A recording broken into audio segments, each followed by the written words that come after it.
Good, I am live. Hope I'm live. Yes, I am live. Good. How's it going, YouTube? If you're watching the VOD, then feel free to skip ahead to the actual launch, assuming it happens today. Don't see why it won't, though. And I don't see anyone in here right now. I thought I turned monetization off on this. Let me turn it off right now. I can't. Rats. That's annoying. I know I turned monetization off, but whatever.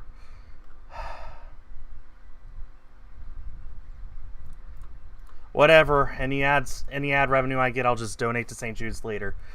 Let's see. Hi, Asif, Nako, and TD. How you guys doing? Welcome to the launch of Inspiration4. Oh man, I got so much to talk about right now. This is SpaceX's live stream. Got some nice music going on in the background there. I guess I'll just play that while we do this. Yeah, this is going to be the world's first all-civilian space mission. All 4 of the people who are launching into space on this rocket have never been to space before. They were never trained to be astronauts. Hi, Comet. I'm doing fine, Asif. Thanks. I'm sorry if I'm mispronouncing your name. So, Inspiration4.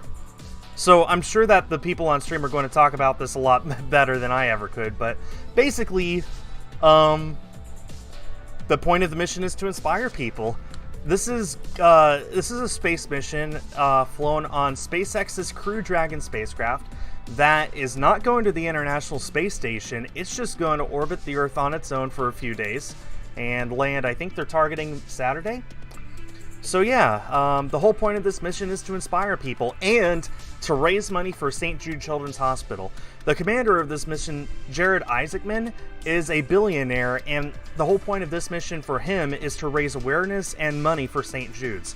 He's already donated $100 million out of his own personal pocket towards St. Jude's, and he is ready to do it again if, through this mission, St. Jude's reaches its $200 million goal. I've already made several $100s in donations myself, and the point of this stream today is to raise money as well. So if you can and want to, please hit the donate button in the description of this video. If you use that donation link, then all money will not go to me. It'll go straight to St. Jude's.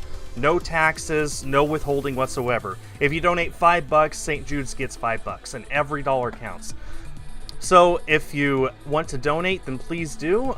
As you can see, our donation goal is this stream to raise $100. It's not a tremendous goal, and I believe that with you guys' help, within the next 4 hours before launch happens, I believe that we can reach that goal. So let's talk a bit about the mission. There are 4 people who are going to be flying on this. Like I said, the commander, Jared Isaacman, this is his idea. He commissioned this mission through SpaceX to use their Crew Dragon to float around the Earth for 3 days. He is a self-made billionaire. Basically, you guys know when you use a credit card, how there's a tiny charge that is used in order to use the credit card services. That was his idea. That's his patent. So he gets a lot of money from that, as you can imagine.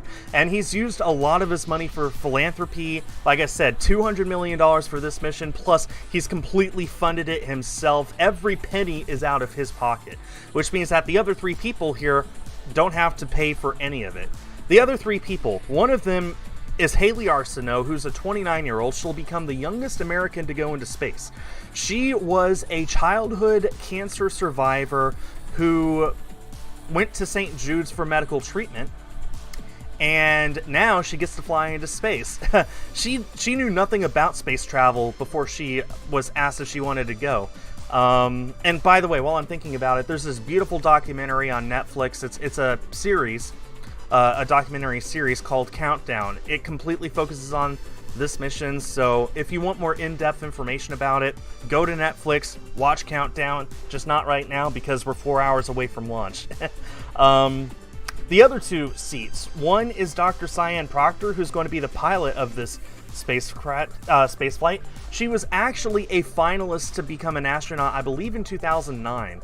So she was really, really close to working as an astronaut for NASA, and now she's going to actually be an astronaut for this space mission. And then the final seat is Chris Sambrowski, who, it's kind of hard to talk about it. Oh, here we go. Beautiful start. Basically, he won the seat in a lottery. I entered that lottery. I didn't get the seat, but I got the mission patch for the mission, which I'm very happy to have. Once they reach space later today, I will put the patch inside my currently in space frame and leave it there for as long as they are in space, which I am very much looking forward to doing.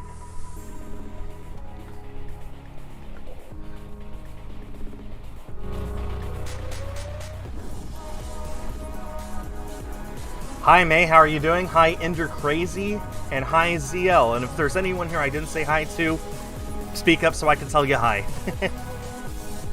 I will remind you, none of these people are trained to be astronauts. They're ordinary, normal day, everyday people just like you and me. You're looking at a live view of the 9 rocket and Dragon spacecraft set to launch the world's first all-civilian astronaut mission to orbit I could be there. in just a little over 4 hours. I wish I could be there to watch this in person, but two things. One, I'm going to Disney World next week anyway, and I just can't justify going to Florida, coming back, and going right back. And two, I decided that it was more important for me to sit here at home and raise money for St. Jude's instead. So someday, I'm sure I'll be in Florida to watch a Falcon 9 launch with a Crew Dragon on board, but not right now. So let's hear these commentators talk about the mission a little. This crew will orbit the Earth for 3 days before splashing down in the Atlantic Ocean, and this will mark the first ever all-civilian mission, meaning that no one on board has a day job as an astronaut. We'll hear more about each of them and the incredible stories that brought them to be part of this mission later on today. And even though this will be the crew's first trip to space, they are planning to make a big impact to the future of humanity, both here on Earth and beyond. Over the course of their 3-day journey, the Inspiration4 crew will be conducting a wide range of experiments to determine how regular people like you and me respond in a microgravity environment. The data they collect will be invaluable to furthering human exploration of space. And as if making an impact to our future in space wasn't enough, the Inspiration4 crew is also using this mission to make an impact here on Earth. Inspiration4 Commander Jared Isaacman is using this mission. Looks like the crew right now are actually getting into their suits as we speak, which is pretty cool. Jared donated $100 million from his own pocket and is seeking to raise an additional $1 million for St. Yeah, still got audio issues, I see. Anyway, so yeah, so this is the official live stream. Any of you can go and watch this if you want. We could see they've already raised over $25,000, $26,784 so far. I can only imagine how much higher that'll go as the day goes on. It wouldn't surprise me at all if this live stream hit over $1 million donated alone. Like I said, I've already made my contribution to St. Jude, a lot more than my wife wished that I would have, but it was all for a worthy cause. Hi Gwen, how are you doing? Yes, the crew has had, yeah, absolutely, May. This is a very important step. Oh, here the crew's coming out. And then they finish up their meal and the doors are opening up. This is the first shot of our Inspiration4 crew members walking out of Hangar X. This is amazing. There they are. I hope they slept last night. All civilian crew walking out of Hangar X. They look so excited. If I were them, I wouldn't have slept for the past week. I can only imagine how excited they are. Like May said, like so many people said already, none of these people are trained to be astronauts. They're just normal, everyday people who are about to go into space. Man, they're literally only 4 hours and 7 minutes away from launching into orbit. Dombrowski, he is the mission specialist. To his right is Dr. Cyan Proctor, the pilot for this mission. And to her, to the right of that is Jared Isaacman, the mission commander. And Jared is blocking Haley, but she's in the background there. That is the medical officer. I wish I was there. What a sight to see. They look so excited. And this is just the beginning of the day for them. They're getting ready to get into the Teslas. You can see one of them there. Where they will ride to the... Yeah, since SpaceX and Tesla are both made by Elon Musk, he sort of has this thing where if there's something SpaceX related that requires cars, they use Teslas. So, yeah. Yeah, the license plates for these Teslas actually spell out St. Jude. Again, the whole point of this mission is to raise money for St. Jude and to inspire people while they do it. You see the gull-wing doors of the Model X's closing. Hi, there. Error, and hi, Fredo. And they should be, again, making their way to the Falcon Support Building. It's a couple miles down the road. They're going to be making a left out of here, heading north on Kennedy Parkway at Kennedy Space Center in Florida. And they will take this one last moment as they're in their Teslas to say goodbye to their close family and friends. So the order of operations here is actually a tiny bit different than when SpaceX launches NASA crews. NASA has what they call the closeout building, which I've been to. It's pretty cool, where the astronauts don their suits, walk out, meet the press, and then hop into their cars and say goodbye to their families there. Since this is not a NASA mission, NASA has literally nothing to do with this mission. It is done 100% by SpaceX, and that's it. So here what we have is the crew sleeping in the SpaceX hangar, coming out to the Tesla saying their goodbyes here. Then, if I got my spreadsheet up here, they're going to the Falcon Support Building, which is where the Falcon actually is sent out to the pad. It's like literally just a few hundred feet from the pad itself. That's where they suit up, and then they walk to the pad. It's going to be pretty cool. This is going to be the first time in history that non-NASA astronauts are going to launch into orbit from American soil. It's so cool. Now on their way to the Falcon Support Building. It's okay, Error. Hey, we all hope for the best.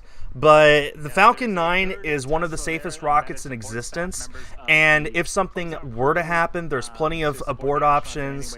Jared Isaacman, the commander, said that he actually feels more confident in the Falcon 9 than he does in the T-38s that he flies for fun all the time. So yeah. Oh wow, we got some views inside the Tesla. That's new. You can see they have their St. Jude logos on their jerseys there. Chris looking very cool with his... Jared looks a little tired. I hope they slept. Hi, Revantastic. How are you doing? Oh, it used to be Revenus. Okay. While we watch the crew make their way to the suit-up room, let's take a moment to get more acquainted with our first all-civilian crew. Jared Isaacman is the Inspiration4 commander. He is the 38-year-old founder and chief executive officer of Shift4 Payments. He is a father, husband, and accomplished world... Hey, I love explaining about this stuff, May. I love space exploration. This is literally the thing I care most about in the world. Video games, Splatoon, Pokemon, all that means nothing to me compared to space. So I'm glad that I'm able to share my passion with you guys today. I'm glad that you guys are here willing to share this experience with me today. And hey, if you don't know what's going on, that's fine. I'm trying to explain things as well as I can. I'm sure that the commentators will explain as well. So yeah, let's go ahead and listen back in. Profit with this mission. Today's flight would not be possible without Jared's philanthropic dedication. Here's more about the New Jersey native and self-described aviation and aerospace fan. I grew up in New Jersey, and when I was a kid, I wanted to grow up and be a doctor. My older brother's a doctor. I watched like the show ER as a kid, and I thought that's pretty cool. I think, you know, saving lives is a pretty important thing. But, you know, life took me in a different direction. My interest in like aviation and aerospace goes back like since I was a kid. I mean, you know, the first like computer I built. His hobby is that he just flies fighter jets for fun. That's what he does in his free time. I went to like Aviation Challenge, which is part of Space Camp as a kid. I was a, you know, observer of SpaceX from like, you know, the outside looking in like a lot of people. And then, you know, my opportunity to kind of see what the inside was like began in October of 2020 when the idea of Inspiration4 started to come about. A big part of what we're trying to achieve with Inspiration4 is to send, you know, an inspiring message really to the world about what is certainly possible up there in space, but also what we can accomplish here on Earth as well, which is why, you know, this massive fundraising effort for St. Jude Children's Research Hospital is such a big part of our mission. To me, having some balance where you're trying to tackle a problem of today so you can earn the right to keep making progress tomorrow is just a philosophy I've tried to live by for some time. The advice I would give my younger self, you can aim high, you can dream big, and even yes, things we are, that ZL. people would say is next to impossible, you can accomplish it. I totally believe like we all have, that fundamental obligation to leave the world a better place. A psychiatrist at St. Jude. Wow, that's a really ambitious goal. I hope that you get to do that. That's such a worthy thing to hope for. That's awesome. And yes, we are watching history being made. This is a mission that you're going to want to tell other people about in a decade or 2 decades, or when you're older and you have children, you're going to want to tell them about what you were doing when this mission took place. And hey, if you're here with me watching it, that's just amazing. Inspiration4 mission overseeing medical care and experiments. She's a 29-year-old physician's assistant at St. Jude Children's Research Hospital, the same place that saved her life after being diagnosed with bone cancer at the age of 10. Haley's treatment at St. Jude included chemotherapy and limb-sparing surgery that resulted in removing most of her femur bone and replacing it with a prosthetic. She represents She will be the youngest American to go into space, the youngest woman to go into space, and she'll be the first person with a prosthetic. I guess just a prosthetic. Is that grammatically correct? She'll be the first person with a prosthetic to go into space as well. I'm so excited to be going to space, and I'm just a regular person. I am so lucky that I got a phone call asking if I wanted to go to space. I'm from Louisiana. I was a super active, super outgoing kid, involved in everything, and I actually had just gotten my black belt in Taekwondo a couple days before I was diagnosed with cancer. I definitely am excited to represent those that aren't physically perfect. I want to bring this experience back and share with everyone I encounter, and just what this represents for the new age in space travel and who can be an astronaut. I've thought a lot about launch day. I've even had some dreams about launch day, and I still don't know what will be going through my mind. I know I'm going to be with a T-minus 4 hour situational awareness Of course, briefing. I have the window seat. We're currently looking counting out the down window to a and seeing T0000. They can't get their audio mixing right, it seems. Yeah, error. I didn't know that, actually. I cannot recommend enough, if you guys have Netflix, watch the documentary series on Inspiration4. It's called Countdown. Goes into great in-depth detail on all 4 of these crew members. So, yeah, definitely go and check that out if you get the chance. There's 4 episodes now. They're actually going to be doing a live stream of this on Netflix in 4 hours when it launches. And then there's going to be 2 episodes to wrap it up after they return to Earth later this month. Like, there was no if in there. She just couldn't wait for it to happen. I think that's what hope is. I am Haley Arsenault, Medical Officer of Inspiration4. As part of the effort to raise money for St. Jude, Jared decided to give away 1 seat to a person at random who donated to the St. Jude cause. That seat, the seat of generosity, went to Christopher Sombrosky. Christopher Sombrosky of Seattle, Washington, is the mission specialist of today's... If I had won this seat, I would have gotten this. I would have been him, but I wasn't expecting to win. I just donated for the sake of donating. Like I said, they at least gave me this nice little patch. As far as I know, this is the only way to get the Inspiration4 patch is by actually entering to be on the crew. He worked as a U.S. Space Camp counselor. He was awarded the seat of generosity after contributing to a special fundraising campaign for St. Jude Children's Research Hospital. Let's meet Chris, the Inspiration4 mission specialist. When I found out I was going to space, I was dumbfounded. I think I was just struck dumb for days. The seed was planted for me to fall in love with space when I was little and started launching little rockets in my front yard with my dad, the first of which is still probably stuck in a Florida pine tree somewhere. But when I first saw a space shuttle launch in person from the causeway, 6 to 8 miles away, you could still feel that rumble pounding through your chest. That kind of just shifted my foundation a little bit, and I knew from there on out I had to be somehow a part of space. Whether it was helping support a mission or lobbying for folks to be able to go into space, that's where I wanted to be. Of course, I'm going to be looking down at my home in Western Washington. I'm also looking to see what... This mission is just going to be orbiting the Earth. It's going to a higher height than the station. It's actually going higher than the Hubble Space Telescope. It's just going to orbit the Earth for 3 days. It's not going to any particular target, which makes it the first American orbital mission since Columbia to not go somewhere. It's just going up for the sake of going up, floating around the Earth for a few days and coming back down. That's the destination of Inspiration4. Gonna have the biggest smile going ear to ear. It's gonna be, yeah, I'm gonna be shaking with excitement. No fears or jitters at all about what's going to happen, but man, that's gonna be a heck of a show. I'm Chris Zembrowski, mission specialist of Inspiration4. As an entrepreneur beginning in his teenage years, Jared reserved the 4th seat for someone who exemplified the entrepreneurial... According to my timeline cheat sheet here, they should be arriving at the Falcon Support Building for Suit Up about 15 minutes after they departed Hangar X. So I think they're almost there. I think they're only like 2 or 3 minutes away from arriving. Then they've got about 40 minutes to put on their pressure suits before they walk over to the launch pad.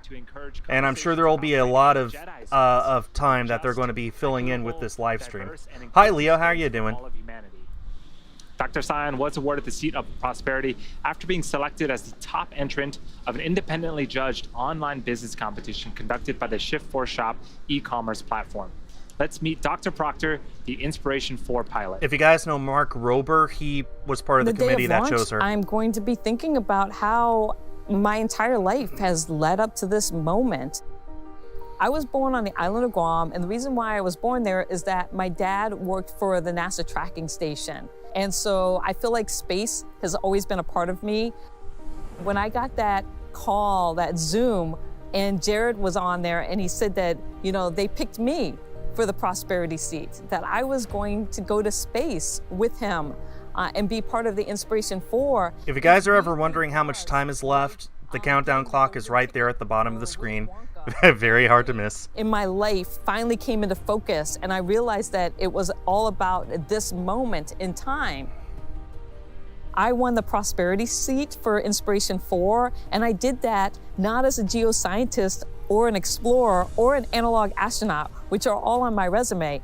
I actually won this as a poet and an artist. We are striving for that Star Trek generation, that idea of a just, equitable, diverse, and inclusive space, or a Jedi space.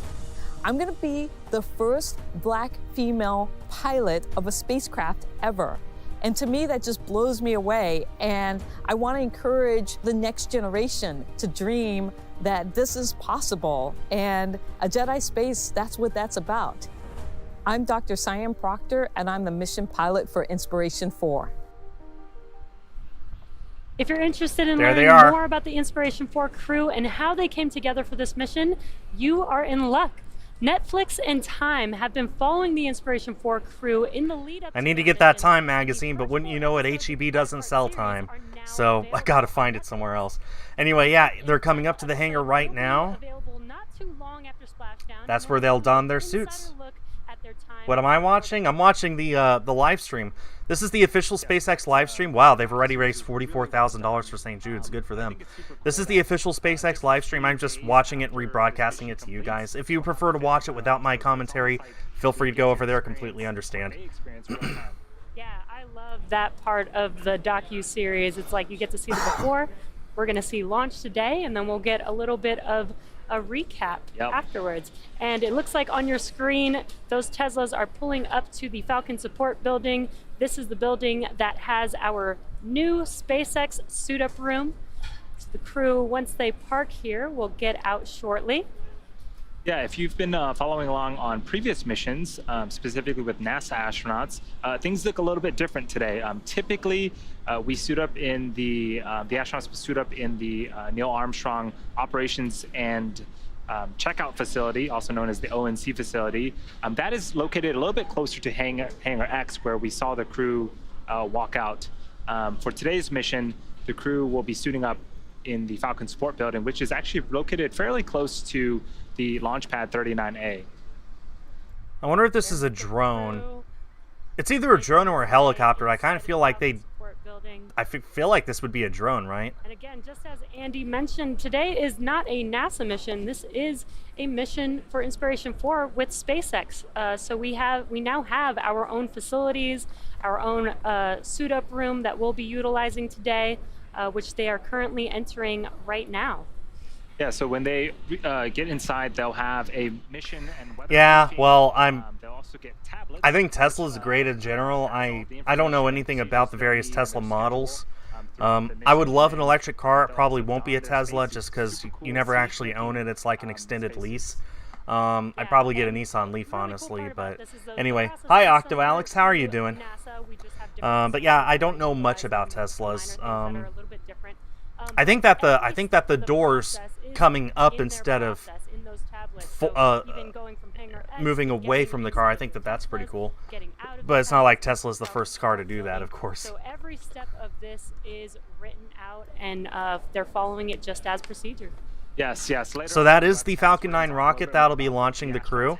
The Crew Dragon Resilience is what they'll be using, which was previously flown last year in support of the Crew 1 mission. It actually just landed, I think, in April. So that's like a 4-month turnaround.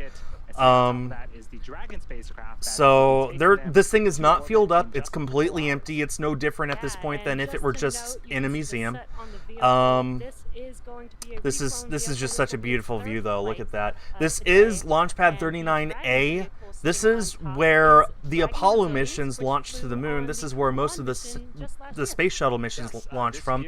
And now it is leased out to SpaceX in support of their Crew Dragon missions. So, yeah, this is a very historical launch pad. Just so cool. A lot of people just came home from school. Awesome. I'm glad that you guys are popping in here. I mean, as you can see, we're still almost 4 hours away from launch.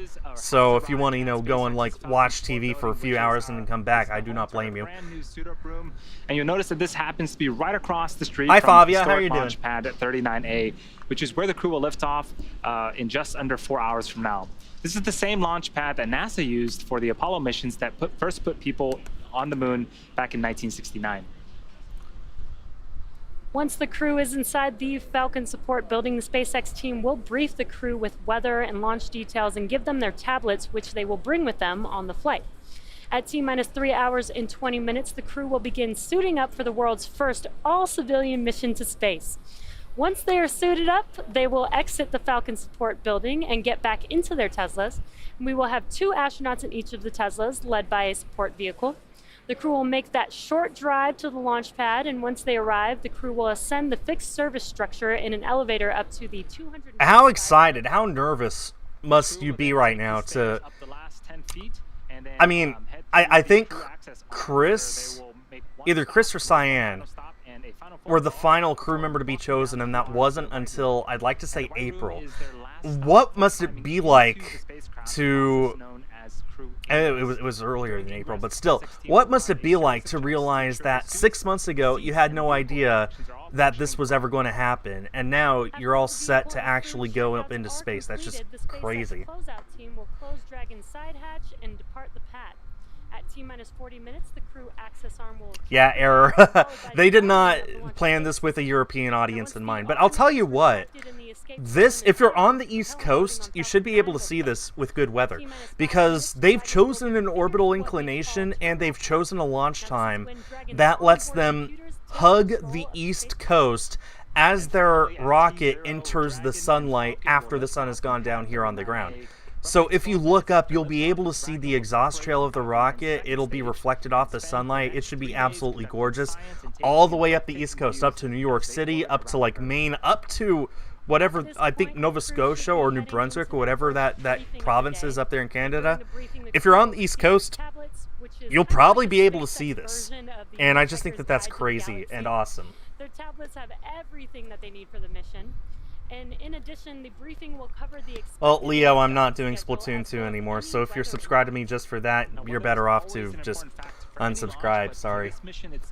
Live in London, it's pitch black outside, yeah, I bet. So I guess this is going to be launching at, what, midnight your time? For an extended period of time.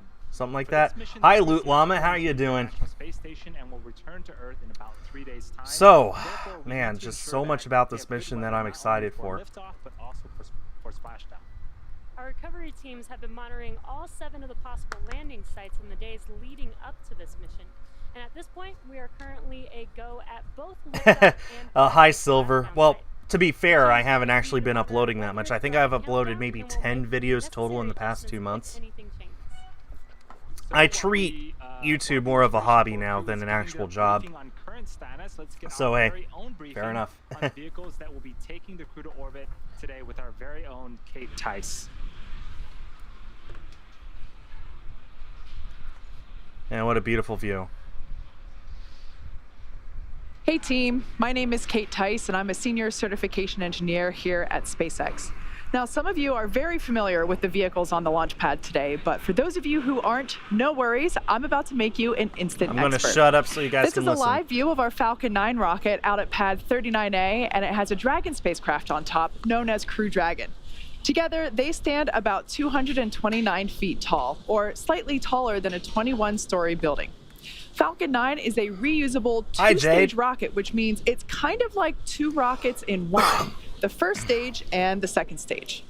The first stage is the bottom 2/3 of the rocket. You might notice it's a little different in color than the second stage. That's actually soot that remains from the previous 2 missions that this booster supported. And they're going to be landing that again today, so yeah. This is the one that lands itself, in case you guys are wondering. SpaceX is currently the only company with a rocket that can land itself for orbital missions. Blue Origin can do it with New Shepard, but those are suborbital. Also, this is the second tallest rocket that humans have ever flown into space on, only after the Saturn V. Power, consuming 700 gallons of fuel per second. The first stage is what accelerates the vehicle through the Earth's atmosphere and into space. And then about 2.5 minutes into flight, it will separate away from the second stage. From there, the first stage will do what no other rocket, no other orbital class rocket in the world can do. It's going to make its way back to Earth and target a landing on our drone ship named Just Read the Instructions. That drone ship is currently parked and holding a position a couple hundred miles. Yeah, SpaceX has 3 drone ships now. They got Just Read the Instructions, which this is going to land on. They've got Of Course I Still Love You, which is in the Pacific Ocean. They just landed a rocket on that 2 days ago for a Starlink mission. And they have a Shortfall of Gravitas, their latest drone ship. Like I mentioned already, this is a 2-stage rocket, and above the first stage is the second stage. The second stage has a single Merlin vacuum, or MVAC engine, and that will ignite after the first stage separates. At full power, the Merlin vacuum engine operates with the greatest efficiency ever for an American-made hydrocarbon rocket engine. The second stage is essentially a smaller version of the first stage, and whereas the first stage is designed to power the vehicle out of the Earth's atmosphere and defy the forces of gravity, the second stage is specifically designed to operate in the... I would be nervous, but I would be excited. I have complete confidence in SpaceX with their vehicle, with their rocket, with everything. I would not be scared. I would just be excited. Look at that beautiful shot. The crew access arm going right up to the Crew Dragon with the beach there in the background. Oh man, that's just absolutely beautiful. The reason that rockets launch off the coast is because almost as soon as they launch, oh, they got the Inspiration4 logo right there on the capsule. I didn't even see that. You see that 4 with the circle on it? That's the Inspiration4 logo. Look, it's on my patch as well. You see it? The O is the O with a 4 on it. That's awesome. Yeah, the reason rockets launch over the coast is because as soon as they launch, they start to turn sideways. And in the event of an abort or a rocket exploding, or even when they just need to drop the stages, they want to make sure they do it over the ocean where you're very unlikely to actually have anything hurt someone. Later on in the look at this beautiful window. This is an actual window that's on the Crew Dragon. They're going to have some beautiful views of Earth while they're in orbit over these next 3 days. It's going to be beautiful. Let's talk a little bit about the mission profile. So a couple of things that are different today, since we're not going to be going to the International They're over Space Station. 50,000. The team will be spending 3 days in orbit, but they're also going to be flying higher than any other human has flown before since the Apollo missions. Yeah, they're going to an orbit of 575 kilometers. And just for some perspective, the International Space Station flies at about 400 to 425 kilometers, and the Hubble telescope at 547 kilometers. And you can see that on the graphic on your screen, how much further out from Earth Dragon and the Inspiration4 crew will be flying. Yeah, to get into this orbit after Dragon separates from the second stage, it has 2 burns spaced about 45 minutes apart. The first burn will raise the If you guys of the orbit and ever the second see burn will pictures stabilize of it, the Earth from to that Hubble, 575 you'll probably immediately notice that you could see more of the Earth and more of the curvature than from the station. That's because the Hubble is so much higher. And this spacecraft is going higher than the Hubble. They're going to get some amazing, amazing views. I can't wait to see the pictures. I can't wait to see the videos. Oh man, it's going to be awesome. And I'm pretty sure Crew Dragon has Wi-Fi, so they could totally bring their phones with them and take pictures as they go and just post them onto their Twitters and Instagrams and all that. Take a little bit longer to make it around the Earth. Yeah, in order to orbit the Earth, you have to be traveling at very, very high velocities. The Dragon will be going upwards of 17,500 miles an hour. So that is very, very quick. And like Jesse mentioned, it is super cool that they're going to almost see the best parts of the day on. Fun fact, ironically, counterintuitively, paradoxically, since they're going to a higher orbit than the station, they're actually going to have a slower orbital speed. Don't ask me how it works, it's orbital mechanics, but yeah, this is the SpaceX station in Florida monitoring the Crew Dragon. SpaceX's headquarters, of course, are in Hawthorne, California, but they need to have a team here to monitor the spacecraft. Room is responsible for monitoring Falcon 9 throughout the countdown up until launch. And then second, we have mission control here at SpaceX headquarters in Hawthorne, California. The team in mission control takes over at Liftoff and is responsible for close monitoring of the crew and Dragon every step of the way as the spacecraft orbits the planet along this customized flight path. Now on console or headset are a number of key positions who are monitoring the health of the vehicle and the crew. The mission director, responsible for mission success. If you see the computers with the silver screens, you missed it. Okay, this lady's who I wanted to point out anyway. This is the person who will be communicating with the crew. Her name is Rachel, I think. And yeah, she is the one who will actually be talking with the crew throughout the duration of the mission. Navigation and control of the vehicle, avionics, software, propulsion, life support systems, and communications with ground segments. Different members of the SpaceX team will rotate through these positions throughout the mission to ensure. Silver, I still want to go to space. I'm 29 years old, so I think that odds are fair that I'll have the chance to go into space someday, especially with space tourism really taking off now between SpaceX and Blue Origin and Virgin Galactic and Boeing Starliner. There's going to be a lot of space tourism in the future, so hopefully by the time I'm in my 50s or 60s or so, I'll be able to afford to make it happen. And a short time ago, at T-minus 3 hours 45 minutes, the crew received their weather briefing. The good news is the weather around the world is looking good for a launch opportunity tonight. We have a 10% probability of violating weather constraints, which is like a 90% chance of good weather.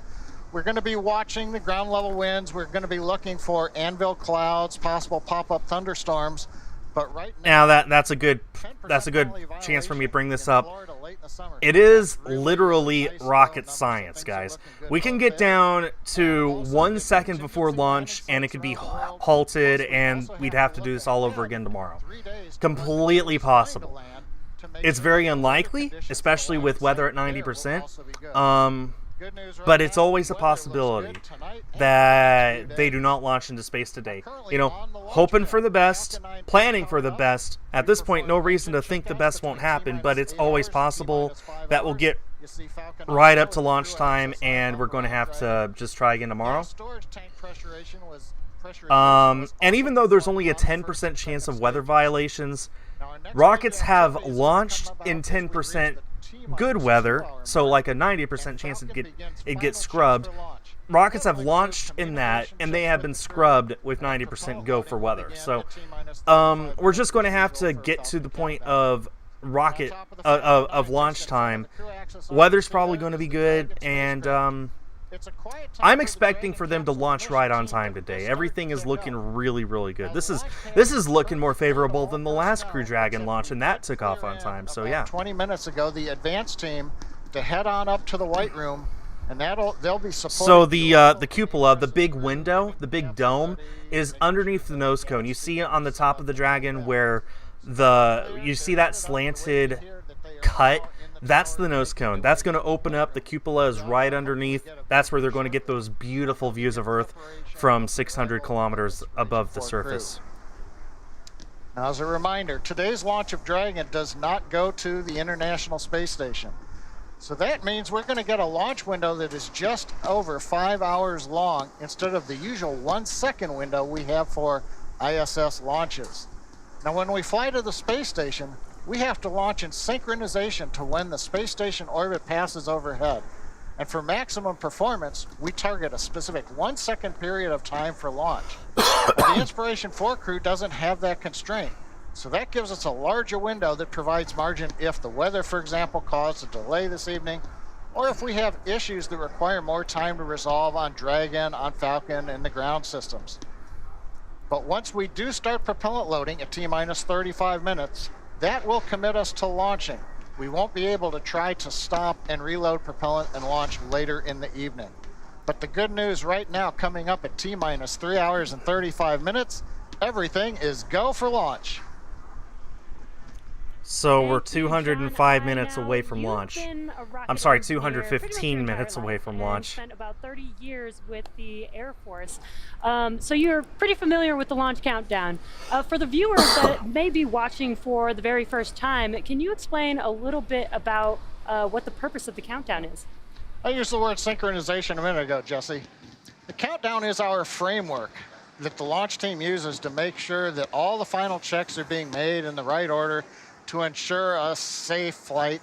And so we have to get ready for launch. That means rocket computers, ground computers, people who are on the network, they all prepare the rocket and the spacecraft. And the countdown is that structure that synchronizes these teams to make sure that we do things in the right order. So one example that you're going to see later on is the propellant and launch ready. We do that. I'll be right back. I'm getting more water. Now it seems kind of obvious, but the countdown manual says do the pull first, and then you can move into loading propellant. There are many what they call interlocks in the procedure. It says make sure you do this step before you do this one, because that's the safest way to count the rocket down and prepare the Falcon 9 and the Dragon for spaceflight. Yeah, and that all happens like literally right before liftoff, right? I guess that gives us the best security that we know that everything is ready to go before we lift off, right? Now, one of the things that we've tried to emphasize over the years is to try to test the systems of the rocket as close to liftoff as possible. Now, we did some testing overnight at T-minus 8 hours, T-minus 5 hours. There's some things that take hours to do, like pressurizing the rocket. But on other things, you will hear, for example, in the last 4 minutes or so of the countdown, we will move the upper stage engine nozzle a little bit. Hi, Numi. How are you doing? So we're doing that just as close to launch as we can to make darn sure that the hydraulic system is really ready to go and fly the rocket. In fact, the first stage engines, we move those nozzles about T-minus 4 seconds, just 2 seconds before we then begin the engine ignition sequence. So all told, you try to move the stuff as close to launch as you can without overloading the team, or the computers to look at too much happening too fast. Yeah, I think Dragon and Falcon are a largely autonomous vehicle, and one of the things that we hear as we get under the 1 minute mark is Falcon 9 flight computers have taken over. What does that exactly mean, John? There's two different call-outs that you'll hear. Dragon has a set of flight computers, obviously, because it does its own mission. I'm doing good, Numi. I've said it before, but space exploration is the thing I care about the most. It's my #1 passion. So I'm excited to, honestly, I'm excited to sit here for the next 3.5 hours leading to liftoff. Oh, look, their computers have SpaceX logos on them. That's cool. Yeah, another launch. Hi, bot boy. Another launch. Yes. So I'm glad to share this with you. This is an inspiring mission. This is literally going to be an historic mission, and I'm glad to share it with you guys.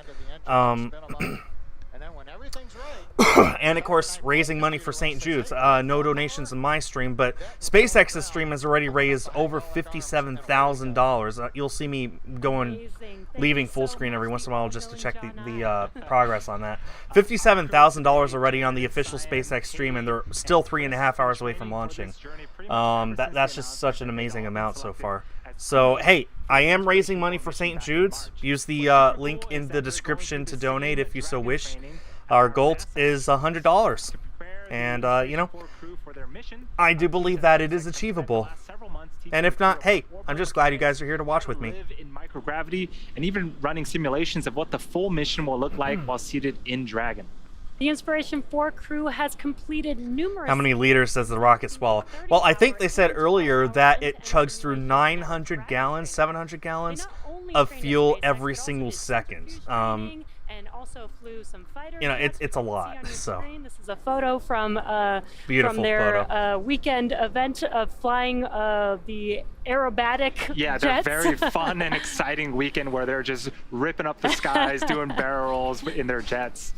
Yeah, the crew also completed a zero-G flight, which simulates microgravity.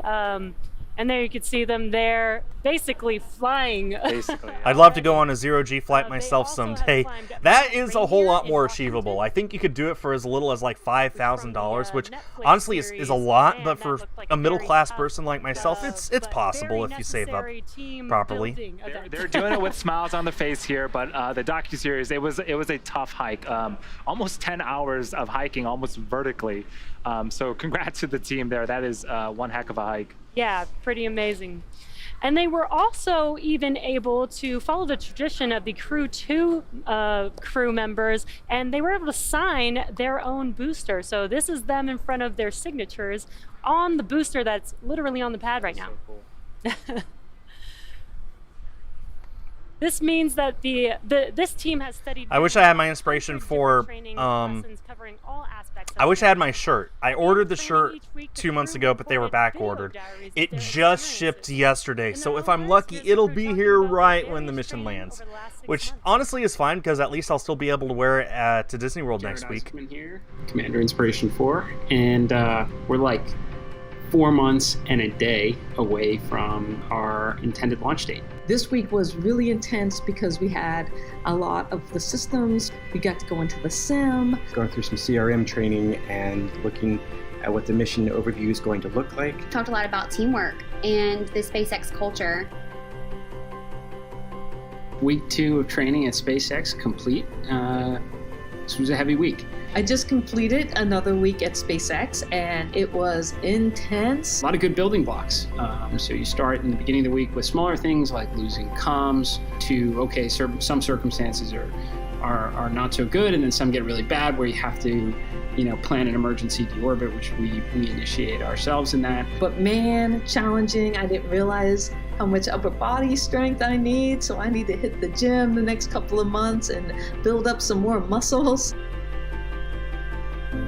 Today was my favorite day of training because today was the medical training day. Learn some more about some of the medical experiments we're going to be working with and helping to advance what we know about humans in spaceflight. We've all contributed all sorts of fluids now to the greater scientific cause. But the best part is we all got in our spacesuits together. We got to wear spacesuits, strap into the simulator, and feel like we were actually going to space. Hello again, Chris here, and it's August 2nd, 2021, 44 days from our launch here in September.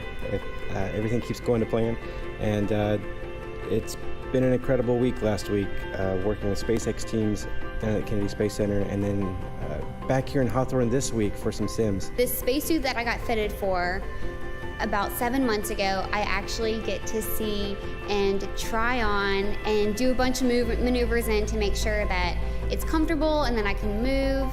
And I am just so excited for this because... Hi, Karina. Welcome. How are you doing? We're leaving the planet. I'm just so honored and thankful and grateful to be a part of this historic mission and a part of the SpaceX team. Y'all are working so hard to get to Mars and beyond. We want to provide great data, and we're really excited to be part of this.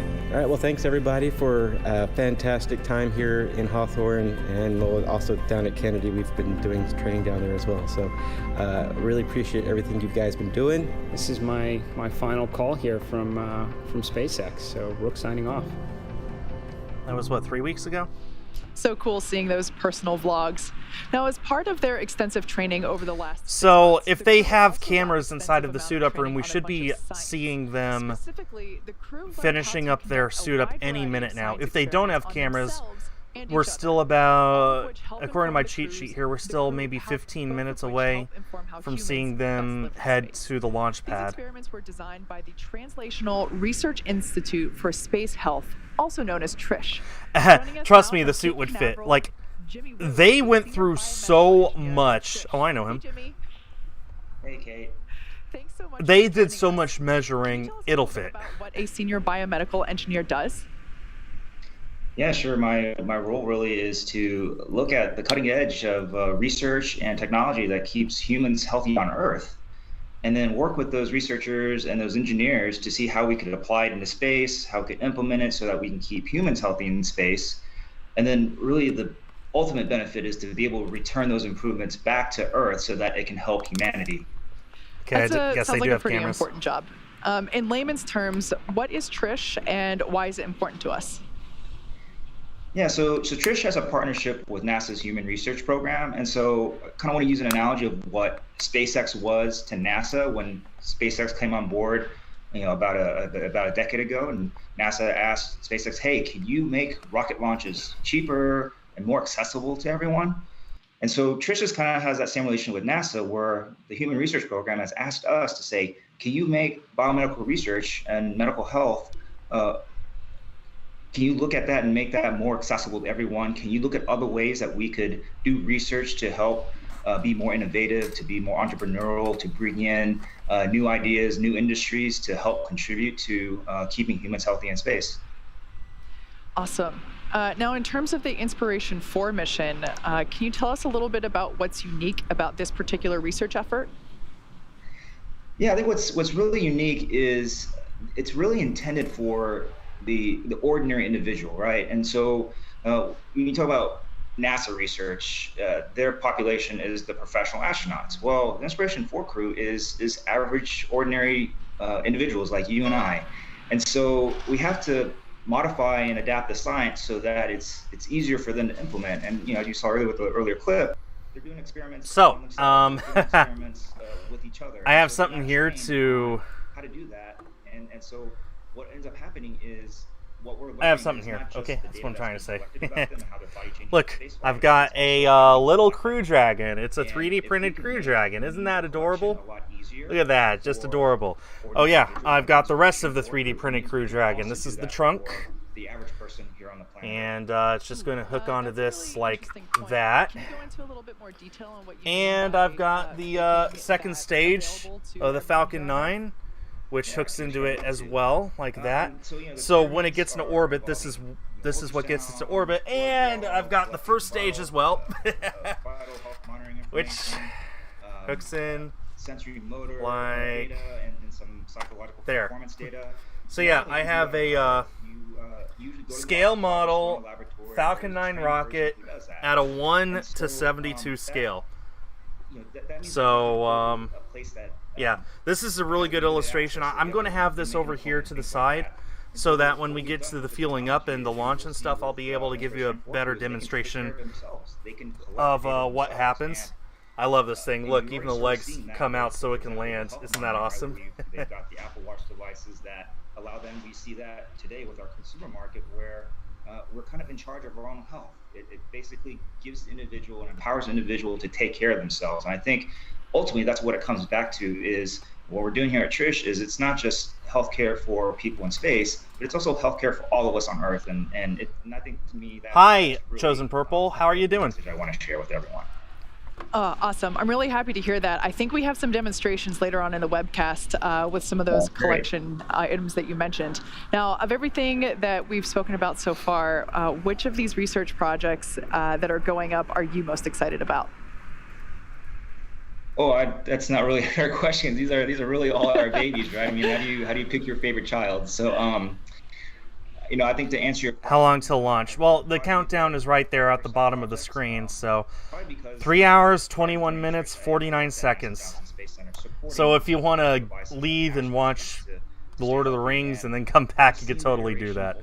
Right now, the crew are getting into their spacesuits. They're not inside the rocket yet, but they are, they're almost done suiting up. So we should be seeing them in their suits here in just a few minutes, any minute now. And being part of that, that's what I'm excited about. I'm most proud of, and I'm excited to see where we can go with this crew. Looks like this live stream here has raised over $61,000 to St. Jude's already. We haven't had any donations yet, but hey, we got 3.5 hours till launch, plenty of time. At Trish, thank you so much for joining us today.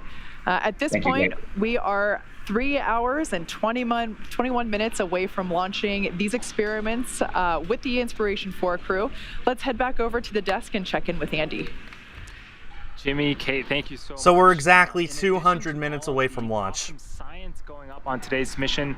The Inspiration4 team is also using this mission to bring awareness and help fundraise for St. Jude Children's Research Hospital. In 1962, the same year an American orbited the Earth for the first time, St. Jude Children's Hospital opened up in Memphis, Tennessee, committed to finding cures for kids with cancer and other life-threatening diseases, regardless of their race, ethnicity, beliefs, or family's ability to pay. Treatments invented at St. Jude's help push the overall childhood cancer survival rate from 20% to more than 80% in the United States. However, in many developing countries, fewer than 1 in 5 children diagnosed with cancer will survive. St. Jude has a bold mission to change that. The whole point of the mission right here. Such a worthy cause.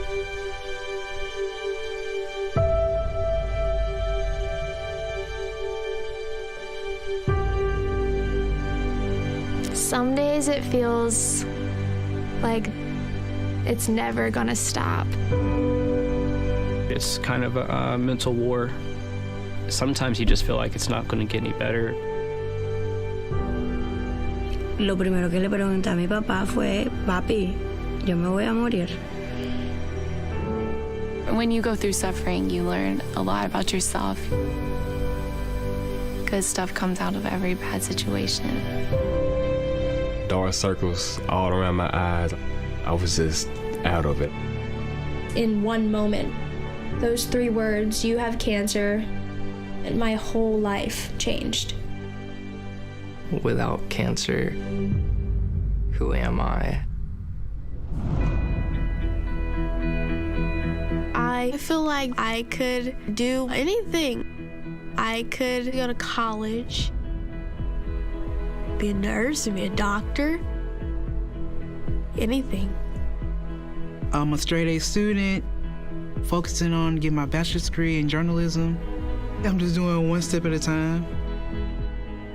I would like to go in the filming industry. It's kind of always been something awesome to me, but it's gonna take some work.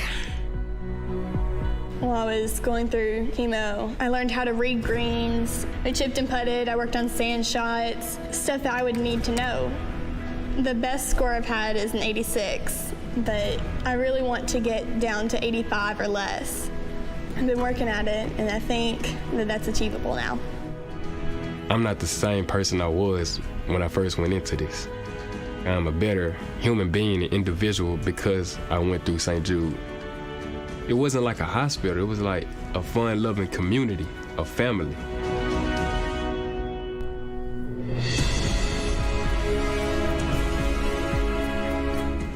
You and I have vowed that we will do everything in our power to bring about the defeat of these catastrophic diseases. St. Jude Children's Research Hospital, world-renowned. I need your help. Advancements in pediatric science. I can't do it alone. And clinical care. Please help me. We're going to treat children of every creed, nationality, and color. And by the grace of God, it shall be done.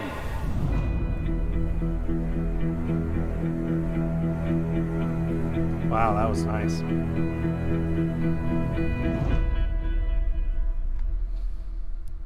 The Inspiration4 mission is part of an ambitious fundraising goal to give hope to all kids with cancer and other life-threatening diseases. The goal is to raise $200 million for St. Jude. Jared committed $100 million of his own money, and the team raised almost $30 million so far, but we still got a ways to go. If you're watching on the SpaceX YouTube channel, you'll notice that there's a donation button where you can make your own contribution. Any amount, big or small, makes a big difference. So it's super easy to do. The official live stream's up to 65,000. Here's the suit up room. And give what you can to help save a child's life.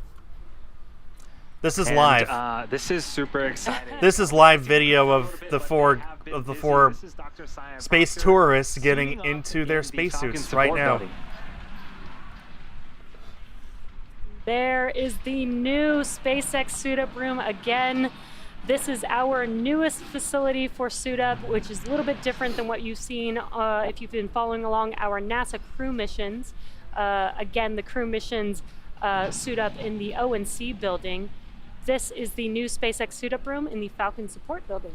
Yes, it looks very modern. It's kind of hard to see, but between the oh man, I can make out the logo of every single crewed SpaceX mission. So we have Demo 2, Crew 1, Crew 2, and now Inspiration4. This is SpaceX's 4th crewed flight, and they only started last May. That's just insane that they've flown 4 times in 16 months. Most importantly, comfortable in their suits. And they get a nice view of their Dragon, too. Custom made for the astronauts. The chairs themselves are also custom made for the astronauts. And you'll notice that the suit technicians have some numbers on their back. Hi, Ridey. How are you doing? And with masks and everything, sometimes it's easier just to, reference folks by a number. That way the crew can get what they need quickly. The astronaut that you see standing there on your screen, that is Commander Jared Isaacman with a suit tech helping him get fitted right now. Now, if I'm not mistaken, this isn't the first time they've worn the flight suits. They put them on during the crew integration training exercise, but when they were here in Hawthorne, for example, they're using test suits, aren't they? That is correct. So they do, while their suits are being made, because they're custom made, they take a little bit of time to create. They do have some training suits. No, Ridey, these guys are not going to the ISS. In fact, this will be the first American mission since the final Hubble mission in 2009 to not go to the ISS. It's the first orbital mission since Columbia to not go anywhere. It's just going up into space. It's going to orbit the Earth at a altitude higher than the Hubble Space Telescope for 3 days and then come back down. It's just there to inspire people, to give the crew a nice time, and to raise money for St. Jude Children's Hospital. That's the whole point of this mission. No ISS to be seen. Her right knee, and when she was getting fitted up for the spacesuits, one knee Later, was Kerbo, actually thanks for being slightly here. larger than the other, and that was taken into account because, again, we want everybody to be comfortable. We want these suits to fit appropriately because that's part of the safety factor as well. So, yeah, this customization that we go through, so there's really no opportunity for anybody to switch spacesuits. That's not an option. But specifically for Haley, this was a very important feature of our spacesuits because ultimately it allowed her to have a spacesuit that will keep her safe. Exactly, and these suits are utilized for safety. In the unlikely event of a depressurization inside of the cabin, the suit provides nitrox and keeps them cool and provides them some oxygen. So it is very, very important that these suits fit them well. We all hope it goes well, Coconut. Also, hi, Coconut Lumi and Twisted Retro. How are you two doing? Like an extension or like a spacecraft the Falcon 9 is one of the safest rockets in the world right now. And even if something were to happen to it, there's so many abort options to bring the crew home safely. I think it's safe to say that everything's going to be just fine. Either outside of the Apollo module, they'll be exposed to vacuum. They're going to be going onto the moon, doing the EVA. So that's a case where they really had to have big, bulky suits to protect them outside. These look nice and streamlined because they're going to be inside of the pressurized Dragon, yet still being able to provide a safety shell around them, just in case something happened in the capsule. Doing well, Coconut. I'm just happy to be here sharing this launch with you guys, hopefully raising some money for St. Jude's.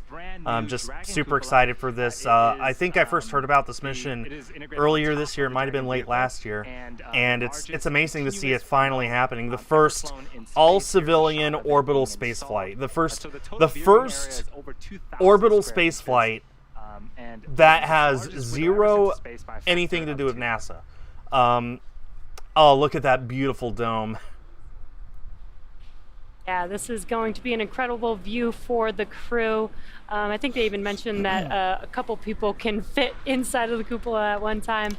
And you may have seen the cupola on the International Space Station.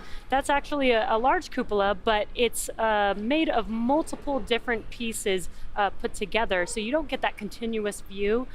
This cupola will actually allow them to get that full continuous view. This is footage of this exact same Crew Dragon. So this part had previously flown to the ISS last year, landed earlier this year as part of the Crew 1 mission. It's called Crew Dragon Resilience. And after it landed, they refurbished it and got it ready for this mission. And now it'll be supporting Inspiration4 now, and it should also be supporting Axiom 1 next year. SpaceX suit up room once again, and we have the full crew there, and that is Haley Arsenault on your screen. She is the medical officer on this mission for today. No, not NASA, Chosen Purple. NASA has absolutely nothing to do with this mission. I think they're lending a few tracking stations to SpaceX, but otherwise SpaceX is 100% in charge of every single thing about this mission here. Just came stopped by. Well, I'm glad that you were here, Twisted Retro, for however long you're here. This is the SpaceX suit-up room located in what you hear us refer to as FSB, or Falcon Support Building, which is a building located just outside of the perimeter of Pad 39A. This is our new suit-up room, and while it might look like you're watching a black and white movie, it is in full color there. We can see that everything is, like we mentioned before, super streamlined, super clean, and wow, those spacesuits really stand out. They look so great. I'll just leave the audio up. This is so cool. I have a feeling they might be lining up for a photo here. Yeah. I also like. Oh, I recognize got the John display Krause in the room, so they can see the Dragon capsule they're going to be headed to shortly. Crew access arm in position while the advanced team begins working to get the capsule ready for them. And there they are. Looks like they're finally all suited, maybe getting ready potentially for some photos here. We actually asked the crew what it was like to put their custom spacesuit on for the very first time. And there's Morse code on the wall behind them. It spells out Ad Astra. I was so excited and so smiley when I got to put on my actual spacesuit, because I'd gone through several fittings over the last couple of months, and when I first saw my spacesuit, I just couldn't believe that is what I was going to wear on the way to space. The idea of having... Hey, don't worry about it, Twisted Retro. You know, just being here, showing up, that's awesome as it is. You don't need to worry about. None of you need to donate, obviously. Donating is completely optional.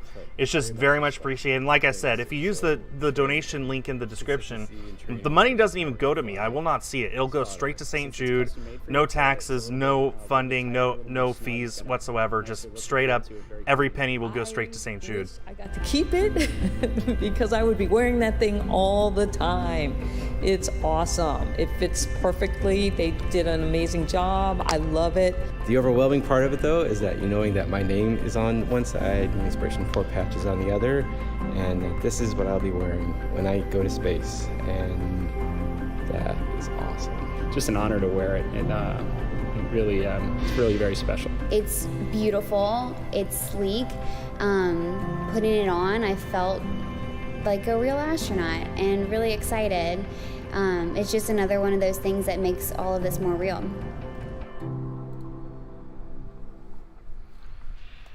We're approaching T-minus 3 hours and 7 minutes until liftoff of Inspiration4.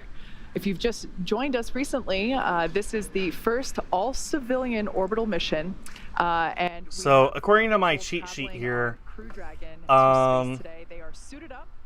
there's going to be about a 10-minute difference between when they depart this building and when they arrive at the launch pad, and then about a 15-minute difference between when they arrive at the launch pad and when they actually enter the Dragon, followed by a whole ton of stuff that'll happen for about an hour and a half until they're locked in, all set, and then they start loading up the rocket, which will take about another 40 minutes.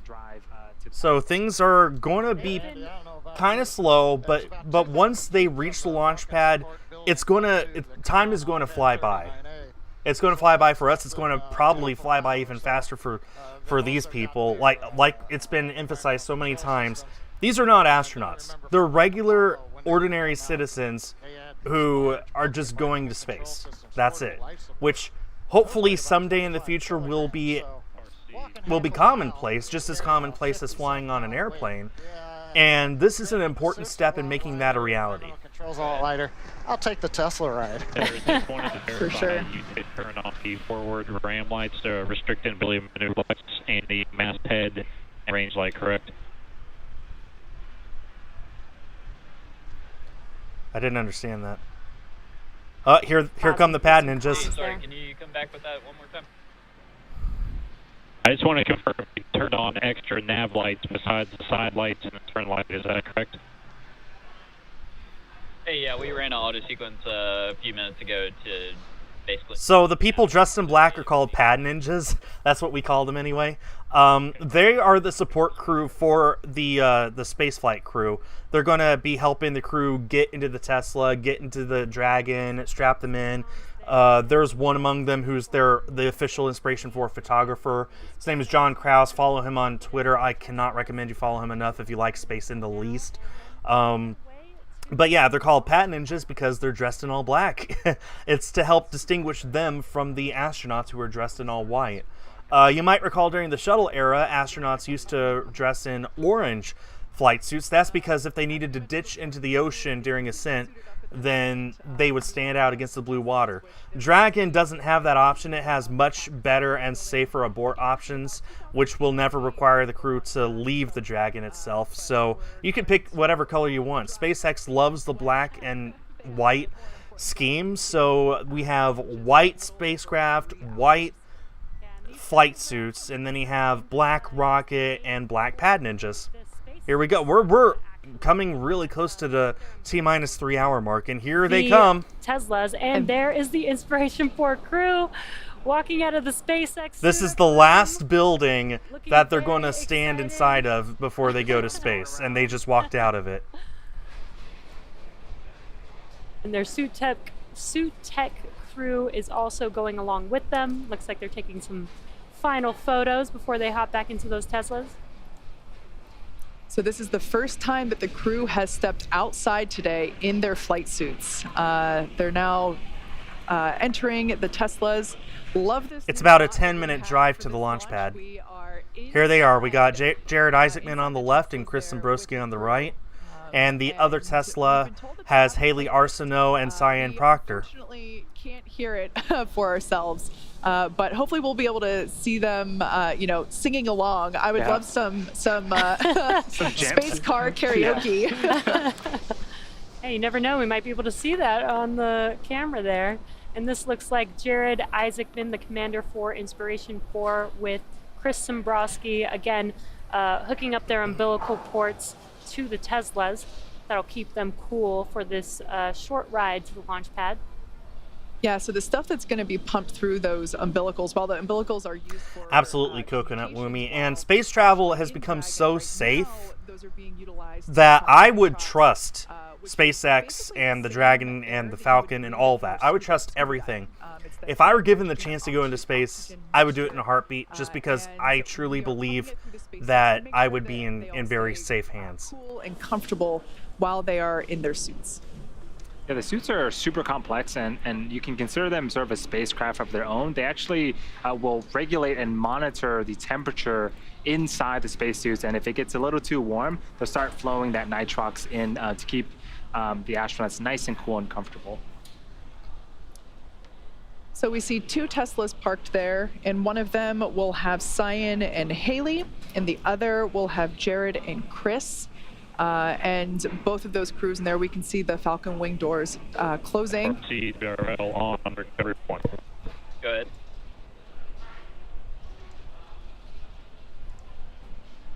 Go ahead, water recovery. 30 minutes out. Yes, sir. Can you catch me? Hey, yeah, I copy. Go ahead. That guy needs a better mic. Just wanted to verify that we are about 31 minutes out from this balloon. We are going to turn it on, get a stat log, and then do 30 seconds on each decoder, stopping on decoder 3, and then we'll send the first balloon up with. Affirm. That sounds good. Okay, copy that. Thank you. I didn't quite understand that. 30 minutes out from something. We're about 30 minutes out from, hold on, from this very point. Or about 30 minutes out from the crew entering the Dragon. Actually, we're more like 20 minutes out from that. So. Spacecraft and launch vehicle are integrated together horizontally. This building is also known as the Horizontal Integration Facility, and they are now passing the gates at Pad 39A. This is the safety perimeter at the pad. And you can see how close that launch pad is to the Falcon support building. That was just a very, very short drive. Look at this. This is the launch pad. We got some great weather in Florida. The crew is making their way uphill and towards the crest look of at that. hill is Falcon 9 and Dragon awaiting them. This is a great drone shot of the facility and launch pad. Oh, it is a drone. Now, while we have this great view, I want to take a second to talk. I will remind you, this is the exact same launch pad that Apollo 11 launched from, that more than half of the shuttle missions launched from. This is a very important, very historical launch pad, and now it's going to launch the first all-civilian crew into orbit. And as well as the first ever Saturn V. T-minus 3 hours and counting. The launch pad where the last Apollo mission launched from, Apollo 17. It was after the Apollo program ended, it was then refurbished for the space shuttle program, and the majority of space shuttle missions departed Earth from this launch pad, including the final space shuttle mission, Atlantis STS-135, in 2011.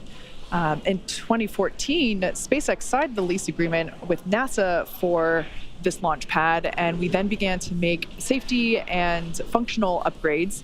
So what you see there is the base of what used to be the fixed service structure from the shuttle days. So everybody might recall that iconic pad from the shuttle days. If this is anything like other crews, they're going to take one look up their rocket. They're going to like get under it and look up to, right before they hop in into these elevators. We'll shoot them up to the top floor in just a few seconds. Yep, here he goes. Here he goes looking up. And this is the same elevator shaft used these astronauts getting their first look at Falcon 9 on launch day. There it is. The famous lean back. You have to do that because in these spacesuits, you can't move your head up and down, so you have to like lean your whole body. We're close up. Look at how short Haley is compared to everyone. She's they have adorable. to lean back to look at the top of the vehicle. It's a shame they don't wander over and look at the business end of the Falcon 9. You know, Kate, you're So, to put this in perspective, if they were the same scale as my Falcon 9 rocket here, they would be an inch tall. This is designed in such a way that 6 feet in real life shrinks down to 1 inch. So, can you imagine coming up to this, your 1 inch tall self, and looking up? It's a 229 foot high rocket. It's literally the second tallest rocket that humans have ever flown on. So, I mean, it would be such an awesome sight on launch day to look up at your rocket from down there like that. And if you haven't seen the Netflix documentary Countdown Inspiration4 Mission to Space, you can really see how they grew as a team and a family, and you can even see it here on the screen. For sure.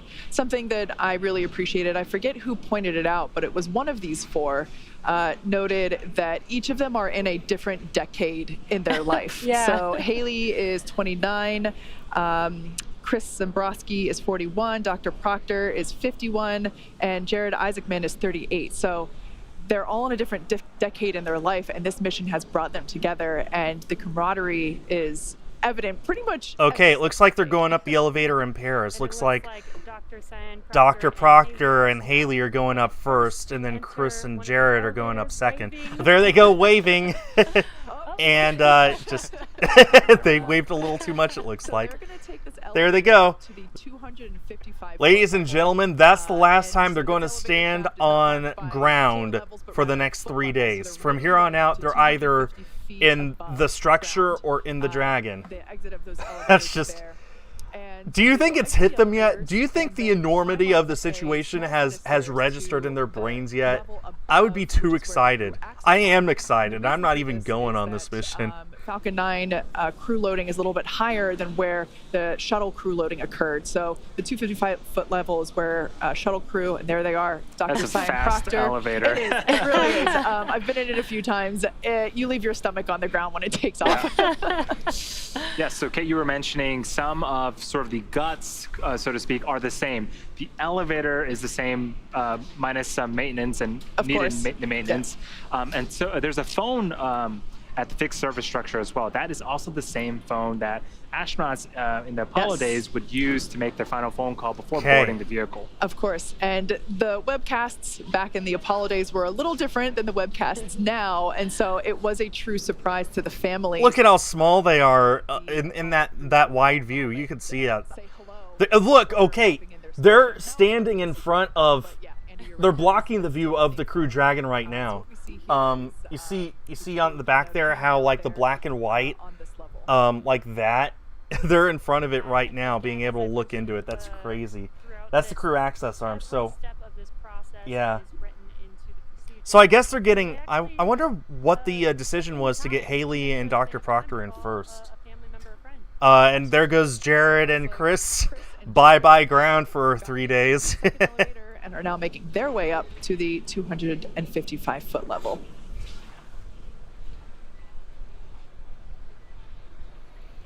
So if you see the abbreviation FOD somewhere, like in the sign on the ground, that's foreign object debris. But that's like the spacecraft needs to be pristine, because if there's a speck of dirt in the hatch, then it won't create a good seal. As an example. So from here on out, everything is like wiped down so many times with so many things. So yeah, if you see FOD, that's what it means. FOD, foreign object debris. The mission specialist, with Jared Isaacman, the commander of the mission. The launch is currently set at 8:02 p.m. Eastern Time, which is, as you can see, just about 3 hours from now. A little under 3 hours from now.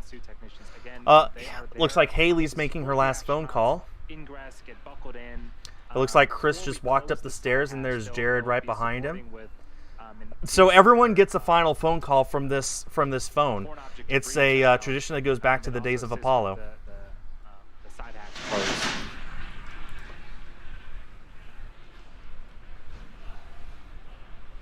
But yeah, if you wonder how far it is until launch, the countdown clock is at the bottom of the screen. You'll notice some markings on the floor. These are very important in case of an emergency. This is the egress direction that the crew and support team will need to follow to make their way back down and be safe.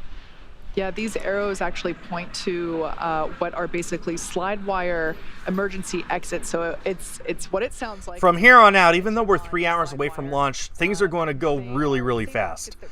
You're going to feel the time fly past. Like, can you believe they arrived at the pad 10 minutes ago already?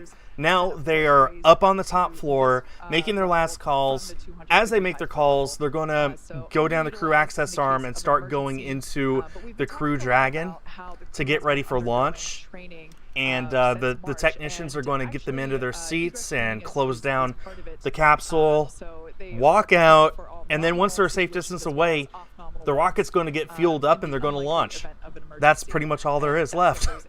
Oh man, I can just imagine how excited they are. Again, Haley is 29 years old. She's going to be the youngest American and the youngest woman to go into space today, and the first person with a prosthetic to go into space. What you're seeing on your screen is the Inspiration4 Dr. Proctor, Chris Zimbrowski, and Jared Isaacman, and of course Haley Arsenault, man, everything about this is just so inspirational. Inspiration4 truly living up to its name. Still has the same analog buttons on there, so no digital iPhones there. It's the original phone that they get to utilize. Can confirm it is a rotary phone. Love that. Funny.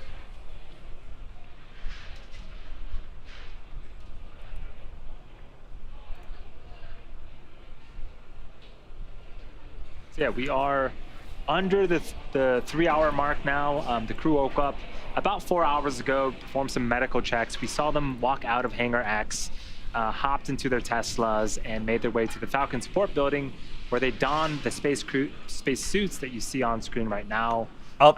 They took another ride to Launch Pad 39A. Here they are, Haley and Dr. Proctor walking down the crew access arm right now. Flight of stairs, and now they are making their way through the crew access arm. That is the corridor that you see on screen. They are, man, once they're in that Dragon, they're not gonna leave for another 3 days. As they're walking.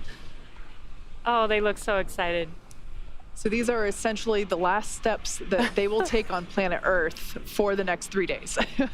Look at those suits, Obviously taking man. a moment to enjoy the view, smell the roses if there were any. I would love to know what they're saying right now. Excited and ecstatic. Anyone good at reading lips? And what a beautiful view too.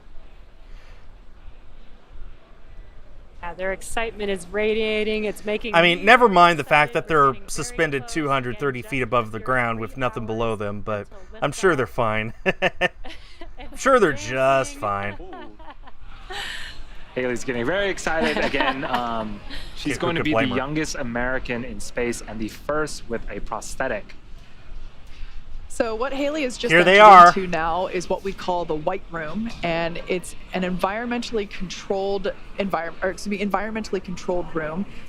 It keeps out dust, dirt, humidity, bugs. So that NASA logo with all the signatures around it, those are all of the astronauts who have flown on Crew Dragon. These 4 are going to be adding their names to it today. It's a black seal, and it basically seals in the room. That gets installed. Except they're not doing it around the NASA logo, they're doing it around the SpaceX logo, because they are going into space with SpaceX, but not NASA. Yeah, the suits are beautiful, aren't they, Cynthia? Also, hi, Cynthia.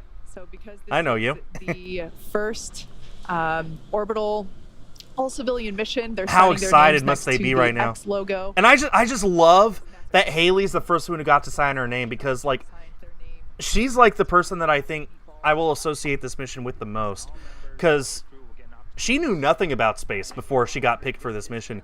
She was just a childhood cancer survivor who now works at St. Jude, and for that they gave her the mission. She didn't apply for it, she didn't know what was happening. They just called her up and said, hey, would you like to go to space? And I think that that's so appropriate that she becomes the first person to sign her name by the SpaceX logo on that launch pad. Just, I think that's so beautiful. And of course, Dr. Proctor being second, you know, she has so many historical significance to her as well. They get this one last hug. Look at where we are. Now they're about to hop into the spacecraft.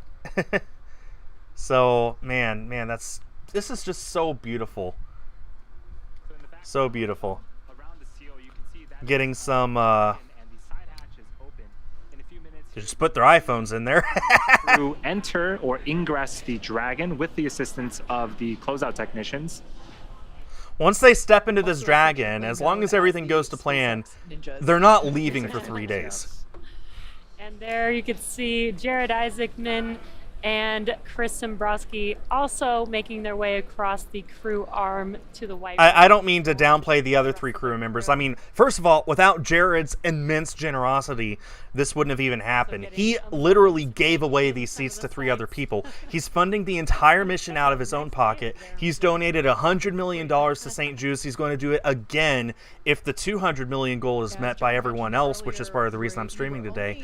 Like, major props to him. He's a billionaire who actually cares about philanthropy, who cares about actually inspiring people and bettering humanity while doing it. So, huge shout out to him. Huge respect to the man.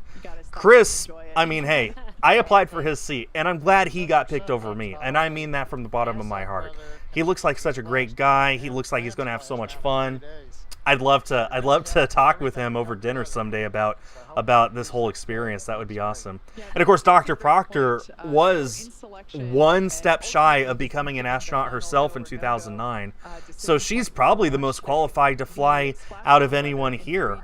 And just so much historical significance, so much significance out of all of these people. All of these quite literally randomly chosen people. Looks like Dr. Proctor's getting into Crew Dragon right now. I'm guessing Haley's already in there. And there they go. Just the stars aligning to make this mission as beautiful and as amazing as it is cannot be understated. So we got 2 in there already. If this is anything like previous missions, the commander will be the last one to enter. So, but we'll see. We'll see. Ingress the vehicle. Again, ingress is just a aerospace word for entering. They're now working on getting strapped into their seats, and it looks like Jared and Chris are awaiting their turn to ingress. I can't believe I didn't mention this yet. This is going to be America's first all-rookie crew to go to orbit since the final Skylab mission in 1974, which is just... How do you process that? Every single orbital mission since then has had at least one person on board who had been to space previously. None of these guys have been to space. Good morning. We've got you loud and clear, too. It's a beautiful... Oh, they're doing comm check. It sure is. Welcome to have you aboard. And there's Jared signing his. So that was Dr. Cyan Proctor just doing an initial... What a beautiful picture. The Inspiration4 crew signing their names on the white room. Oh, man. The very first all-civilian crew to go to orbit just finished signing their names on the wall. Literally writing their own names into history. What a beautiful view. And those help to clear the air. That way the message can be sent and received as clear as possible. But again, as we continue to get closer and march towards T0, we'll be hearing a lot of both Sarah Gillis and the astronauts communicating back and forth to make sure all systems are good for liftoff. Yeah, that's a great point. We'll hear quite a bit of communication, as you said, Andy, and the communication from Dragon to anyone. Well, it looks like Chris indeed will be the next one in, which means Jared will be last in, just to get some final preparations in with the pad closeout team, the pad ninjas. As mission commander, it's his job to oversee everything about this mission. So you may think that it would make more sense for the commander to enter his spacecraft first, but actually it makes more sense for him to enter it last to make sure everything outside is done first. And then he could go in to make sure all the preparations that were done before he went in are done now. Chris is going in now. Cyan and Haley are sitting in their seats waiting to be strapped in. If everything goes well, the next time they leave those seats will be 3 hours from now, when they're in orbit around the Earth. It's going to be... I can only imagine how excited they are right now. I would be shaking from excitement. and then probably grounded because I'm shaking. Just entered the vehicle as well and sat in seat number 4 and looks very excited. He did say he was going to have a very big grin on launch day. Yeah, he did. And he does. He is in seat number 4 as the mission specialist for this mission. And now about to ingress is Commander Jared Isaacman. Liftoff. We have a liftoff. 32 minutes past the hour. We just got a donation. Oh my goodness, Cynthia! I'm so sorry. It took me forever to figure out what was that. Oh, and I remember. That's the donation sound. Cynthia, thank you so much for your $20 donation today. Holy cow. Thank you so much. I thought that I had the donation goal all figured out. I guess not. I'll just update it manually. That's our first donation of the day. Thank you so much, Cynthia. And is it updated? It is. All right, let's go. That's the donation sound effect, by the way. $20 going straight to St. Jude's. In 3 different ways. So there's the bucket where you actually sit. There's the length of the footrest, as well as the length of the armrest. So each of those... Okay, all 4 of them are in there now. So now, over the next few minutes, the pad ninjas are going to be going over the outside of the Dragon, make sure everything's good out there, while there's a few people inside who are helping them get all strapped in, make sure that all of their emergency stuff is where it should be, and their communications stuff. Every crew member has an iPad and an iPhone and an Apple Watch that communicate directly with the Dragon. I don't know if the Dragon runs on Apple software, but it definitely communicates all that information. So yeah, they're going to be spending a few minutes getting strapped in now. My cheat sheet says that this process will take about 15 minutes, 15 to 20 minutes. Just making sure they're all strapped in. You don't want to be flying around the place when you launch. That would hurt. So, yeah. Okay. So I'm just going to let you guys listen in while I go and get more water. BRB. See shortly. These are just beautiful views. I mean, this truly is inspiring. I'm so happy that we get this today. And allowing them better access to that touchscreen panel there that is above their heads.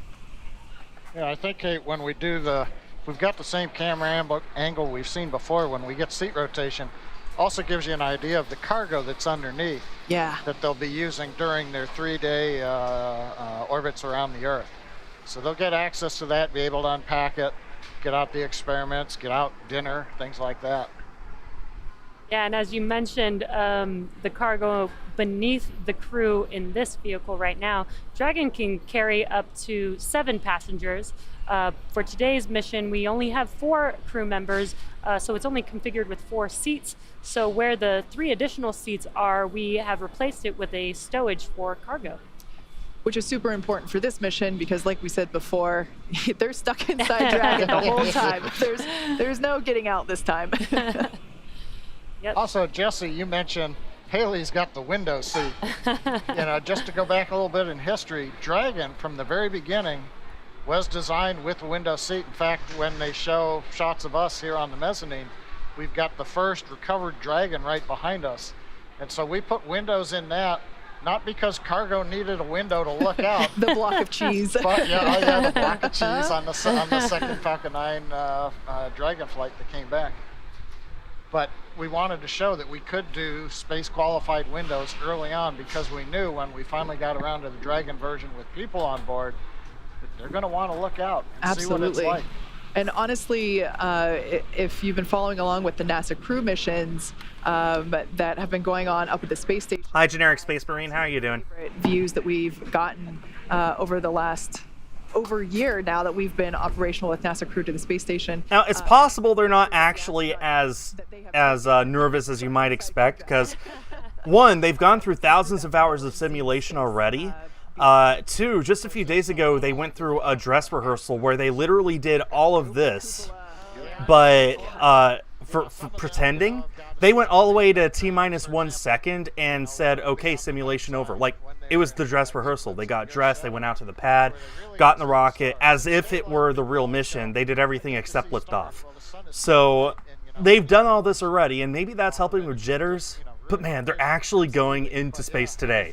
And I just can only imagine what must be going through their minds right now. Up in that cupola, looking out, I feel like it's going to be those constellations. It's going to be a very, very popular spot on Dragon while they're in orbit. Prime real estate for sure. This is a really cool shot. So on the left-hand side of your screen is the Dragon capsule resilience. And so that top conical portion, that is the capsule, and that is where the crew on the right-hand side of the screen is currently sitting. The bottom half of the Dragon vehicle is the trunk. There is a sort of a dark side and a lighter side. The dark side are solar panels, which will draw energy from the sun to keep Dragon powered throughout their mission. But this is super cool because you see the exterior, and then inside is the crew having a jolly old time with the closeout technicians. So yeah, that is the Crew Dragon, both halves of it. This is the only part that returns. While the pressurized section of Dragon, which is the top portion, will be returning to Earth, the trunk will not be. That part is not reusable.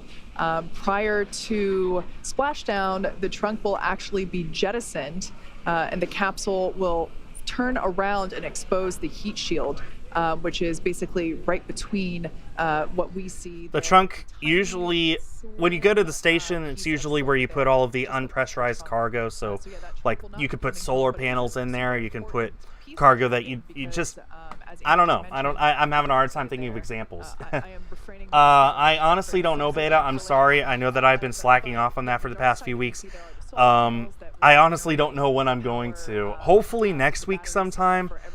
I'm going to try really hard to do it next Monday, because between now and then I'm busy, and then after that I'm going to Disney World for the rest of the month. So I really don't know, but I'll try and get to it whenever I can. Hi, Random Wolf. How are you doing? I've seen the over-the-shoulder shot where you can pick up the crew displays, and you get more of that once they rotate them into position. But one of the things that you just struck even looking at this, if you've been to the Smithsonian Air and Space Museum, for example, and you've looked at the Apollo command module, Apollo 11, or even some of the older hardware, it's how clean it is in there. You look back, Apollo had, I think at last count, about 566 switches. Oh, wow. Yeah, mechanical switches, so you had to have the gloves, you had to be able to toggle them. And we've seen a lot of stuff in history where somebody throws the right switch at the right time and the mission keeps going. But in this case, it's software touch display panels with very few switches, and so it gives a much clean looking vehicle. Looks like we got some everyone doing fist bumping happening yet again. Looks like Chris Dombrowski there, the last one getting buckled up into that 5-point safety harness. I wonder if he's having flashbacks to centrifuge training. Oh man, poor guy. Yeah, if you guys haven't seen the Netflix documentary, I highly recommend it. It's called Countdown. But yeah, in that, he threw up during the centrifuge training, which doesn't disqualify you for flight. Everyone gets motion sick. I wouldn't doubt that at least one of these guys is going to get space sick in orbit over the next day or two. But luckily you have medicine for that. You can train to fight it, so yeah. Of the shuttle launches, the shuttle essentially had astronauts on multiple levels. So you have the commander and the pilot up at the very nose of the shuttle, with all of the switches, everything around them. So that means that the poor ninjas. I have had astronaut ice cream. It's really cool. It's like a malt. Although ironically, real astronauts don't have that, because if they did, the crumbs would get all over the place. In space, you can't gather up crumbs like you can down here. You can't just sweep them up, because they just float all over the place. They get behind panels, they get inside your spacesuit, they get inside the tube that is your bathroom. You don't want any of that. So, ironically, astronaut ice cream is not real astronaut ice cream. These guys are bringing a variety of foods with them, though. I think I heard that they're bringing cold pizza. I don't know what that means. It'll be interesting to look back on the mission notes on this and read what all happened. I'm looking forward to just pouring through the transcripts. As possible, so reiterating the design is a core principle of Dragon design. Absolutely. And what better feedback is there than the people that have ridden firsthand in these seats? So what we just saw there were final checks, and basically everybody making sure that all those... It always blows my mind a little bit to look at the picture on the left and realize what's going on the picture on the right is happening inside of that. It's not two events happening in different places. They're the same exact spot, which is just mind-blowing to me. Just incredible to see this is happening inside of that. And just 2.5 hours from now, they are going to fly. That'll be, I think they said something like 40 minutes after sunset, which means that we're about 2 hours away from the sun setting. We're going to get some amazing, beautiful views of Dragon against the setting sun, and then it flying up into space, or it'll get hit by the sun again because it's going so high. It's just going to be absolutely beautiful. How do they use the bathroom if everything floats?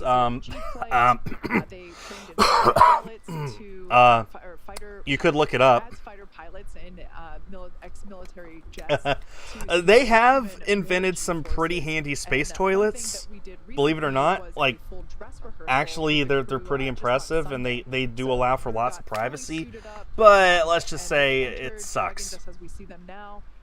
But today must feel so different to them, because even though they've been in these seats one other time in the suits, and we did everything as if it were real, today's the day that they're actually going to space. And so I can imagine that, at least if it were me, that seatbelt might feel tighter and tighter with every minute that passes. I mean, we're just about 2 hours and 30 minutes from launch at this point. And remember, the crew got the weather briefing as well, and so they know today is a great day for launch. And so it is looking more and more likely as, again, we continue to march down towards T0.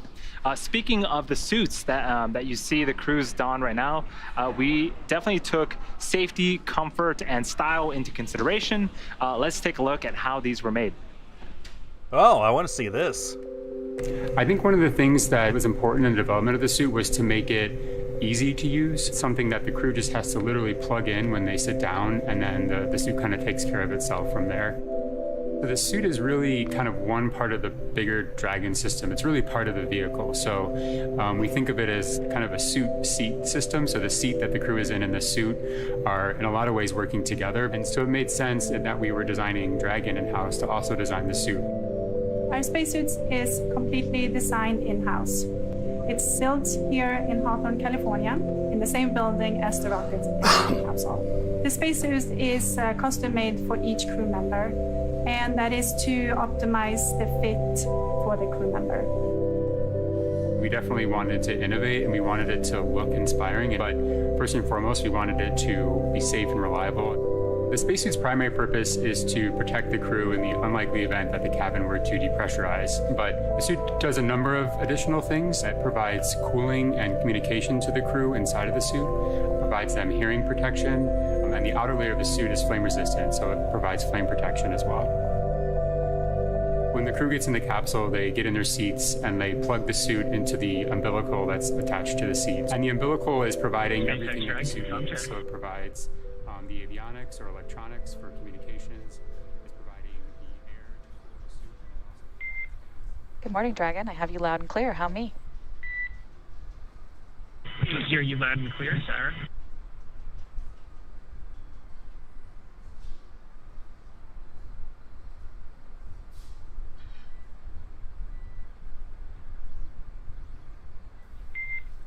And copy that, Jared. Let me know when you all are ready for comm checks.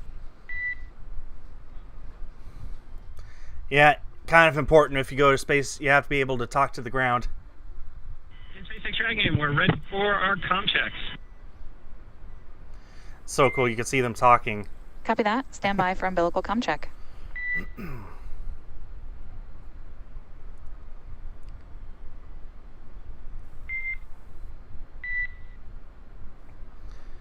It's kind of hard to see, but at the top of the screen on the left, you could kind of make out the hatch. Beyond that hatch is the cupola window that they're going to be getting those amazing views of the Earth out of. Oh man, just the pictures and the videos, so cool. MS2, comm check. And Brooke has you loud and clear. How me? Loud and clear as well. Leo has you loud and clear. How me? I have you loud and clear, Leo. Nova has you loud and clear. How me?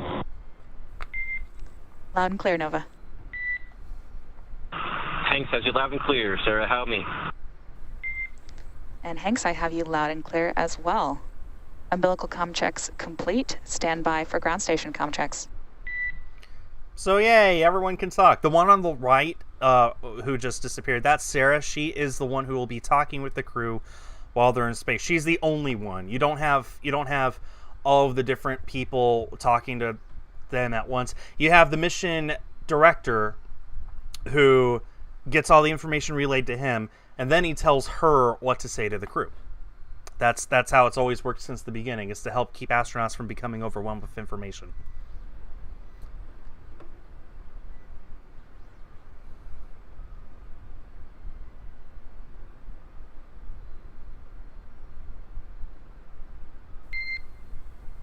Dragon, SpaceX, comm check. And Dragon has you loud and clear. How me? Core loud and clear. Ground station comm check complete. Stand by for Tetris comm check.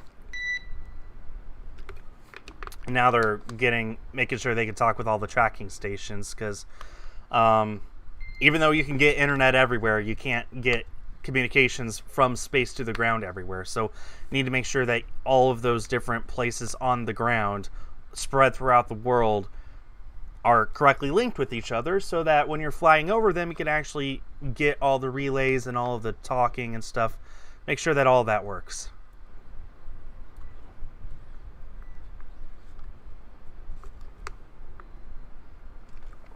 Got the commander and the pilot with the iPads there. Like I said, those integrate with the Dragon itself. I would love to take a look at those iPads. Dragon, SpaceX, comm check. Check the software on them, but probably never going to happen. And Dragon has you loud and clear. How me? Core loud and clear. Tetris comm check complete. Stand by for comm checks with MD and LD in the launch configuration. Okay. Dragon, MD on countdown 1. Comm check.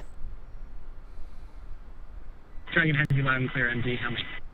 MD loud and clear. Stand by for comm check over Dragon to ground. Dragon, MD on Dragon to ground. Comm check. Dragon has you loud and clear. MD, how me? MD loud and clear. Stand by for comm checks with LD. It's a little crackly. Dragon, LD on countdown 1. Comm check. Dragon has you loud and clear. LD, how me? LD loud and clear. Stand by for comm check over Dragon to ground. Dragon, LD on Dragon to ground. Comm check. Dragon has you loud and clear. LD, how me? LD loud and clear.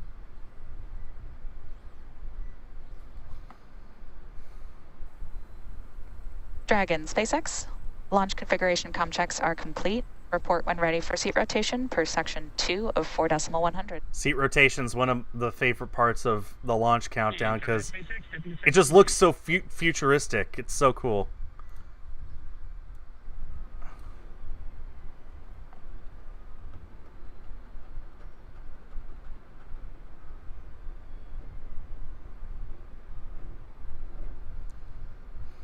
SpaceX, Dragon, we're ready for seat rotation. This is so cool. Copy that, Dragon. We will report when initiating.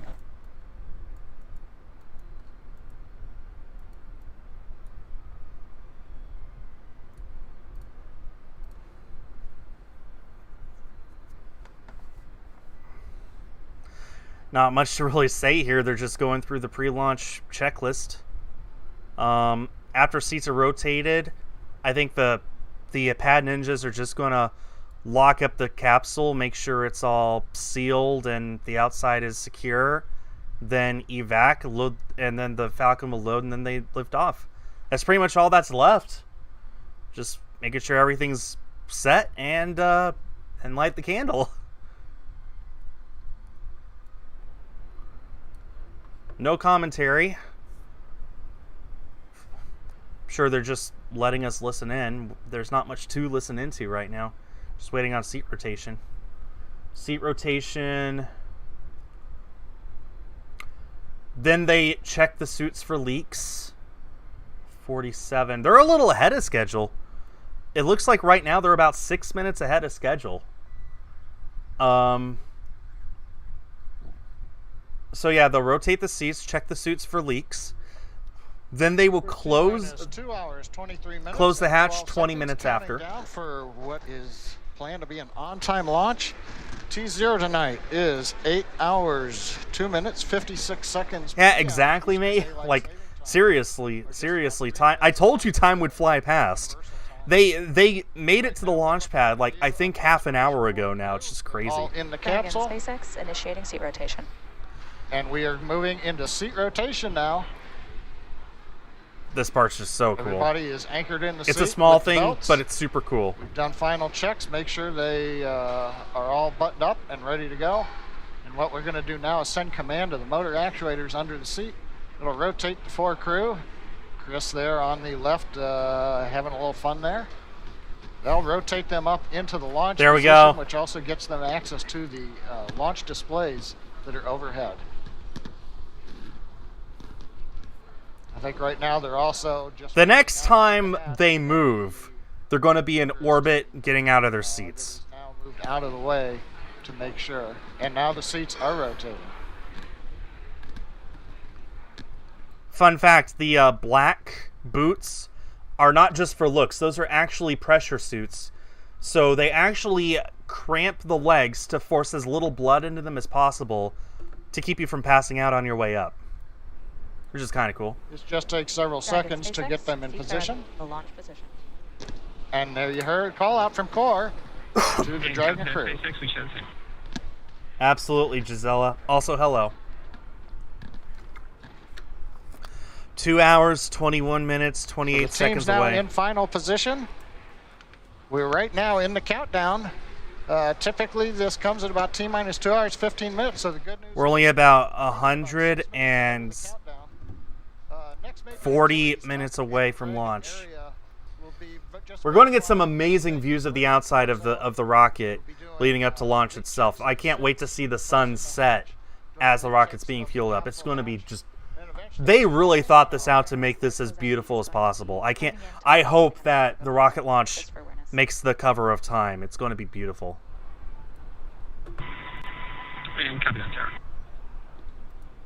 And that's one of the examples. The closeout team is still there. They can still get inside the capsule. The hatch is open. And so they'll be able to check to see if everything is tied down correctly, nothing's loose in the cargo that's underneath the seats. But as I was saying, at T-minus 1 hour, the plan is the team will leave the crew access arm. They'll get out of the blast danger area, and that'll leave just the Inspiration4 folks on top of the Falcon 9 for the last 50 minutes or so of the countdown as we prepare to head to space. Status right now. You can kind of see the stowage area underneath them if you look hard. You can see the racks. They're gray. Looks like the pad ninja is actually checking them right now. Make sure they're secure. They're bringing a lot of stuff with them. They're bringing medical experiments. They're bringing tons of stuff. Just souvenirs and stuff that they're going to auction off on behalf of St. Jude's when they get back. They're bringing, I think they said they're going to be bringing beer with them to brew in space. They're bringing tons of souvenirs and mementos for themselves and for their friends and family. They're bringing so much stuff. Like, Crew Dragon can take up to 7 people in orbit. Since this is only taking 4 people, that's 3 persons worth of weight that they can bring with them as other things. It's just, I'd love to see the full checklist once they're done. Also, Haley Arsenault is bringing a fun 0G indicator. We do not know what it is yet, but trust me, once they're in orbit, they'll show it off. I can't wait to see what that is. Speaking of, I don't know how long I'm going to stream. I at least want to stream to launch. I want to stream once, like, for at least a little while after that. But I don't know what all I'm actually going to be. I don't know when I'm going to end it. I guess I'll just find a place that looks good. But that's going to be hours from now. Not even thinking about that. All looking good for an on-time launch in just under 2 hours, 19 minutes. And shortly, the crew will perform some suit leak checks, and these suit leak checks are a part of a series of checks to make sure that the crew is in great shape before liftoff. However, there is one check that some of us at SpaceX thought was missing from the process. It's a very important one, so we thought we should clear it up now before we go any further. All right, if I had to choose between Star Wars, Star Trek, and then one of my other favorites is Stargate, SG-1, I would rather trek across the universe than fight my way. I've heard, are you a Star Wars guy? Are you a Star Trek guy? Those used to be true. I really think I'm a Battlestar Galactica guy, to be honest. There's no question it's Star Wars. Like, I'm a Star Wars fan, for sure. I would say that if I had to guess, it's a split. Hey, Cynthia, let's get this guy as an honorary member or friend of Legion. I don't know, something. Let's make it happen. I don't know on that one. Can't beat Captain Adama. I think Jared is Star Wars. Cyan is Star Wars. Chris is the wild card, but I think he's Star Wars. Oh, Jared is definitely Star Wars. I think Chris is probably Star Trek, but I'm not 100% sure. And I would think that Haley, she's the youngest, so I think maybe Star Wars. I think Star Trek is too old for her. Dragon SpaceX, you are go for Section 3, suit leak check preparation. I kind of am. I'm a medical officer, so. I don't know if we're like completely unified around that. I mean, there is other, sci-fi, spacey stuff that comes before Star Trek. We need to get him, and at the very least, we need to get Dr. Proctor. They don't know they're wrong. Like, they'll learn that over time. Like, I don't know if you heard it. He said, "Look, they know they're wrong." We need to at least get Dr. Proctor though, because she has this whole her fundraiser for this mission is literally called Jedi. You should look it up. So we at least need to get her. Clear from all the discussions. I'm a casual fan of both, but I know there's passionate fans on both sides. I like them both. Well, in my case, we're just listening. They're getting ready for suit leak checks. If you look in modern day, every day, I was reading the paper over the weekend, and I saw the new film museum here in Los Angeles. Part of that was described as the Death Star. On the other hand, on the next page in the paper, they're talking about a mansion up in the hills here above LA as the Starship Enterprise. So you kind of got an equal, but in my case, showing my age. So right now, everyone has their visors closed, and their suits are filling up with air. Actually, it's kind of really visible on Jared's suit. Basically, they're filling their suits up to full pressure right now, just to make sure that there's no leaks in them. Once they verify that, they're going to unpressurize the suit so they can actually move their limbs around. Trust me, moving your limbs inside of a suit, I've been in a pressure suit before, it's not easy. Imagine trying to move around on the inside of a balloon.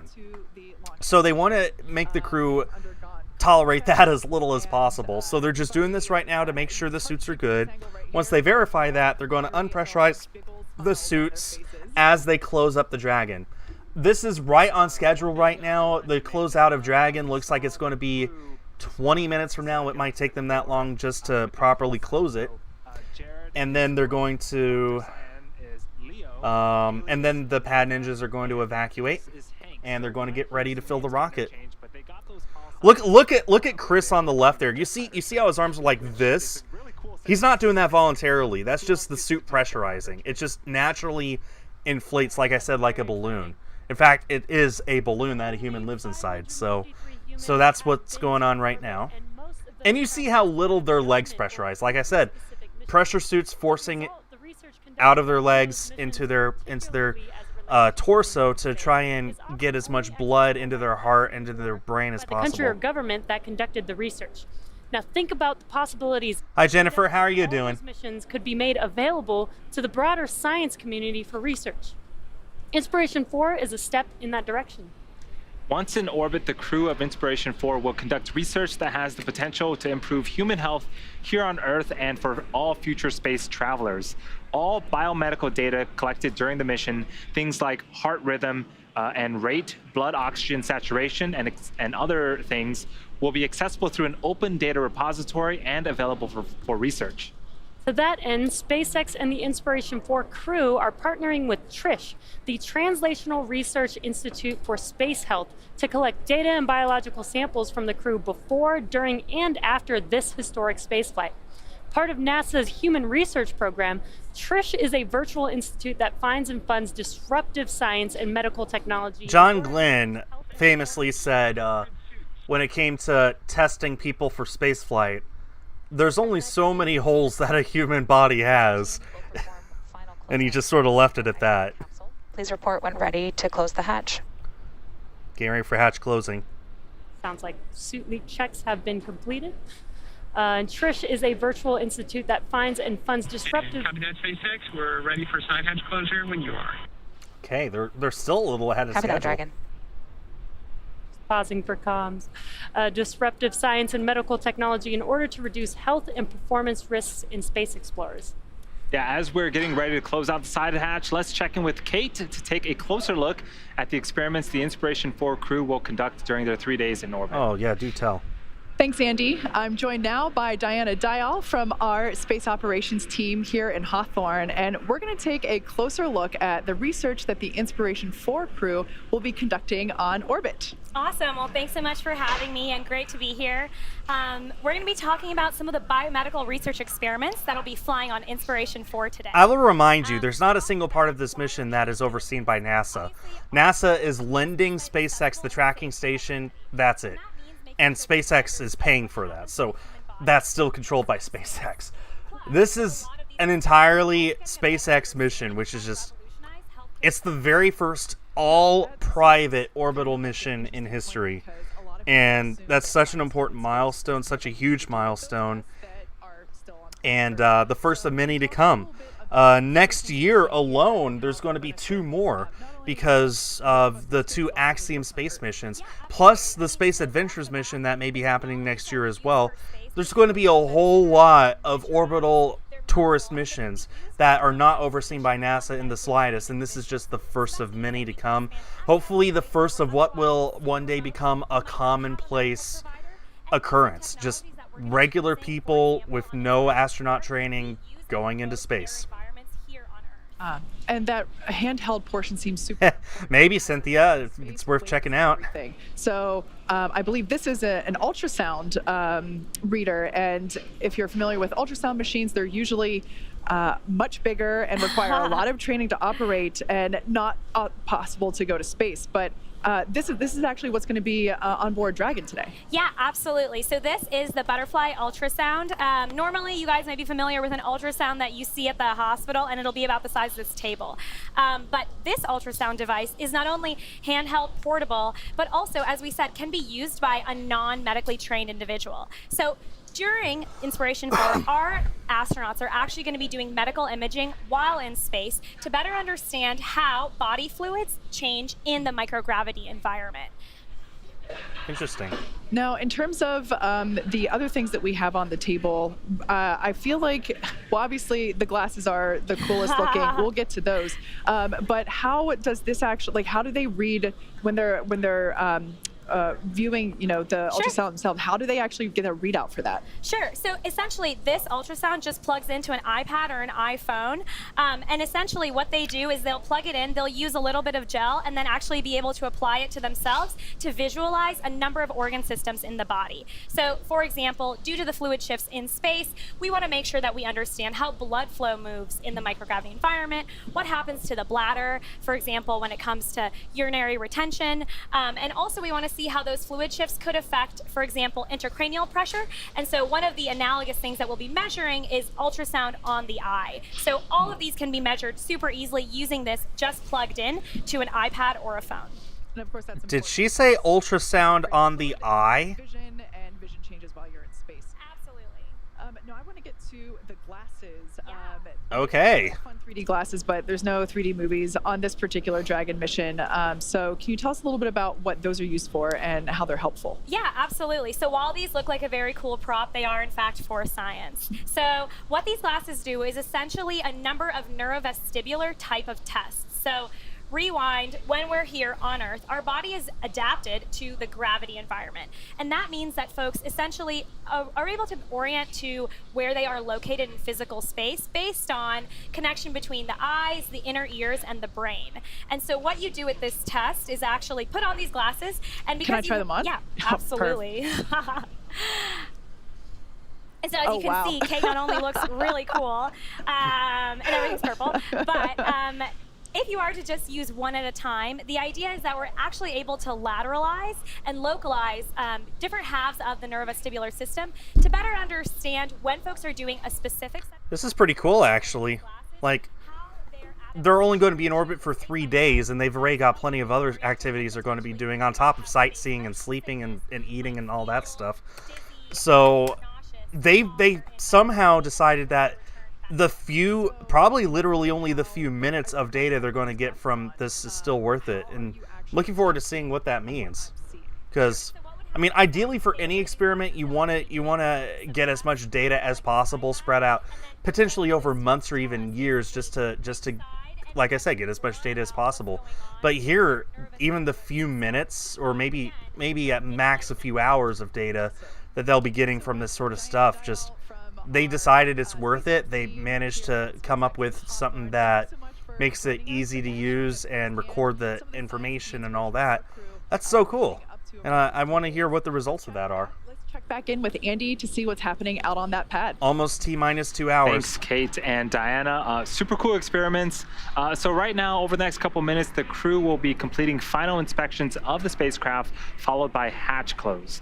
And so the crew is doing a sweep inside of Dragon to make sure there isn't any foreign object debris, what we like to refer to as FOD. Basically, anything that doesn't belong, that shouldn't be inside Dragon, we want to make sure that that is not there anymore.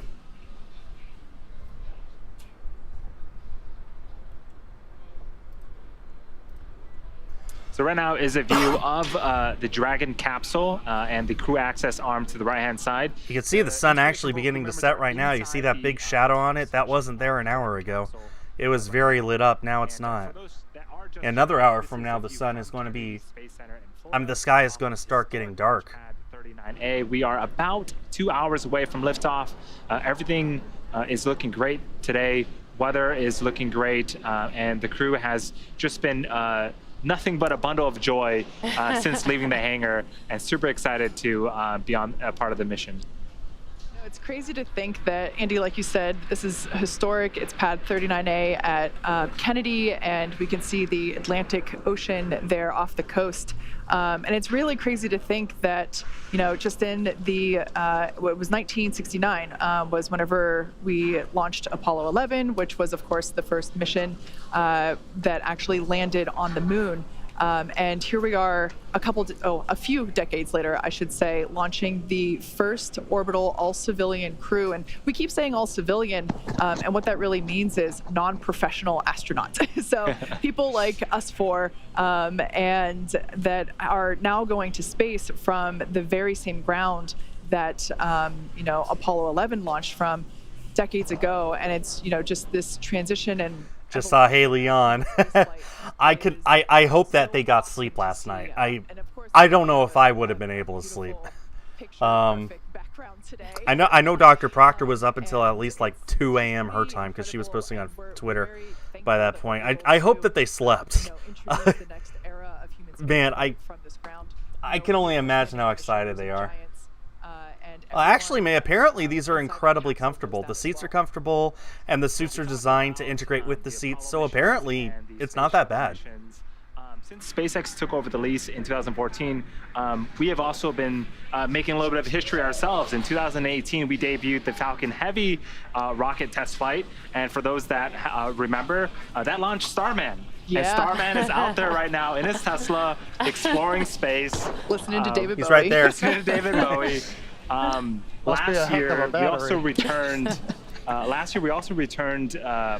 Crewed flight from American soil with the Demonstration 2 mission with Bob and Doug, and we also had our first operational crew mission last November as well. So yeah, and continuing to march forward. And that's actually the capsule that's flying today. Yes. That first operational crew mission, Crew 1, which launched... So there are currently 10 people in space.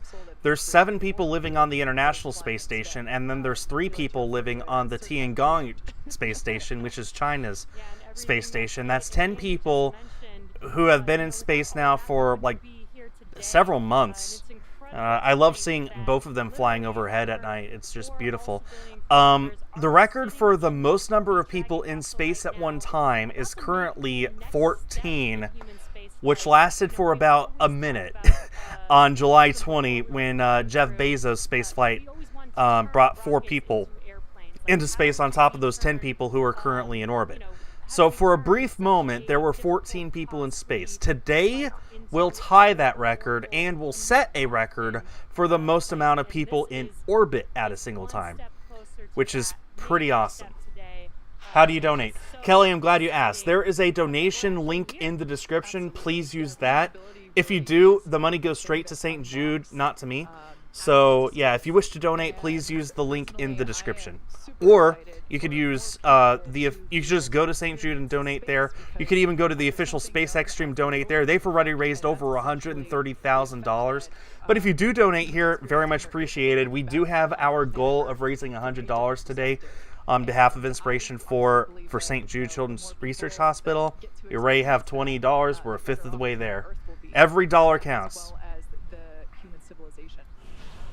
Yeah, Dragon today is going to be flying 4 people. It can hold up to 7, so hopefully in the near future we'll see 7 folks flying in Dragon.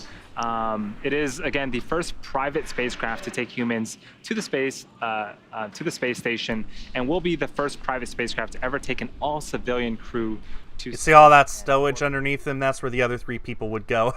Yeah, it can actually hold up to 7 people, which is crazy. So as we mentioned before, the pressurized section, the section that we actually see the crew in, is there at the top. Oh man, that's going to be beautiful. The nose cone will open up and reveal the cupola, the observation dome, and we'll can't wait to see all the exciting views that they're going to see from there. And then so if you jealous. look at the bottom portion, which the lighter side is reflecting towards us, we'll call it the Jedi side, and then the dark side now. I told you, Team Star Wars all the way. The dark side, which is actually the solar panels, which are one of my favorite things. We build them in-house here at SpaceX, integrate them onto the trunk, and that trunk will not be making its journey home. Unfortunately, that is not one of the reusable components of Dragon. It will be jettisoned prior to the capsule's re-entry through the Earth's atmosphere. The capsule is what the crew will live in for the next 3 days. The volume of the Dragon is about 328 cubic feet. So once they're in space and in microgravity, they'll be able to utilize that entire space. And with the cupola, they'll actually get just a little bit more room. They get a little bit more volume inside of that capsule.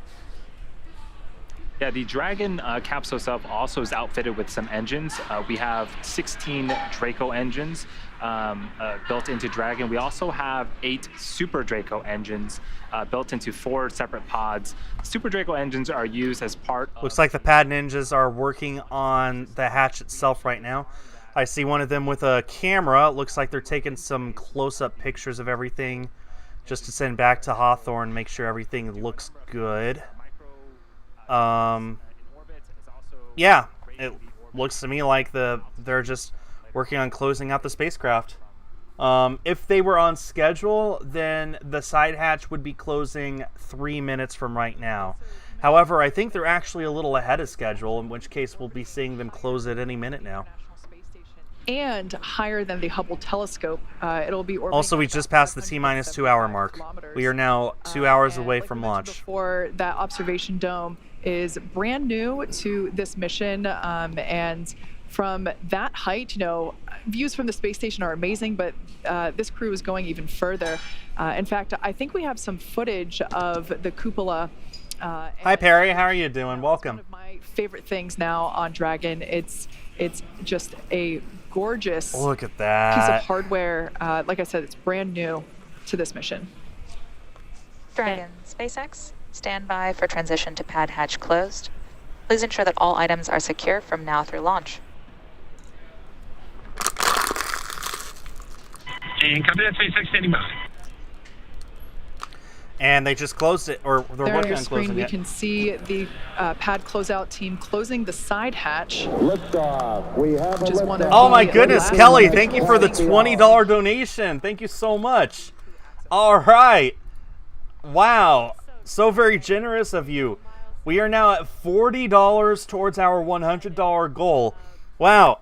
I think we got a good chance of reaching that goal before launch, everyone. Or at least before the stream is over. I guess we'll find out. Thank you so much, Kelly, for your generosity. I'm sure that money will go to a very, very worthy cause over there at St. Jude.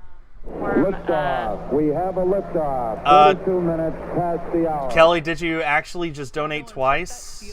Or to it for a few minutes and monitor that pressure. no, you only donated once. That's weird. Showed up twice, but okay. Well, thank you so much, Kelly. Put on the door on the door. It's a small piece that will actually go on where that torquing area is, which you can sort of see it there behind Double checking the closeout lead number 9. There on the right-hand side. Yeah, it only donated once. It just showed up twice. But yeah, this process Strange. can take a few minutes, so they must be super excited. Anyway, thank you, Kelly and Cynthia, for your very generous donations. They can't go to space just yet. We're just under T-minus 2 hours until that happens. Now, Kate, as you mentioned, T-minus 2 hours. In the timeline, they're right on the timeline. The plan was T-minus 2 hours to initiate the closing of the hatch. So the good news is on the Dragon They're side, flipping the hatch back up.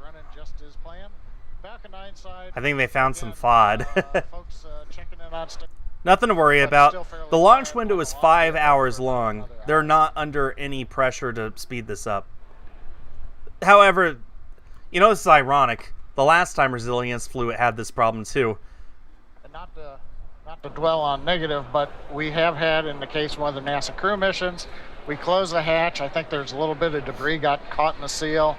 We caught that. We opened it up. So there's even time in the... Yeah, it was the last time this very spacecraft was used, Resilience. So they're just wiping it down with like a wet wipe and just making sure it's all nice and secure and clean so that when the hatch seals, you got a nice, good, solid seal. Finally has to get off of the pad. Yeah, that's right. I remember. And like I said, this is a 5 hour long launch window. They could take 4 hours scrubbing this and still be left with plenty of time to launch on time.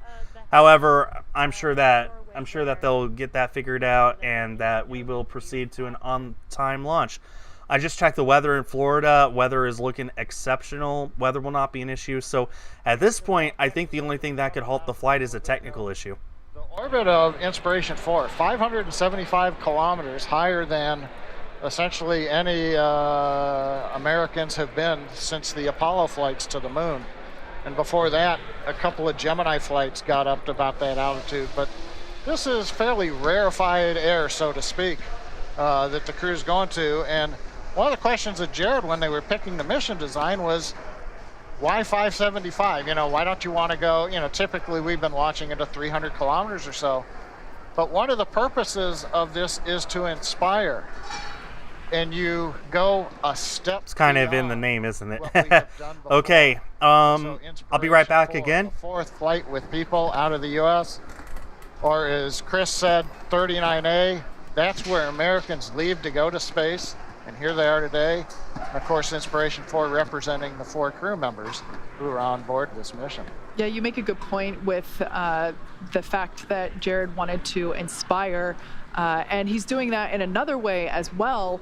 You know, if you're watching on YouTube, you might notice that there is a donation button for St. Jude Children's Hospital. We are fundraising money for research and cures for childhood cancer, pediatric cancer, which is very near and dear to this particular mission. The individual that's seated on the far right-hand side of your screen there, that's Haley Arsenault. She is 29, and she actually is a pediatric cancer survivor. She had bone cancer when she was about 10 years old and had a surgery to remove it and underwent very intense treatment. During that process, she decided that she wanted to grow up and be a medical professional and work at St. Jude. And that's what she does now. She's a physician's assistant there. And she is representing the pillar of hope on today's mission. Right, and this mission is a fundraising event So if you are watching, as Kate said, on YouTube, there is a donation button. So please donate what you can. We've so far raised about $133,000 on the YouTube channel so far.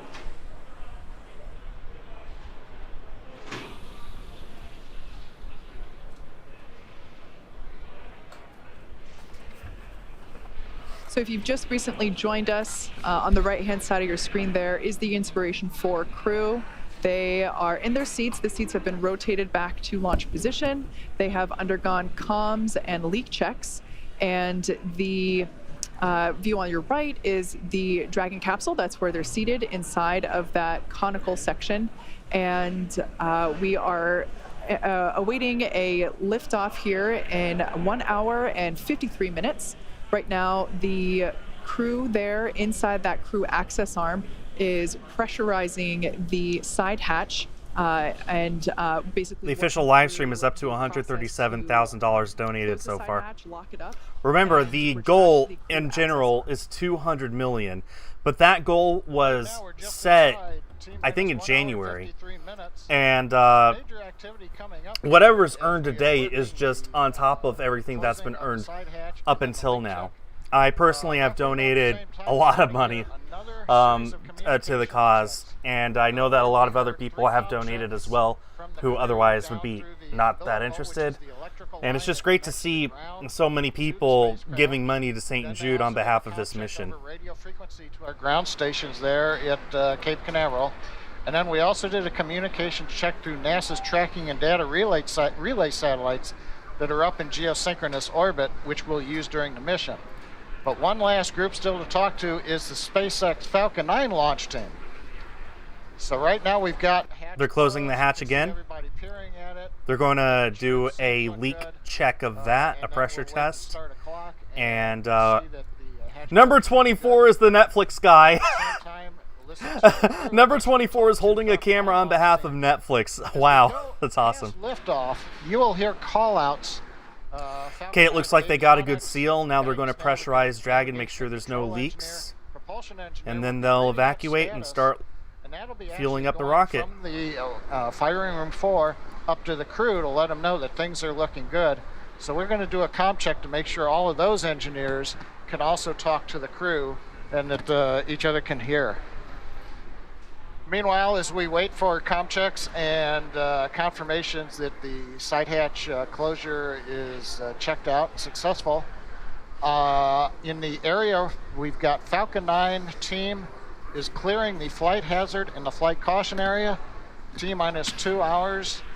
These are larger areas around the Complex 39A. So roadblocks are down. Dragon SpaceX, we are commencing health checks for the launch escape system. Expect a momentary flight computer change, followed by a transition back to pad hatch closed. So the launch escape system, I can actually use my model here to talk about that. If in the event of an abort, they need to rip away from the rocket really, really fast, just like that.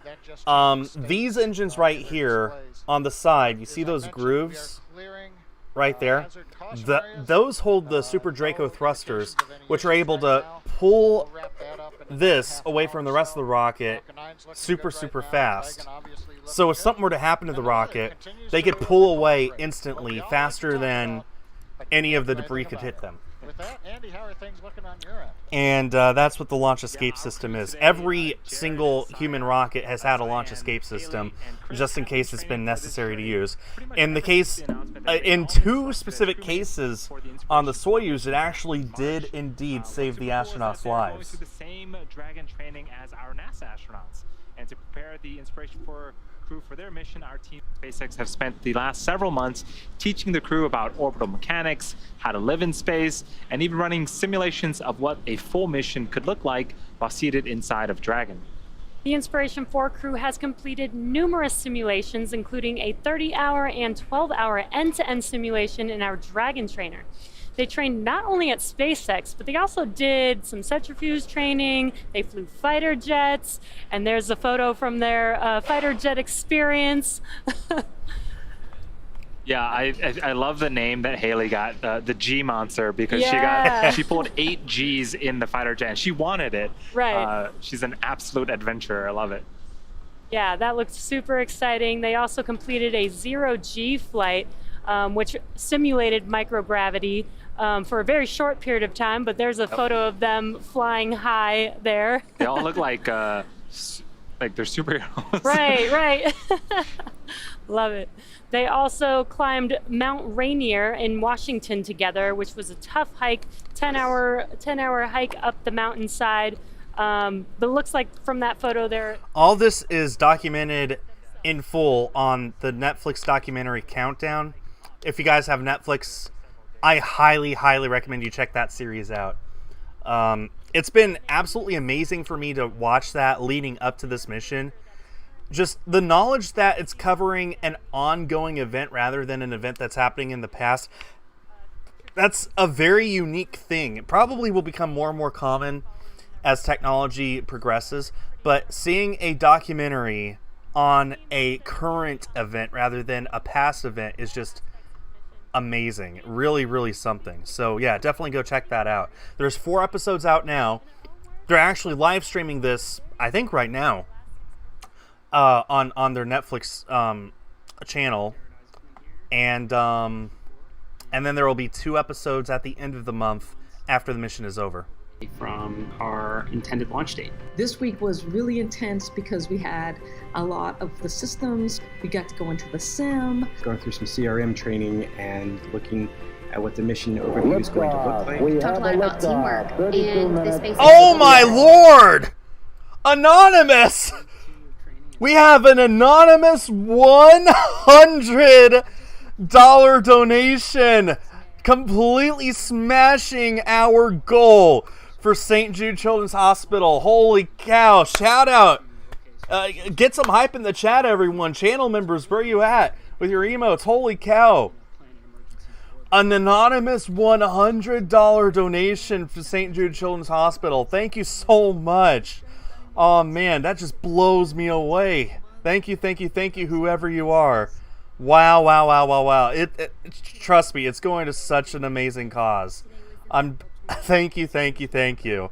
Oh man, we now have surpassed our goal. Oh my goodness. I don't know what to say. Just thank you so much. I'm blown away. Thank you.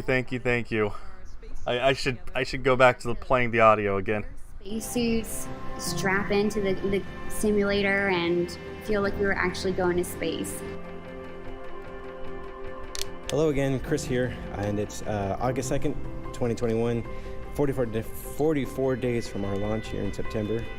Everything keeps going to plan, and I'm not going to bump up the goal anymore. Our goal was 100. We have hit 100. Anything past that is just icing on the cake. It's just a bit extra. So, hey, if you still want to donate, please feel free to donate. We've hit our goal, but St. Jude could always use more money, you know?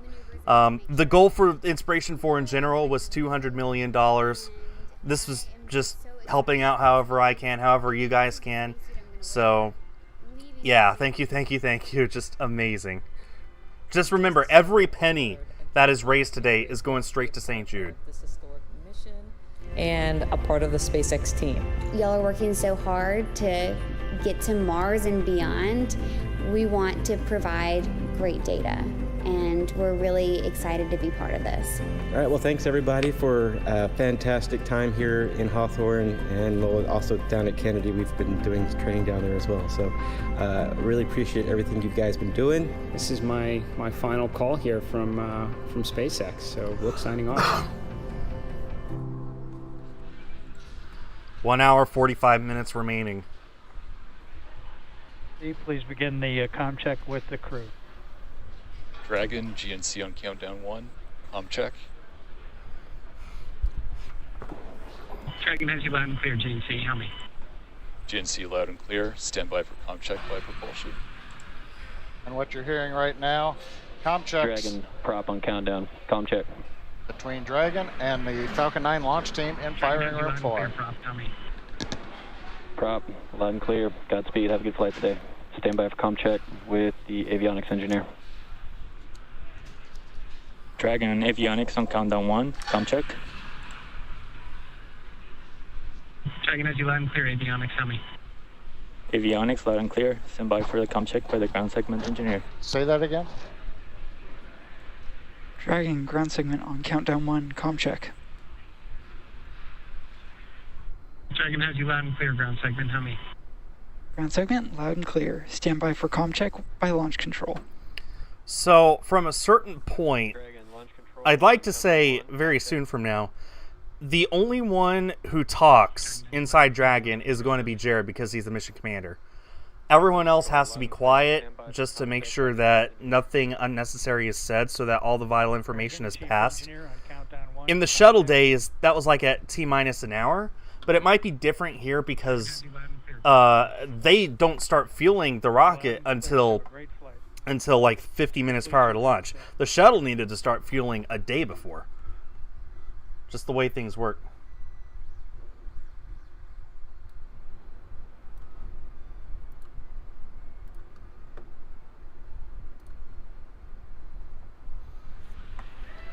Just inside T-minus 1 hour and 43 minutes. We've heard the comm checks between the Inspiration4 crew up in the Dragon capsule, up at the very top on the picture at the left, behind where the crew What a access beautiful arm is. picture. That's where Dragon is with the crew right now. Sun is going to start setting here really soon. Launch team located in firing room 4, just a few miles just west of the launch pad. Got a great view out the windows. Earlier we saw a picture of the crew signing their names on the booster that has flown to space a couple of times, and that's an example of reusability of the Falcon 9. And we've talked reusability several times in the webcast, and our boss Elon Musk, he's made it clear for years and years, the holy grail of space travel, what opens up space for humanity to become a spacefaring civilization, is reusability. Without it, spaceflight is just not affordable. And I think, as we mentioned earlier, if you threw the airplane away after every flight, no one would be flying anywhere. So each step in SpaceX's history... Wow, we're at 20 people watching. That's amazing. We're still 100 minutes away from launch. You guys could go and watch Frozen and come back in time, I think. So, yeah, this is just so exciting. I love going through every single minute of the cruise day leading up to the launch itself. This is what I indulge in, okay? This is just a beautiful accomplishment that humanity is able to do, and able to do now often and safely, to the point where, you know, it almost does feel routine, but it's still so inspiring to me. These are 4 people with no astronaut training experience who are about to go into space. And I just think it's such a beautiful thing that we live in a time where we can witness this, and I'm glad you guys are witnessing it with me. 2020, as well as the GPS 3.5 launch in June of earlier this year. Hi, Octo To date, Echo. SpaceX's Falcon 9 rocket has completed 138 total launches, with over half of those on reflown rockets. As for the Dragon spacecraft flying today, as I've mentioned before, it previously flew on the NASA Crew 1 mission in November of 2020. And overall, Dragon spacecrafts have completed 27 missions, including 25 visits to the International Space Station, 10 of those visits on reflown Dragons. So reusability, Dragon SpaceX, we have a good side hatch leak check. Good. And copy that, SpaceX. Good side hatch leak check. Be gone, FOD. All right, that is great news. That was just confirmation that the leak check that they performed on the side hatch, everything is good. So that side hatch will remain closed until those 4 individuals, according to my cheat sheet here, on Earth in 3 days after orbiting for that duration. Next up is they're going to be doing the launch escape system checkout, which I'm pretty sure is going to happen after the pad ninjas evacuate. Inside of the capsule can withstand that pressure and make sure Then there's really not much that's going to happen for the next. So that is great news that we are hold on. continuing to march. Make sure I get my timeline right here. On time, everything seems to be going great so far. Kate, I do want to talk more maybe about another reusability. half hour before something big happens. Over half of of our rockets. Looks like they're going to be retracting the crew arm a full hour from now. One of the things is to refly rockets, you got to land them. And that A little under an hour from now. Favorite, seeing the booster come back. Oh yeah, Hammer Bro. Also, hi Hammer Bro. Yeah, I love space. Number one passion, thing that I care about most. So, yep, no surprise here. In fact, Crew 3 launches on Halloween next month, and I'm planning on covering that too. It's going to be just like this, just with a International Space Station crew rotation flight instead. So there will be actual astronauts on that. When we see the rockets landing on the drone ships out in the ocean, because the ocean is big, right? This drone Later, May. Thanks for being here for so long. The drone ship is the size of a football field. And one of my absolute favorite memories that I've had in the 7 years that I've been at SpaceX, I actually was hosting the webcast when we successfully landed on the drone ship for the first time. So for anybody that might remember those days, there were a few unsuccessful landings on the drone ship. Yeah, SpaceX landed their first rocket in 2015. It was like December 2015. So quite literally, it was like only 5 or 6 years ago. Now they do it all the time. Now it's commonplace. Now it makes news when it doesn't work, but I fully expect for this one to land today. Landing for the first time is one of my top 3 favorite memories. Yeah, that is pretty incredible, and it's what's gotten us here today. So, the first stage, what do I mean by that? Well, even if you don't know much about space, you probably at least are familiar with this. Let me go ahead and just separate these real quick. Sit down, Dragon. Okay, this is the first stage, right? From there to about there. This is, I mean, you can line this up with what you see there on screen. It's the sooty part, right? It's sooty because it's already been used several times. That's a picture of Starship. So after this sends the rest of the rocket into space, it comes down, flips out its legs, just like this, and lands. Just propulsively lands itself. These little grid things come out and help it aim, and comes down for a nice soft landing. Then they bring it back to shore, check it out, make sure that everything is as it should be, and then just fly it again, over and over and over. SpaceX is currently the only company that can do this with a first stage. However, there are many companies that have plans to do it in the near future. And yeah, that's Starship. That is the tallest rocket ever made. Down in Boca Chica, Texas, which I need to visit someday. I absolutely have to. Man, it's so big, so amazing. Looking forward to seeing that fly. That's 400 feet tall right there, which is about 10% taller than the Saturn V, which is currently the tallest rocket. It's just insanely huge. Like, that Starship is almost twice as tall as this rocket here. And this is already the second tallest rocket that humans have ever flown on. That's how big it is. Build, the more that we can learn about designing it for manufacturability, designing it for that reusability. And again, we are now less than 100 minutes away from launch. And now taking that to Starship. I know that the whole day has been leading up to it's getting real, but guys, it's getting real.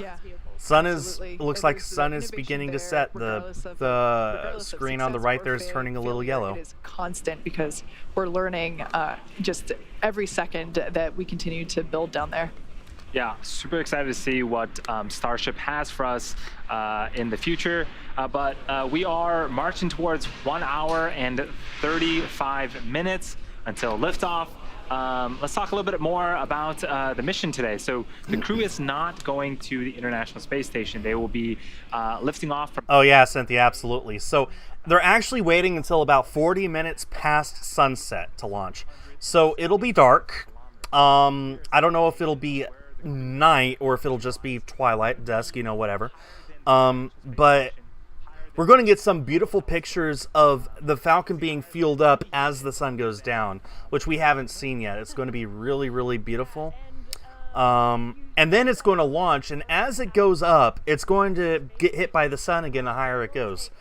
And they chose this time and this orbital inclination so that as it goes up, it'll actually hug the east coast of the U.S.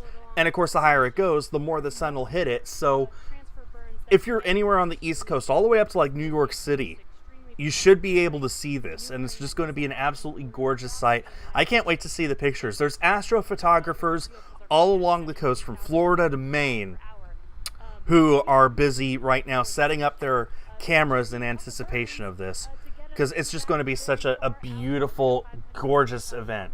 When the rocket exhaust trail just suddenly appears being hit by the setting sun. Just, oh man. They really thought about every single thing about this flight. If it were me, I would have just said, launch at 3 p.m. It'll give me time to sleep in. But no, they're choosing 8 p.m. Eastern, an hour and a half from now, for that reason alone, just for the pictures. That's it. No other reason than that. They could have chosen any time. They chose that. Look, there's not a cloud in the sky there now. Man, weather is looking exceptional. Absolutely beautiful. Why isn't it showing 575 kilometers? That's because we've got 2 more burns that we still got to go through. Incredible shot there of oh man, look at that at Kennedy Space Center. And like Andy mentioned before, yeah, this is going to 575 kilometers. This is the furthest that humans will have traveled away from planet Earth since the end of the Apollo program in 1972. So we are continuing to march toward T0, and it's safe to say that the energy is growing. It's becoming more and more real. I mean, with a blue sky like that, how can it not be real that, you know, we're going to space today, hopefully. So proceeding towards the 1.5 hour mark here away from liftoff. Checking my cheat sheet again. Wow.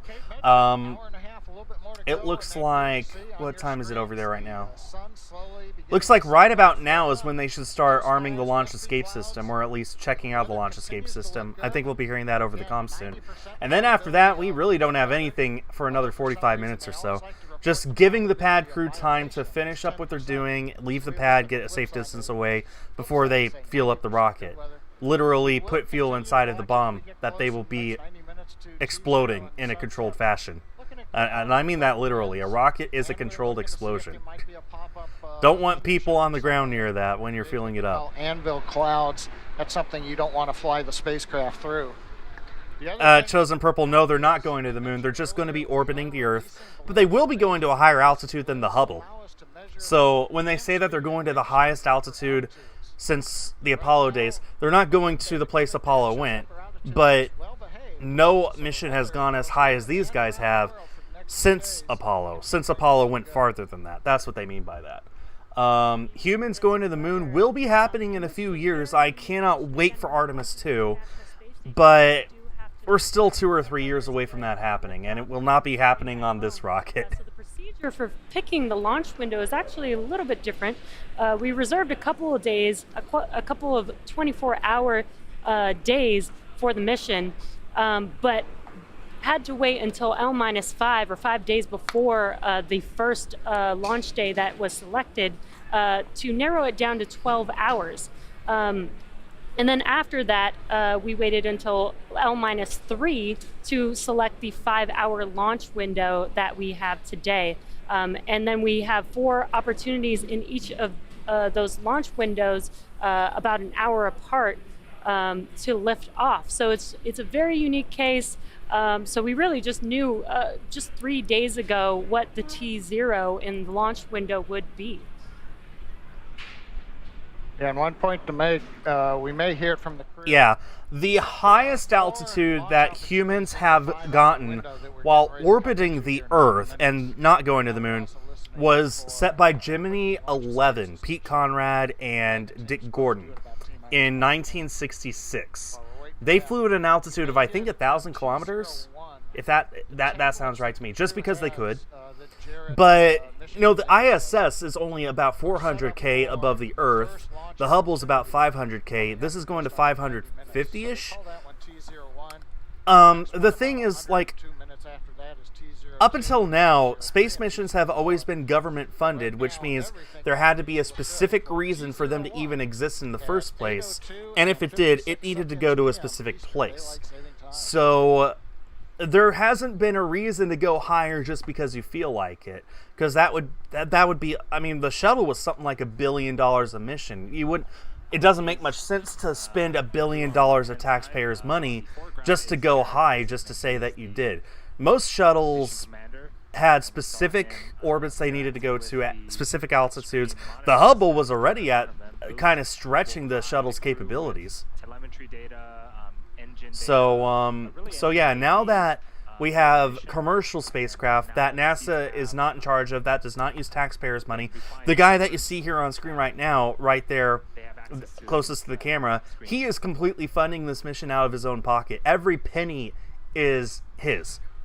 That is funding this mission, so he gets to go wherever he wants. He wants to go to a high altitude so they can get nice views of Earth and get really nice pictures, and SpaceX can do it, so they're going to do it.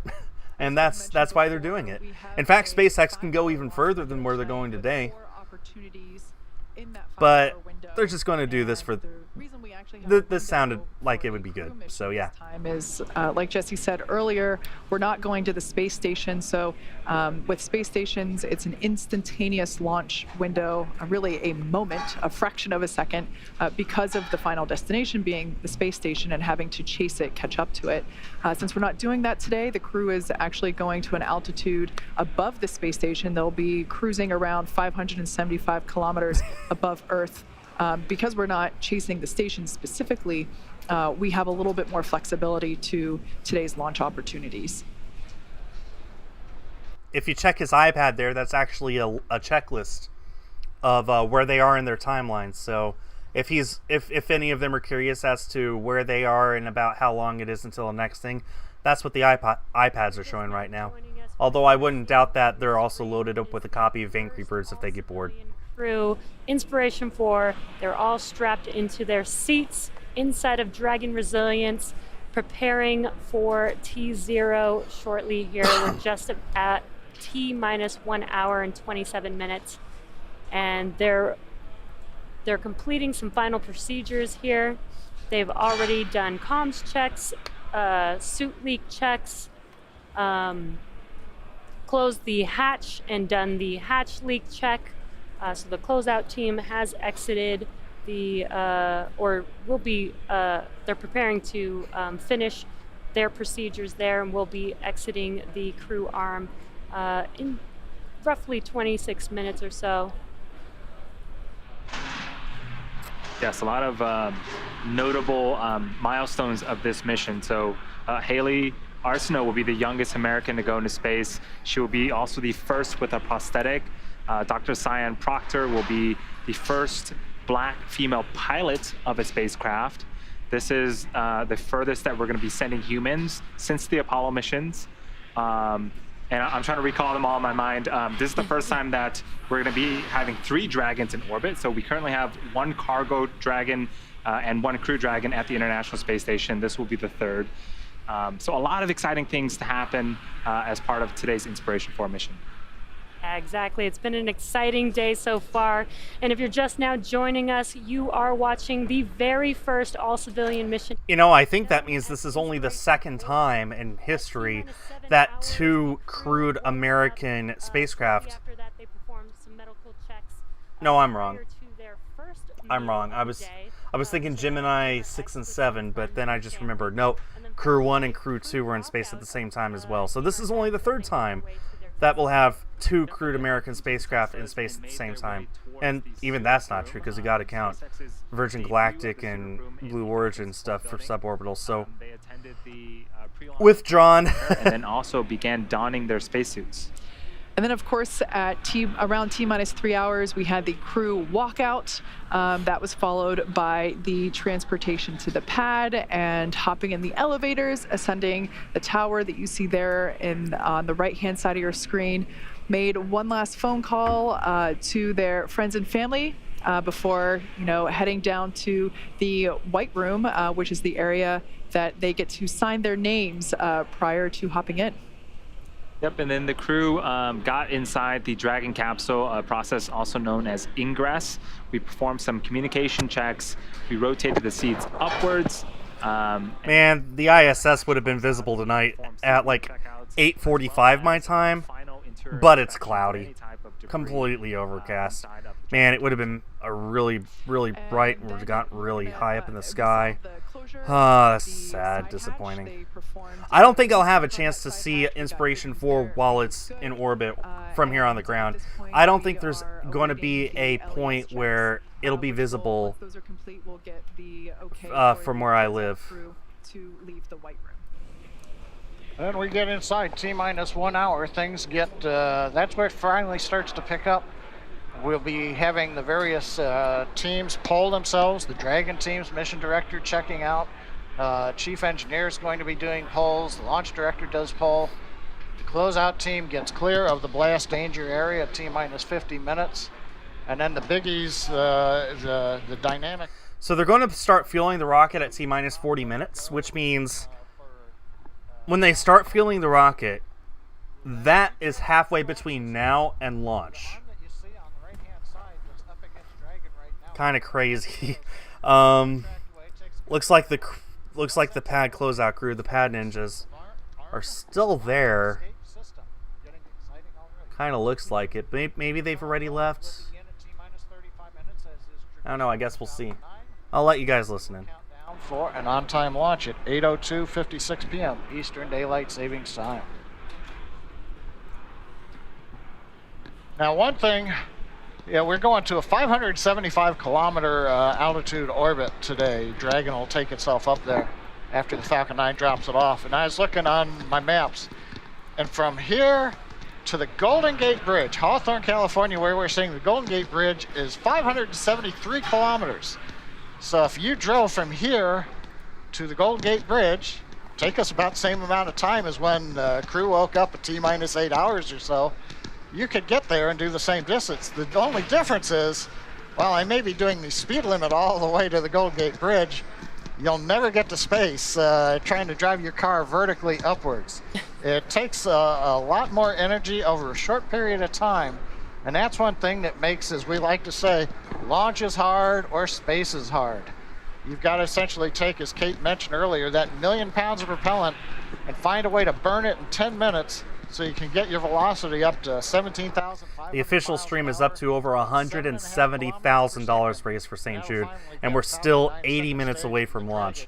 I would love nothing more than to see them raise at least $500,000 on the official stream. We already hit our goal on this stream, which is just mind-blowing. I mean, hopefully we get a bit more before the end of it. The more money going to charity, the happier everyone will be. Burns up, we don't try to land it. That'll be on the Starship program. Yeah, we are about an hour and 20 minutes away from liftoff and eventual stage separation of the Dragon. But in addition to the science and supplies going up onto the Inspiration4 mission, the crew's also taken along some personal items for their 3-day trip around the planet. We caught up with the crew during training to get a little more insight on what each of them are planning to take into space. Can't wait to see what these are. Most special item I'm bringing up to space is this custom jewelry I had made for my wife and 2 daughters. It's a dragon pendant, if you will, and so it'll be going in my satchel on suit-up day, and I'm gonna fly it in space for them. I think we all now have like a really close connection with dragons, and this seemed really appropriate. Something hopefully my family will want to pass along for generations to come. What I have here today are a couple of things that my mother-in-law has asked me to take up into space for her, and some of the connections to these items are just kind of special. So what I have here are 2 pins. They're both orders of the Eastern Star. I mean, if you can take a look at that and see those, but that's that one. Would have been nice, Cynthia, but it's a little late to add stuff to their inventory right now, isn't it?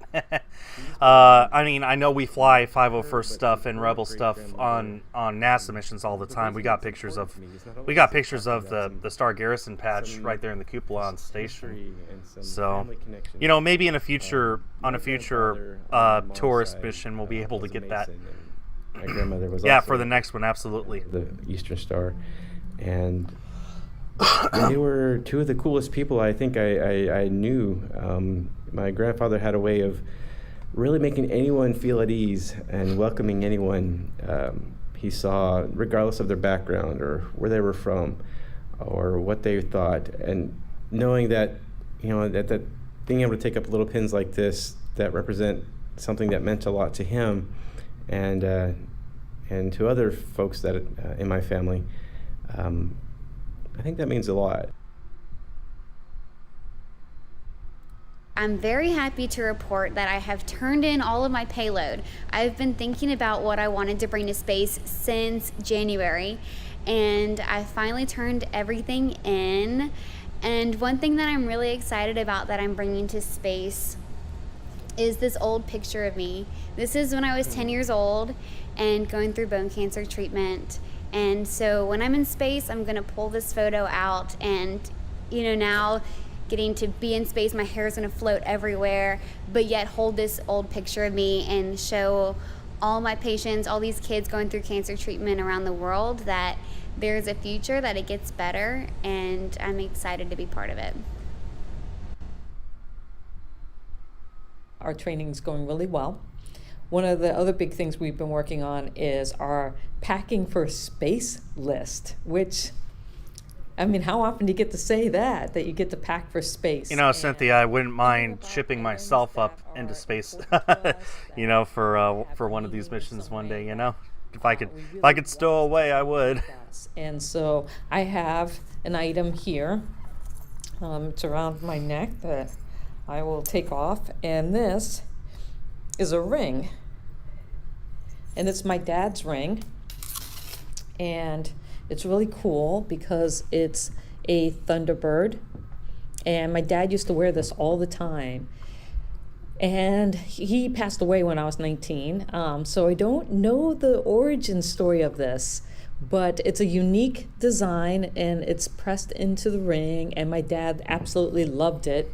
And like I said, wore it all the time, and unfortunately both my parents have passed away, so my mom... There's 116,000 people watching the official stream. Tim Dodd, the Everyday Astronaut, streaming this. NASA Spaceflight streaming this. I wouldn't doubt that there's some other big people streaming this. Netflix is streaming this, of course. Just, oh my word, just all the people who are watching this right now. I wouldn't doubt that at Liftoff there's going to be millions of people watching this live. And that's just live streams. Forget like news channels and stuff like that. Just, man, there's the sheer amount of people who are watching this is just mind-blowing. USA, and it says where America's day begins. And so I've had this coin, and has 1970 on it because that's the year I was born. And so I feel like this is the first gift my parents ever got for me, was this coin when I was born, and I've had it now for 51 years. And so I'm bringing that to space with me. So I have my coin, and then I have my 2 rings from my parents. And I'm excited to bring them along for this incredible, amazing journey experience. And thank you for everything that you've done to help me get there. Love seeing how they've all selected things to take with them. In space, weight is everything. So while they probably... So that in the background, that hanging capsule, that is the original Dragon. That was Dragon 1. Technically, the one flying today its official name is actually Dragon 2. It just comes in 2 variants, a Crew Dragon and a Cargo Dragon. But it's Dragon 2. It has so many upgrades to it. It makes the old Dragon look like an old piece of junk. But the original Dragon was actually a pretty big deal. It was the first reusable American spacecraft, space capsule, I should say. Of course, we had the shuttle. But yeah, so that's what it is. That's just hanging there on the ceiling at SpaceX's headquarters in Hawthorne. Share that for generations to come too. Yeah, I love that they get to take a little bit of something with them. As we've been talking throughout this whole mission, it seems so personal. They get personalized suits. And now they get to bring something with them, some memorabilia for themselves, which I think is really important for a mission like this. So in addition to the space science, in addition to the science supplies and personal items, the Inspiration4 crew is also taking up a number of items that will be auctioned off to help raise money for St. Jude Children's Research Hospital. I wish it weren't auctioned. I wish they would just sell them, but hey, More money for charity, right? I guarantee these will all go for several $100 minimum. Expect thousands of dollars. Town show in Nashville just a few weeks ago. The NFT was loaded onto an iPhone 12 and will be played by one of the Inspiration4 crew members while in space. And there's going to be a bunch of other cool stuff going up that will be auctioned off as well. Yeah, there's quite a list of things that are heading up. Some of you might recall the Time magazine that was recently published with the Inspiration4 crew. I think it was such an iconic shot. It was very stoic looking. And there's going to be a copy of that flying on this mission, and the crew will autograph it after the Dragon capsule splashes down in a couple of days. And of course, something for little ones, there's a handful of plastic and plush STEM toys based on the animated series Space Racers. So again, all of these things are available through auction, which is currently live. You know, I have a 3D printer. In fact, you can maybe even hear it in background right now. It's printing pieces of my Saturn V. I should really consider 3D printing a SpaceX helmet. That would be so cool.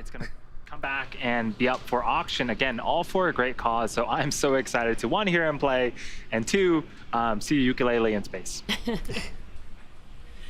Yeah, and again, this mission is a fundraiser for St. Jude, and I love that they're going to even have some Inspiration4 mission jackets, which are going to feature some artwork from some of the patients at St. Jude, which is going to be pretty incredible.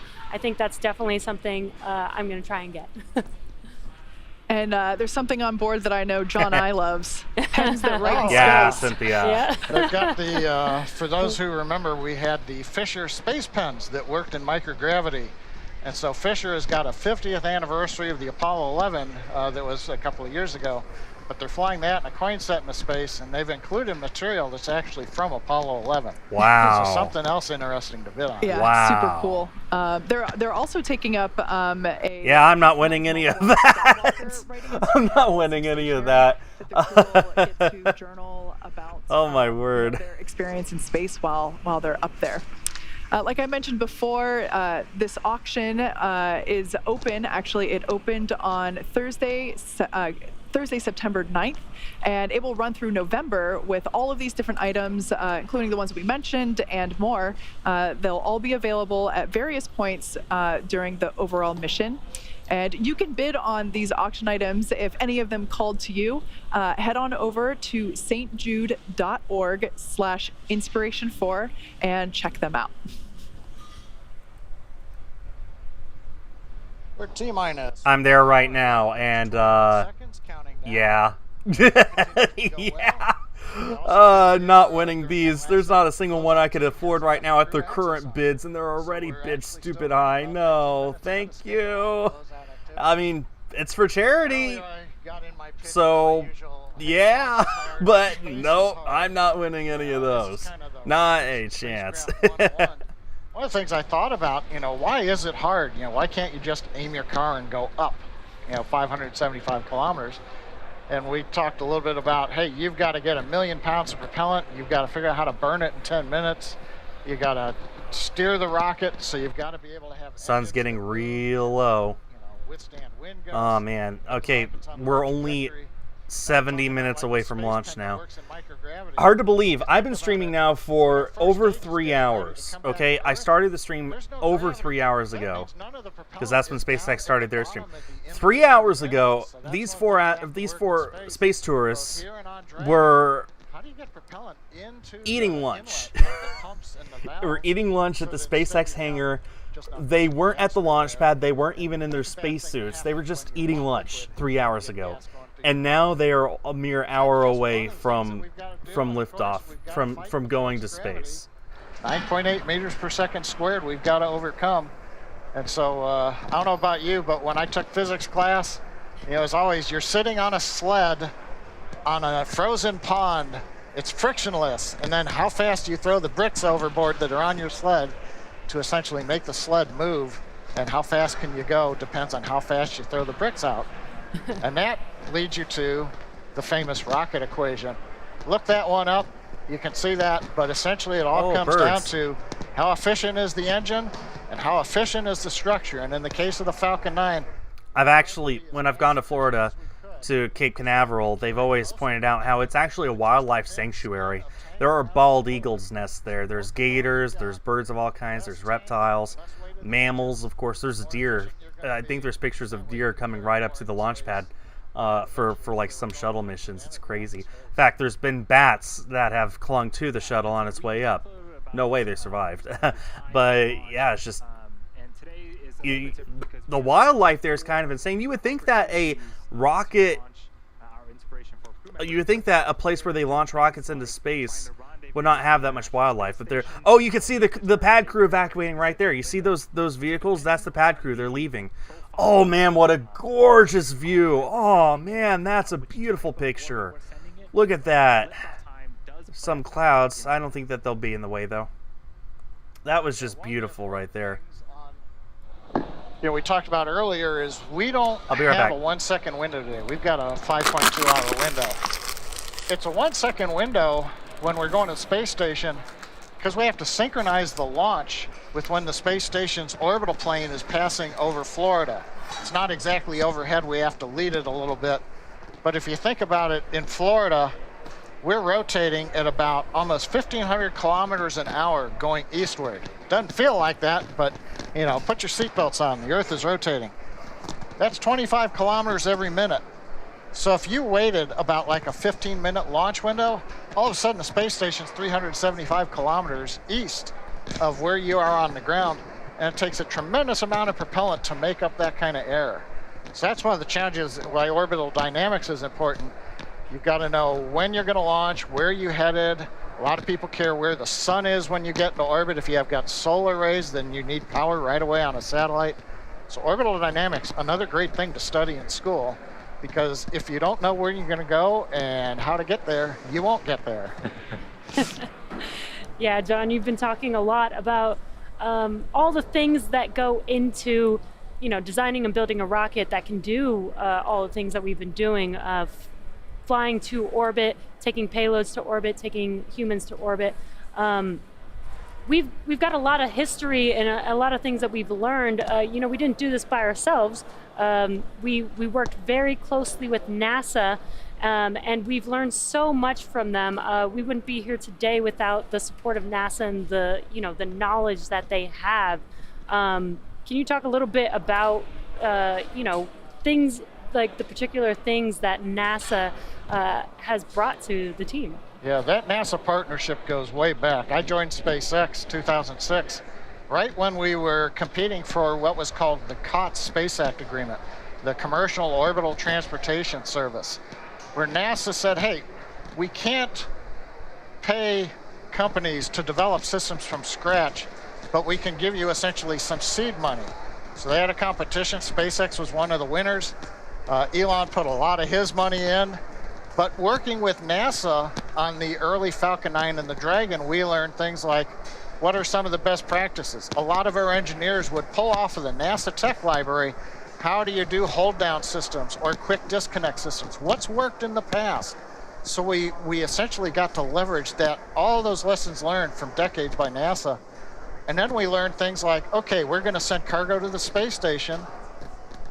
What does it mean to physically touch the space station? What are the requirements? Then how do you verify them to NASA? It's like somebody wants to bring a big truck into your garage and you know that your garage door is only so high. You're not just gonna let them drive in, you're gonna go measure that before it happens. Yeah. So we went from that, we took astronauts to the space station. Each step of the way, NASA's been helping us understand what it means to get into space, what are some of those requirements that we've leveraged to do human spaceflight that you see here today. Yeah. Hi, me again. So, I showed this off way earlier, so it's possible most of you, if not all of you, haven't seen this yet. I have my Inspiration4 patch here, which I received when I entered the contest that Chris Dombrowski won for the seat on the flight here. I have my Inspiration4 patch, which gotta learn how to hold correctly, and I have my photo frame here. It says currently in space there at the top. Right? So when they launch and when they pass the Kármán line, I will be putting the patch inside of this photo frame and leaving it there for the next 3 days.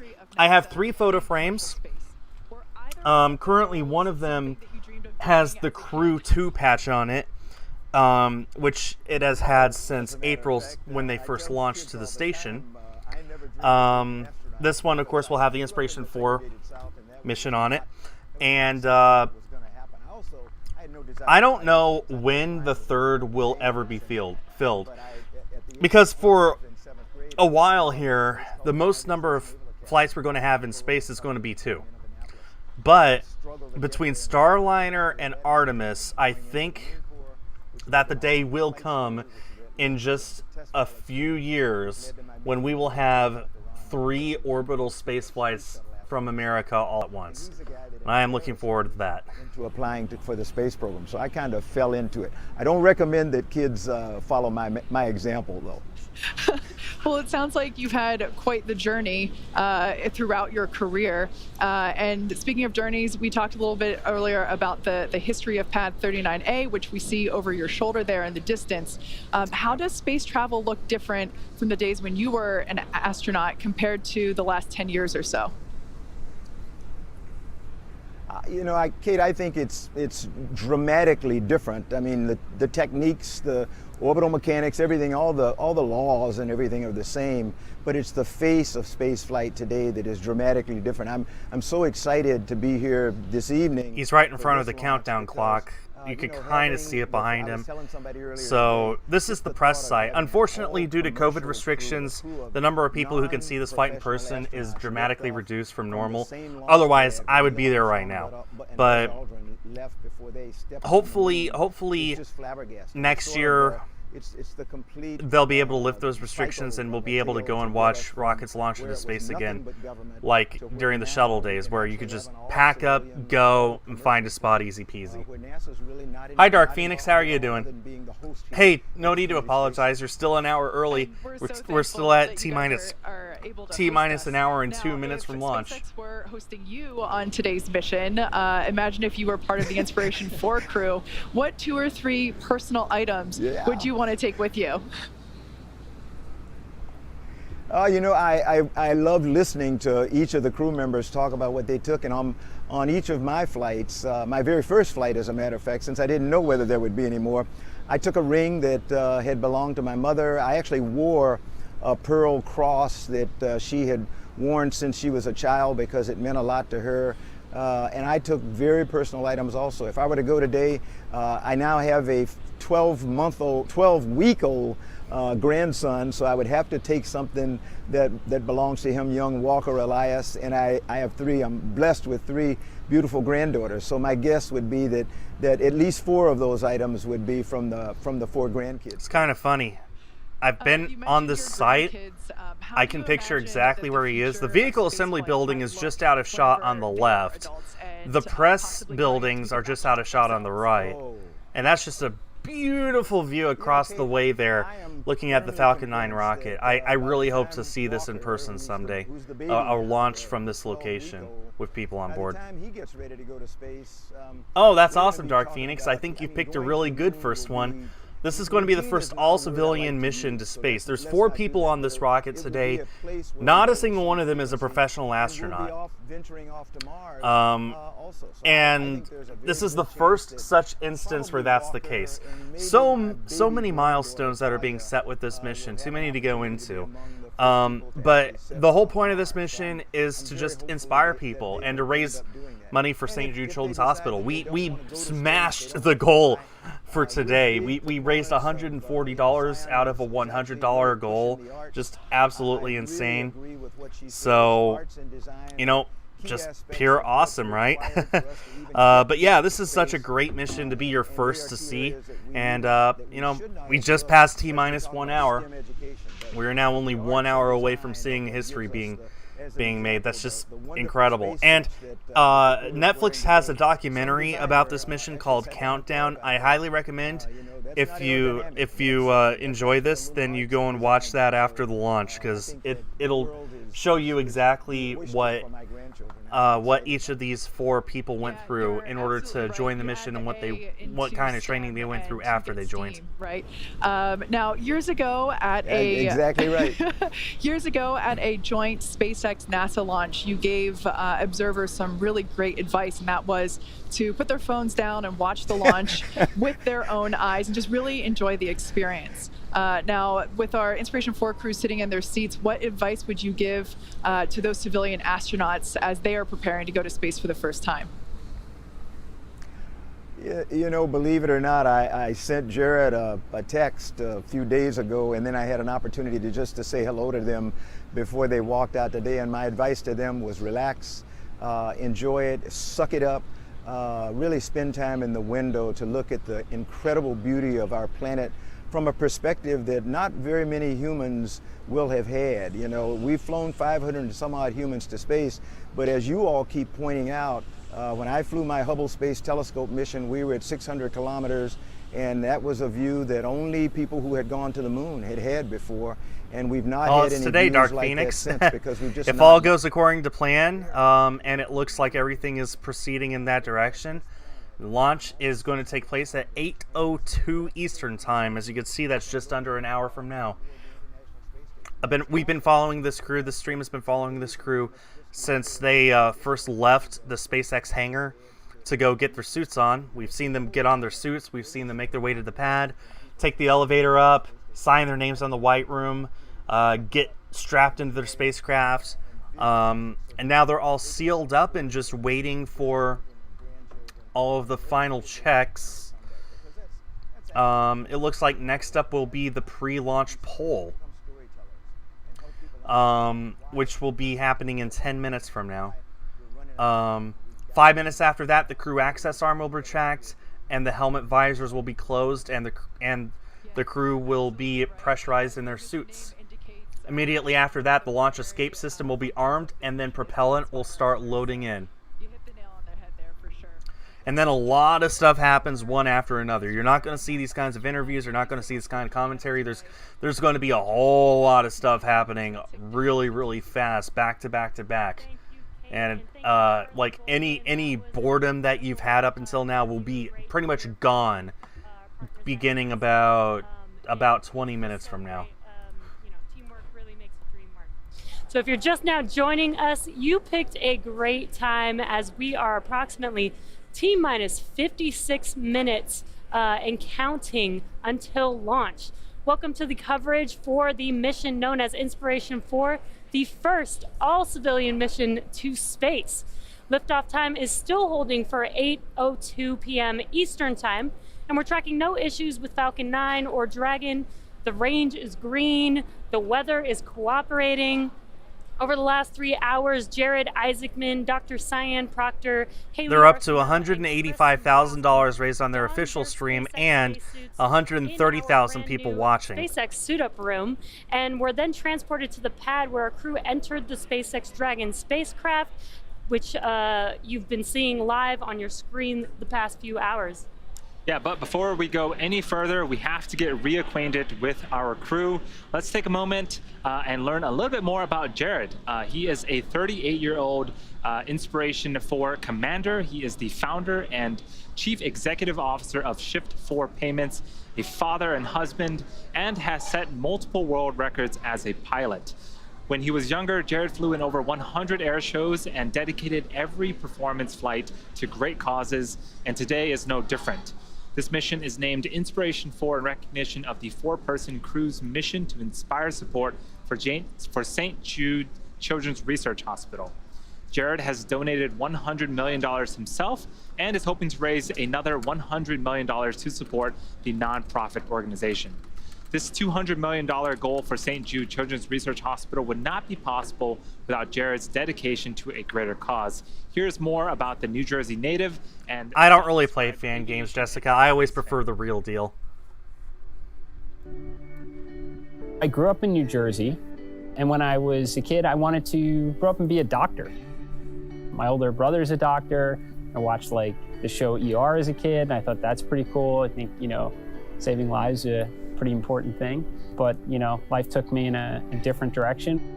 My interest in aviation and aerospace goes back since I was a kid. I mean, the first computer I built, I was playing Falcon 2.0 and then, upgraded to play Falcon 3.0. I went to Aviation Challenge, which is part of Space Camp as a kid. I was a observer of SpaceX from the outside looking in, like a lot of people. And then, my opportunity to kind of see what the inside was like began in October of 2020 when the idea of Inspiration4 started to come about.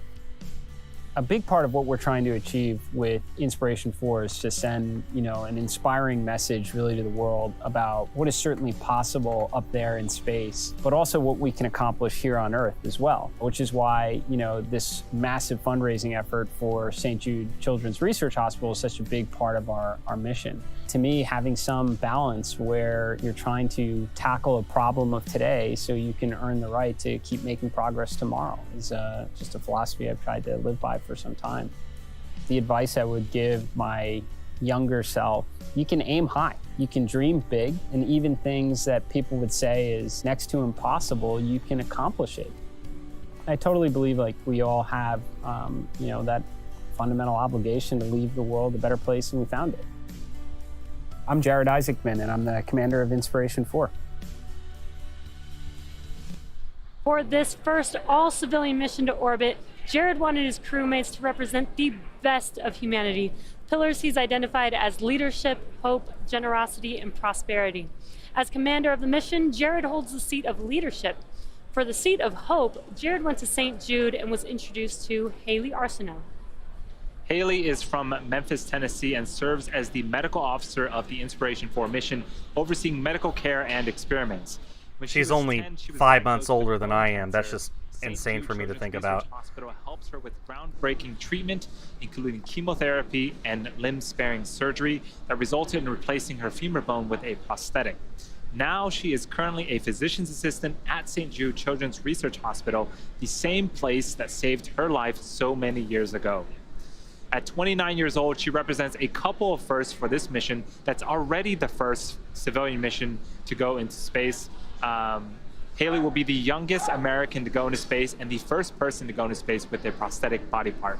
Here is more on Haley, who occupies the seat of hope on the Inspiration4 mission. I'm so excited to be going to space, and I'm just a regular person.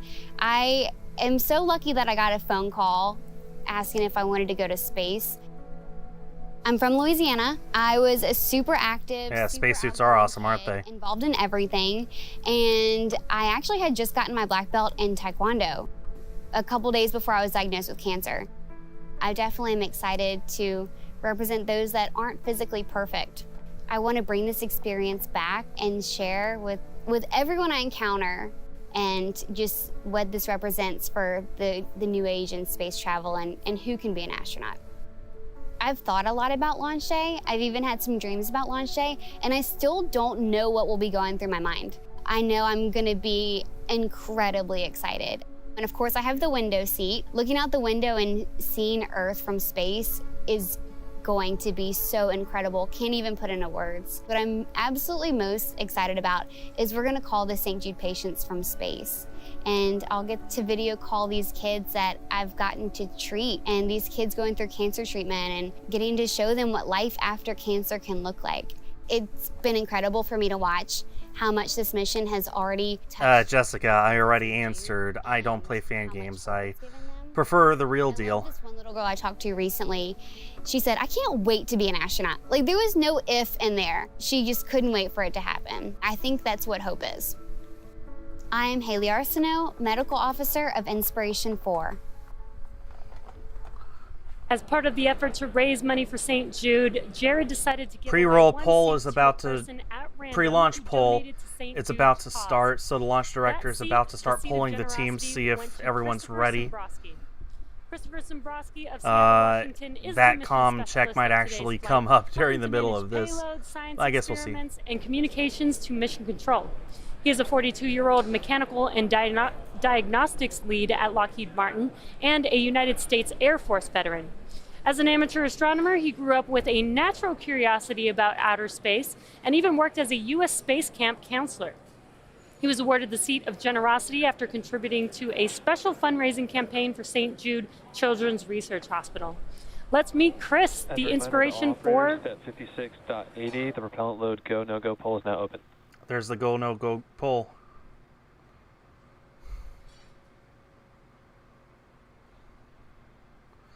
That's the pre-launch poll that I was just telling you guys about. Let's meet Chris, the Inspiration4 mission specialist. When I found out I was going to space, I was dumbfounded. I think I was just struck dumb for days. The seed was planted for me to fall in love with space when I was little and started launching little rockets in my front yard with my dad, the first of which is still probably stuck in a Florida pine tree somewhere. But when I first saw a space shuttle launch in person from the causeway, 6 to 8 miles away, you could still feel that rumble pounding through your chest. That kind of just shifted my foundation a little bit, and I knew from there on out I had to be somehow a part of space, whether it was helping support a mission or lobbying for folks to be able to go into space. That's where I wanted to be. Of course, I'm going to be looking down at my home in Western Washington. I'm also looking to see what I don't see, and that's going to be lines on a map or those walls that seem to separate all of us ideologically or politically or even geographically or physically. Those don't exist when you get far enough out, and I'm really hoping to bring back that sense of what it means to only have that one small line that matters to all of us, and that's the atmosphere that keeps us separated from the vacuum of space. As we get to launch day, I am gonna have the biggest smile going ear to ear. It's gonna be, I'm gonna be shaking with excitement. No fears or jitters at all about what's going to happen, but man, that's gonna be a heck of a show. I'm Chris Zembrowski, mission specialist of Inspiration4. Jared reserved the 4th seat for someone who exemplified the entrepreneurial spirit. This 4th seat representing prosperity was awarded to Dr. Cyan Proctor. She is from Tempe, Arizona, and serves as the pilot for today's mission. She's 51 years old, is an entrepreneur. Yeah, spaceflight is dangerous. It cannot be overstated how dangerous spaceflight is. But that's part of why this vehicle, the Falcon and the Dragon, that's part of why they're so safe, is because spaceflight is so dangerous. They have so many ways to make sure everything is accounted for. I would feel perfectly safe flying on this mission myself. Here's more about Dr. Proctor and her love of exploring planet Earth. Over 20 viewers. Awesome, guys. The day of launch, I'm going to be thinking about how my entire life has led up to this moment. I was born on the island of Guam, and the reason why I was born there is that my dad worked for the NASA tracking station. And so I feel like space has always been a part of me. When I got that call, that Zoom, and Jared was on there and he said that, they picked me for the prosperity seat, that I was going to go to space with him and be part of the Inspiration4, it really was like getting the golden ticket for Willy Wonka. Everything in my life finally came into focus, and I realized that it was all about this moment in time. I won the prosperity seat for Inspiration4, and I did that not as a geoscientist or an explorer or an analog astronaut, which are all on my resume. I actually won this as a poet and an artist. We are striving for that Star Trek generation, that idea of a just, equitable, diverse, and inclusive space, or a Jedi space. I'm gonna be the first Black female pilot of a spacecraft ever. And to me, that just blows me away. And I wanna encourage the next generation to dream that this is possible. And a Jedi space, that's what that's about. I'm Dr. Cyan Proctor, and I'm the mission pilot for Inspiration4. Oh, beautiful. Coming up on T-minus 45 minutes. We're waiting for the launch director to look give at that instructions view. to the team. Complete, and the team is ready for crew access arm. Let's propellant go! and launch. Pre-roll complete, crew access. Okay, This is the point where I said from here on out, everything just starts happening really fast. This point right here. Hold, hold, hold on the countdown net. Launch control will abort the launch auto sequence immediately and proceed. Okay, no, he's just giving instructions. That was not a hold, hold, hold call. He's just saying, if we need to hold, say hold, hold, hold. That's what he's saying. Don't worry. Advise the launch director whether structural breakup or fire is imminent or occurring per Dragon manual escape flight rules. In the event of a fire alarm, key operators will remain at their post while the alarm is evaluated. In the event that personnel safety is threatened, evacuate to the south-facing emergency exit, which leads directly outside. Launch controllers may proceed with an hour from now, this thing will be in orbit. There you've heard the instructions and a great view from the camera on the fixed service structure looking down the crew arm. It's getting real. Oh man, sun is setting. Beautiful, gorgeous pictures that are going to come out of this. Oh man. They are go for propellant load of the Falcon 9 and launch. The crew is given a go. The Dragon team. There goes the access arm. We're moving into the next of the major steps, retracting the crew access arm. This will take a couple of minutes. We're going to follow that by arming the launch escape system, and then in T-minus 35 minutes, begin propellant They are load now of on the their Falcon own. 9. They are now completely independent. And sharing in the background here at Hawthorne, keep watching the arm moving away as we get deeper into the countdown. Weather continues to be good for Falcon 9 launch. Range is ready to support. All systems remain green and go. Next up, the helmet visors will be closed and the crew will pressurize the suits. Then the launch escape system will arm, and then they'll start loading up the propellant inside of Falcon. All within just a few minutes of each other. Like, within 10 minutes of now, all of that I just said will be done. Arm continuing to move away. Once it's in position, we ought to hear the instructions to the crew to close and lock their visors, and then arm the escape system on the Dragon spacecraft.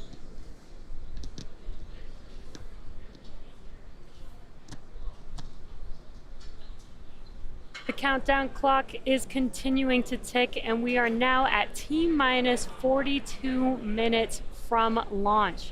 We're standing by the crew arm. The crew access arm has retracted, and that is one of the last major visual milestones that we'll see in preparation for liftoff, and it's slowly moving back here. Should conclude shortly. And shortly thereafter, once the crew arm has been retracted, we should hear the call out that the launch escape system is armed. And from there, we'll hear that Falcon 9 prop load has started. We saw our Inspiration4 crew members suit up about 3 hours ago in our brand new suit up room located in the Falcon support building. Crew access arm retraction complete. Okay, 40. That is good news. The crew access arm has finished retracting away from the vehicle. So the team suited up at... SpaceX, you are go for section 7 of 4.100. Close visors and arm the launch escape system. Here we go. And copy that, SpaceX. We're go for section 7 of 4.100. That means the next time they take their helmets off, they're going to be in space. If all goes well. Okay, the next major step, you see the view of the crew inside the There they go. Inspiration4 capsule, closing their visors. Make sure they're locked and sealed. The next step will be arming the launch escape system. That's where the Super Draco thrusters Oh man, are how enabled. excited So must if they anything be right happens now. from here to the countdown or flight. Oh, we just got a holy cow! We just got a $40 donation from Chuck and Crystal Rosner. Holy cow! Thank you so much for your generous donation. Just crushing that goal more and more. We've almost doubled it now, up to $180 thanks to that $40 donation. Holy cow! Thank you both. Thank you so much. It's going straight to St. Jude. Oh man, I'm sure that money will be going to some great things over there. Thank you so much for your generosity. Get some hype in the chat, everyone. Oh man, just I don't know what else to say. Just I'm blown away by you guys' generosity during this stream. Thank you so much.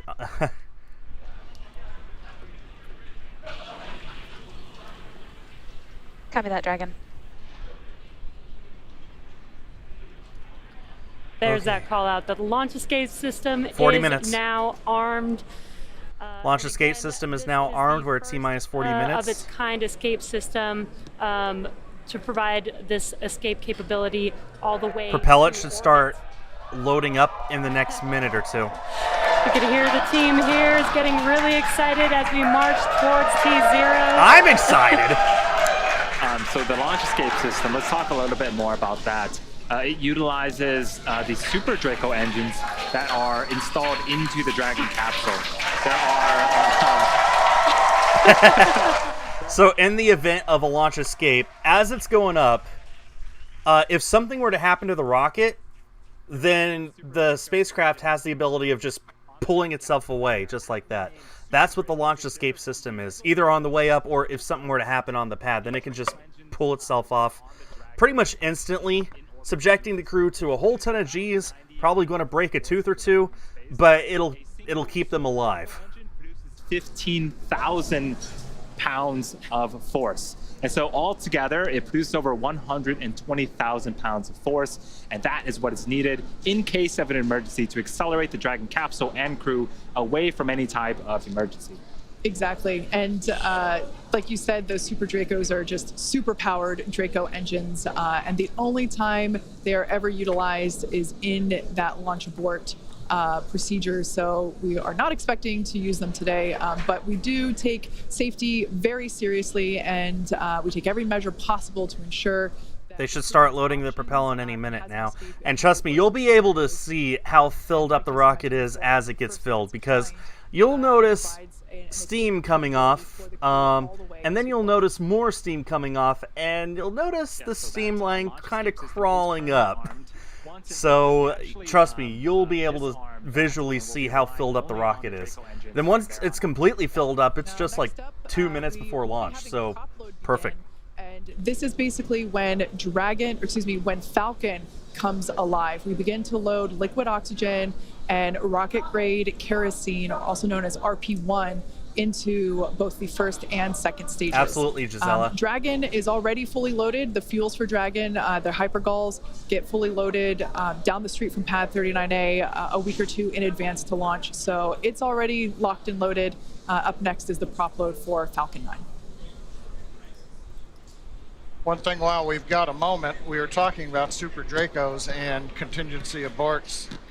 You will hear call-outs probably during the ascent, stage 1A, stage 2A, stage 1B. Propellant tanks will be venting for propellant load. That just means various points in time, if an escape was necessary, the Dragon flight computer is programmed to do different things. How long the engines will burn, how long it'll wait to coast to apogee, what it'll do to come back down. Spotlights just came on. Look at that. Falcon just shining against the rest of the sky right there. Wow, that's beautiful. Farther and farther away from the launch pad. And so if a contingency arose... Again, the sun basically is setting this very minute over there. So we're going to get some nice twilight and dusk photos, and then it's going to launch back into the sunlight. From the start of propellant loading. We're at T-minus 36 minutes, 26 seconds. Everything continues to look good for Crew Dragon's 4th launch with people. Today, the first all-civil mission to low Earth orbit. Getting my patch and... Now we should hear a call out right at T-minus 35 minutes. Getting my patch and photo frame ready for when we actually reach that point. Only 35 minutes from now. Wow. We'll also begin loading kerosene fuel on the second stage. And it'll take us a little bit deeper into the countdown before we put liquid oxygen onto the second stage.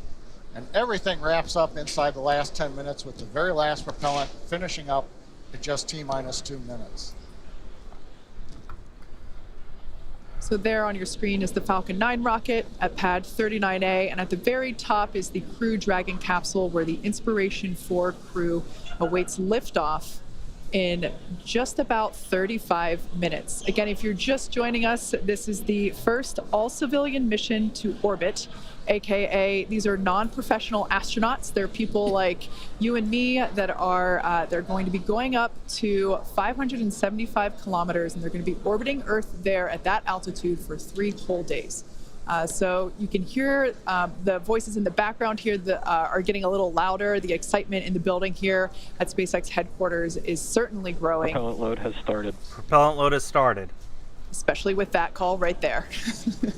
Now you'll be able to see the propellant as it fills the first stage. So about 15 minutes from now, about 20 minutes from now, my mistake, they're going to start loading up the second stage. Right now they're loading up the first stage. That's the big one. Basically from the bottom of the rocket to the top of the black piece, that's the first stage. The second stage, they're going to start loading up about 20 minutes from now. Because it's a lot smaller, it doesn't need as much fuel, so they can start loading it a lot later. 10 minutes after that, they'll start engine chill, swap to internal power, and then retract the strong back, and then, oh man, just so much stuff is going to happen at once. I'm not going to bother even explaining it all to you. They'll do a much better job explaining it than I will. Hi, Scorch. Yep, been here for almost 4 hours, and we are now 33 minutes and 52 seconds away from launch. Hundreds of hours teaching the crew about orbital mechanics, how to live in space and microgravity, and even running simulations of what a full mission would look like while seated inside of Dragon. Yeah, the Inspiration4 crew has completed numerous simulations, including a 30-hour and 12-hour end-to-end simulation in our Dragon trainer. They trained not only at SpaceX, but they also did a few other trainings, centrifuge training. They flew some fighter jets together, did some aerobatics in these jets, some flips, and experienced some real G's before this mission today. Yeah, they even got to pilot the jets themselves, which was super cool to see. They also completed a zero-G flight, which you can see them there, almost like superheroes. They even climbed Mount Rainier in Washington, which looks like a very difficult hike. Yes, I think during the docuseries, it was almost a whiteout condition, but they kept trekking along. It was almost 10 hours of hiking, 4,000 plus feet elevation, one of the serious hikes that you can do up in Washington. Yeah, some great team building, and they even signed their Falcon 9 booster that is sitting on the pad, and that is... Now, isn't that so cool? They just wrote their names in the soot that was left over from the previous flights. SpaceX doesn't clean the outside of their rockets because they don't need to. That would just take time and money. So why bother when you could just refly it with soot and all? The dirtier the rocket, the more flights it's undergone. In fact, 2 days ago, SpaceX just flew a rocket for the 10th time, and that was their second rocket they had done that. Let's listen to Jared Isaacman here, Commander Inspiration4, and we're like 4 months and a day away from our intended launch date. This week was really intense because we had a lot of the systems. We got to go into the sim. Going through some CRM training and looking at what the mission overview is going to look like. Talked a lot about teamwork and the SpaceX culture. Week 2 of training at SpaceX complete. This was a heavy week. I just completed another week at SpaceX, and it was intense. A lot of good building blocks. So you start in the beginning of the week with smaller things like losing comms to, okay, some circumstances are... Hi, Kraken. How are you doing? Yep, T-minus 31 minutes. Plan an emergency deorbit, which we initiate ourselves in that. But man, challenging. I didn't realize how much upper body strength I need, so I need to hit the gym the next couple of months and build up some more muscles. Today was my favorite day of training because today was the medical training day. Learn some more about some of the medical experiments we're going to be working with, and helping to advance what we know about humans in spaceflight. I'm doing fine. Just really excited for this to lift off. I've been following this mission for months, since the beginning, and it's surreal and exciting to see it finally happening now. Wear spacesuits, strap into the simulator, and feel like we were actually going to space. Hello again, Chris here, and it's August 2nd, 2021, 44 days from our launch here in September. Everything keeps going to plan, and it's been an incredible week last week, working with SpaceX teams down at Kennedy Space Center, and then back here in Hawthorne this week for some sims. This spacesuit that I got fitted for about 7 months ago, I actually get to see and try on and do a bunch of maneuvers in to make sure that it's comfortable and that I can move. And I am just so excited for this because, I mean, this is the spacesuit I'm gonna wear leaving the planet. I'm just so honored and thankful and grateful to be a part of this historic mission and a part of the SpaceX team. Y'all are working so hard to get to Mars and beyond. We want to provide great data, and we're really excited to be part of this. All right, well, thanks everybody for a fantastic time here in Hawthorne and also down at Kennedy. We've been doing training down there as well, so really appreciate everything you guys been doing. This is my final call here from SpaceX, so Rook signing off. Man, I can only imagine how excited they are right now. And of course, the whole point of this mission is to raise money for St. Jude's.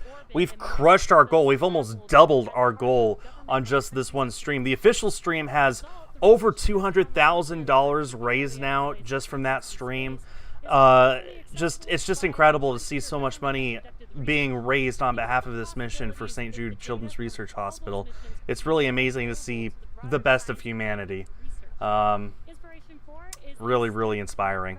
Inspiration4 living up to its name. We'll conduct research in orbit that has the potential to improve human health here on Earth and for future space explorers. One of the cool things about this mission is that all biomedical data collected during the mission, things like heart rhythm and rate, blood oxygen saturation, among other things, will be accessible for research. And to that end, SpaceX and the Inspiration4 crew are partnering with TRISH, the Translational Research Institute for Space Health, to collect data and biological samples from the crew before, during, and after this historic spaceflight.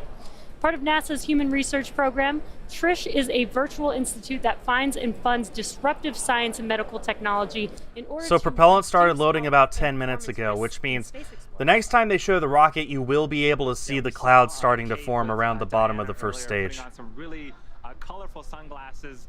They're not really sunglasses, but it was an experiment about how do we understand motion sickness and sort of the ups and downs in space. That is something I'm super excited about because I get a lot of motion sickness here, and so I'm hoping that it helps a lot of people. Cool to see firsthand some of the equipment that the crew has in their cargo hold. Like we've said before, this is a science mission in addition to it's a 3-day science mission basically. And one of the other things that Diana showed us was the ultrasound reader and how the intracranial fluid changes while you're in space. So lack of gravity essentially means that instead of the fluids in your body being concentrated. So we started feeling the first stage 10 minutes ago. We're about 10 minutes away now from starting to feel the second stage. As a reminder, this is the second stage. That little part right there, that's the second stage. It's a lot smaller than the first stage. As you can see, it's not that much bigger than the Dragon itself. So they could put off fueling that up until a lot later because it's so much smaller. It doesn't need as much fuel. Fundraise for St. Jude Children's Research Hospital. The Children's Research Hospital opened in Memphis, Tennessee in 1962, and ever since has been committed to finding cures for kids with cancer and other life-threatening diseases, regardless of their socioeconomic status, race, belief, or ethnicity. St. Jude has invented treatments that helped push the overall childhood cancer survival rate from 20% to more than... I just gotta say, there's been over 1,300 people who have clicked on this stream. So if you just happen to be in here right now just checking out what's going on, thanks for being here. It means a lot. It's great for me to share my biggest passion with people and know that there's at least an interest in trying to figure out what it is. So if you've been here since the beginning, or if you're here just for a few seconds, hello, thank you, welcome, and I hope that after today you are a little more inspired, just like I know I will $1 be. million of his own money, and the team has raised about $30 million so far, but we still have a ways to go. If you're watching on YouTube, you'll notice that there's a donation button where you can make your own contribution. Any amount, big or small, makes a big difference, and it's super easy to do. So go ahead and click the donate button and give what you can to help save a child's life. Beyond the good this mission will do for science and childhood cancer, this mission is also exciting because it's the debut of the new Dragon cupola. I think we have some footages here of the cupola. It is going to be the largest continuous window in space ever by a factor of 2. So jealous. And has over 2,000 square inches of viewing. So jealous. Oh man, the pictures that they're going to get from that. Yeah, so jealous. The design for this, this is going to outer space, so it needs to be designed and tested for, all the loads that it will see while it's out in space. It's a great view to look out of, but it also needs to act as a fully functioning portion of the spacecraft. Yeah, we were talking about reusability earlier, and this capsule is being used for the second time on this mission. It previously supported the Crew 1 mission in November of last year, but this cupola is brand new to this capsule, brand new to SpaceX. We're debuting it on this mission, and it is there's a view of it there in an anechoic chamber, look at that. and it's just incredible that we're basically going to have 360 views of space from the forward hatch there of the Crew Dragon capsule.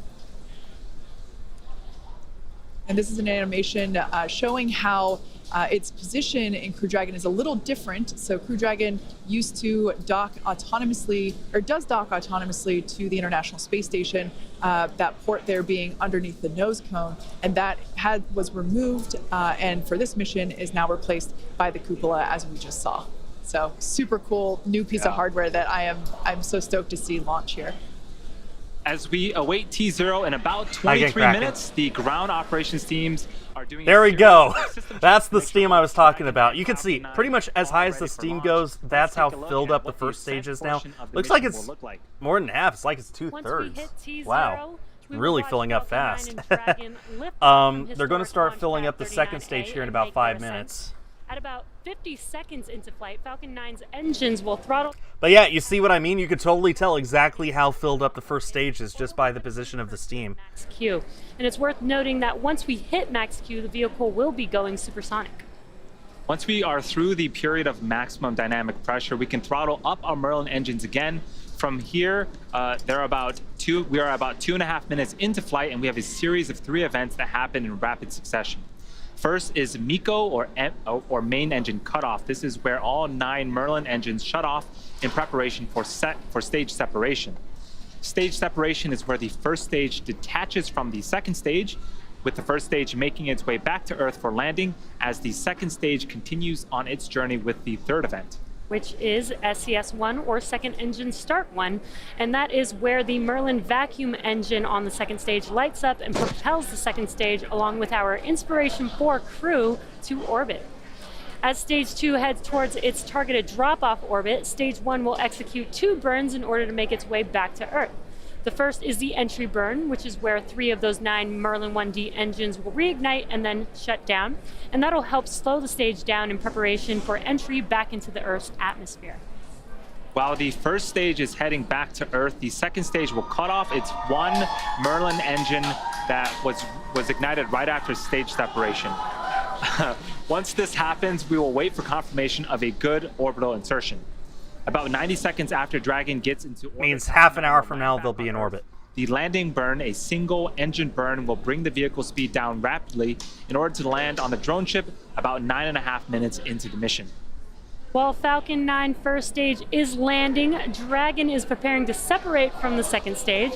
At about 3 minutes after the second stage gets into orbit, we should have a great view of Dragon with its 4-person crew drifting away from the second stage. Once Dragon is a short distance away, it will begin checking out its Draco maneuvering thrusters to make sure Dragon continues to increase separation distance from the second stage. Wonder what they're cheering about. It's getting very excited here in Hawthorne. The nose cone deploy sequence will initiate just before T plus 12 minutes and end around the T plus 15-minute mark. We do expect to see our first glimpse of the Dragon cupola in outer space at this time. Stage 2 load is We've complete. just heard it. T minus 20 minutes, 5 seconds counting. Stage 2 fuel load is complete. Now we're under 20 minutes to liftoff. It's been a wonderful day for today's Inspiration4 mission, the first all-civilian mission to space. And if you joined us earlier in the broadcast, we had a pretty important question for the Inspiration4 crew that remains unresolved. For those of you who missed that, here's your chance to weigh in. Star Wars versus Star Trek. If I had to choose between Star Wars, Star Trek, and then one of my other favorites is Stargate, SG-1, I would rather trek across the universe than fight my way. I've heard, are you a Star Wars guy? Are you a Star Trek guy? Those used to be true. I really think I'm a Battlestar Galactica guy, to be honest. There's no question it's Star Wars. I'm a Star Wars fan, for sure. I would say that... Well, Trent, you're right on time. We're less than 20 minutes away from launch. Also, I am a Star Wars guy, but I think that that's obvious. Can't beat Captain Adama. I think Jared is Star Wars, Cyan is Star Wars, Chris is the wild card, but I think he's Star Wars. Oh, Jared is definitely Star Wars. I think Chris is probably Star Trek, but I'm not 100% sure. And I would think that Haley, she's the youngest, so I think maybe Star Wars. I think Star Trek is too old for her. Oh, I'm Star Trek, all the way. I wanted to be Bones. I kind of am a medical officer, so. I don't know if we're like completely unified around that. I mean, there is other, sci-fi. No need to be nervous, Jackson. Excited is the word that I would use for myself. Okay. They don't know they're wrong. Like that just, they'll learn that over time. Like. I like Jared's last little comment there. They don't know they're wrong. When you're the commander of the mission, I wonder what your vote counts. Just under T minus 18 minutes, everything continues to go well. We're getting ready stage to start 2 locks. loading on the second stage. That'll bring us another step closer to launch at 8:02:56 p.m. Eastern Daylight Saving Time. Oh, it's getting real. So Falcon real. 9's going to take Dragon into its orbit of about 190 by 575 kilometers. Shortly after that, we will raise Dragon's orbit to 575 kilometers in a circular orbit, higher than the space station, higher than the space telescope. For 3 days, a series of amazing views that Jared and the team should have looking through the windows and the cupola up there on the Inspiration4 Dragon. Hi, Dark. How you doing? Welcome. This crew will see about 15 orbits a day at this altitude. They'll get to experience 15 sunrises and 15 sunsets, which should be pretty incredible. And just as a comparison, John mentioned the International Space Station is going to be a little bit lower than where this crew is going to. Because the International Space Station is closer, it takes a little less time to orbit the Earth, so they see 16 orbits a day, relative to what this Inspiration4 crew will see will be 15 orbits a day. I do want to comment on what we're seeing on screen. This is the Falcon 9 rocket. Stage 2 launch load has started. Okay, there's the fuel on the That second was called stage. for stage 2 liquid oxygen loading. You can start to see some Oh, white look at that clouds around view! Falcon 9. Look at That this. is normal. Look at the sunset. Look at the sunset with the flood-lighted rocket venting its fuel. This is what I was talking about earlier. This was what I was looking forward to. Here we are. And when it lifts off in 15 minutes, it's going to catch up to the sun, so to speak. So we're going to see some amazing views. Maybe not on video, but definitely from people's photographs on the ground later. It previously supported the GPS 3.4 and GPS 3.5 missions back in 2020 and 2021 of this year. So that booster is making its third flight today. The Dragon capsule is making its second flight. It previously flew on the NASA Crew 1 mission to the International Space Station. So that's why the second stage looks a little different than the first stage there just underneath it. Again, if you're just now joining us, you are tuned in to the first all-civilian mission to orbit, known as Inspiration4. As a reminder, none of these 4 crew members are astronauts. None of them were ever trained to be astronauts. They're just ordinary, everyday citizens like you and me. And none of them have ever been to space before, and NASA has nothing to do with this mission. This is being done 100% only by SpaceX. T-minus 15 minutes. Through axis arm that we see there connecting Falcon 9 to the tower. If anyone wants to do any last-minute donations, now is probably a good time. 15 minutes before launching the first all-civilian mission to orbit. Again, these are 4 non-professional astronauts. They're people just like us, and they're going to be going to space for 3 days. They're going to be orbiting Earth at 17,500 miles per hour. So they're basically going so fast that they won't fall back to Earth until we tell Dragon to do so. And they're going to be going up to a height of 575 kilometers. Yep, and at those speeds and at those altitudes, they're going to be doing tons of science. Space civilians, that's a good way of putting it, Dark. I'm going to steal that. Folks to okay, the next thing on the timeline is in their near future. About 5 minutes from now, 6 minutes from now. Stage 1 engine chill will begin. That's where they prep the engines to start accepting the fuel. 2 minutes after that, the Dragon, the spacecraft that they're inside, will transition to internal power. Everything is just going to happen so fast after that, I'm not going to bother telling you guys. I'm going to close my cheat sheet here so we can just enjoy the rest of the stream. And I imagine that things are starting to get a little more serious. They're really focusing in on the task at hand, which is going to space in just a little over 13 minutes. Yeah, this is very exciting. If you've been following along, they do have a Netflix documentary following their journey all the way up until this point. And the crew has just been so incredible. It's been so amazing to watch them throughout this whole process. And very excited to see. If you squint, you can see a tiny bit of steam starting to form on the second stage.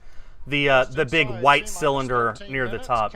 You can see just a tiny bit of steam. Still looking good for launch of Falcon 9 and Dragon at 8 hours, 2 minutes, 56 seconds. Well, Trent, that's part of it. Jared Isaacman, the commander, is indeed a billionaire, but the other 3 are not. They're just normal, everyday people. They didn't pay a penny for this. He gave away their seats. He bought the seats and gave it to them just so that he could inspire the world by bringing ordinary, everyday people. They're basically completely random people about how they got onto the space flight. And on top of that, he's donated $100 million to St. Jude and will donate $100 million more out of his pocket if the $200 million goal is met, which is part of why I'm streaming this here and part of why they're accepting donations. They're already over $262,000 on the stream. I'm sure that we're going to crush that goal. So, it may be, yes, a billionaire is going to space, but unlike Richard Branson and unlike Jeff Bezos, I genuinely do feel inspired by this. I actually do feel like Jared is using his money to truly inspire people, and he's made the focus everyone except himself, which you got to commend the guy. You got to respect him for what he has done and what he is doing. I know I certainly do. On the Dragon spacecraft, Dragon mission director and that team has reported no issues. They've done their communications checkouts. The crew axis arm that you can see is retracted away from the Dragon spacecraft. We armed the launch escape system on time. And on the right-hand side of the monitor, you can see the 4-person crew strapped in, and they are ready to go. Got my patch. Coming up in about a minute, we're going to get final instructions to the crew at T-minus 10 minutes. To put in here. We're going to configure the crew displays for launch, and that's a setup that'll give the crew insight into how the launch is proceeding. We're very close. And it'll provide updates on vehicle health. Then we'll get a little closer at T-minus 5 minutes. We'll be into terminal count for the Dragon spacecraft. Dragon will go to internal power. We'll hear continued call-outs on the countdown net as we get close to 0 and a liftoff. Now, next major event coming up right now, T-minus 10 minutes, as I said. Dragon will get its final instructions. We will also do a final series of checks of Falcon 9 telemetry against a preset limits. Make sure that all systems are go, and then we'll be moving from there into the closeouts on propellant, chilling into the engines to get ready for engine ignition down at about T-minus 2 seconds. Let's listen in on the countdown net for a minute. Telling my mom and Teresa about this so they can watch wherever they are if they can. Dragon SpaceX, confirm crew displays are configured for launch. SpaceX Dragon, our displays are configured for launch. Did you see Chris waving his hands? Hi, Mom! Copy that, Dragon. And it has been an absolute honor to prepare you for this historic flight. Today, you are truly inspiring the world. We wish you a great mission, good luck, Godspeed, and enjoy the ride. Guys, ready for a show?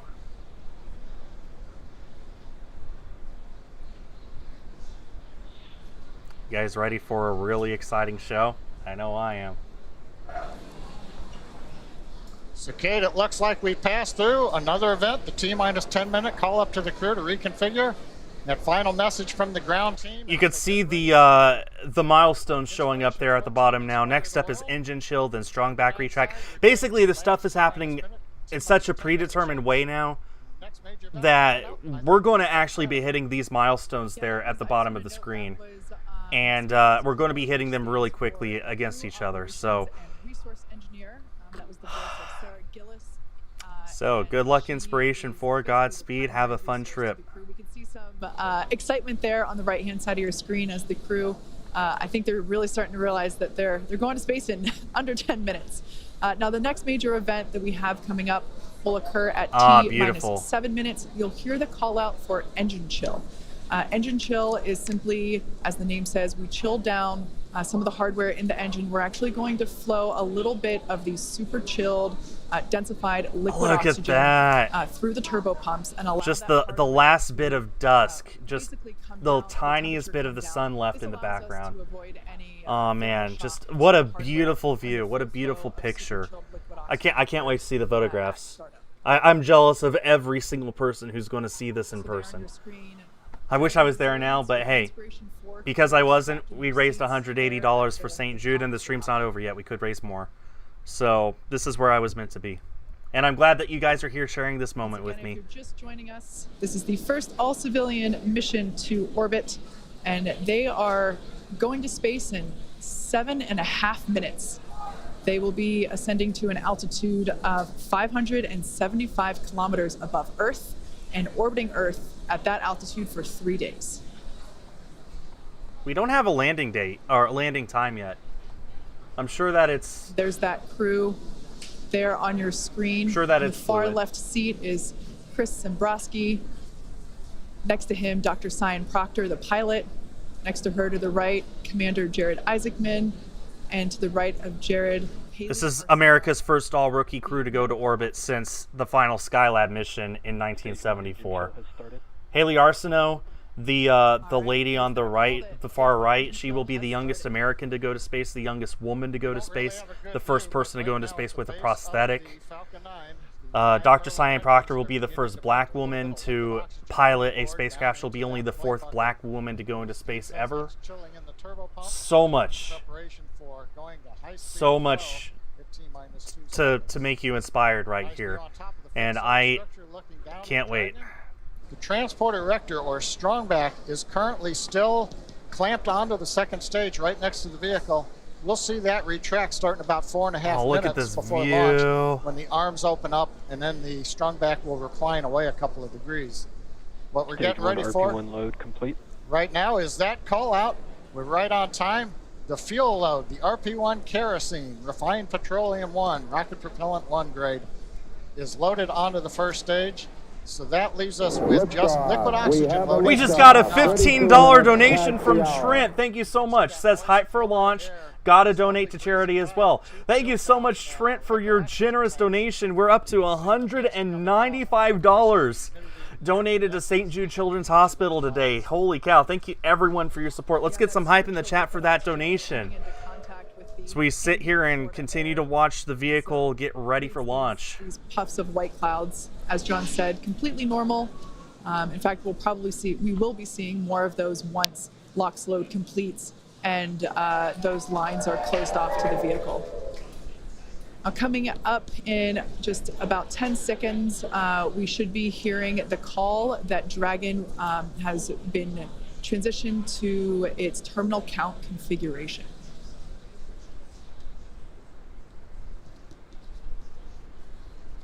Dragon has transitioned to configure for terminal count. Good. Falcon 9 tanks are pressurizing for strong back retract. Okay. Wow. Everything continuing to go on schedule. We're beginning to pressurize the tanks. That'll help stiffen the second stage up as the 2 hydraulic clamp arms will open up coming up here very shortly. 5 minutes, less than 4.5 minutes. There's the strong back. Strong back is lowering. Is it though? We should see the clamps open up a little bit. I'm not seeing that.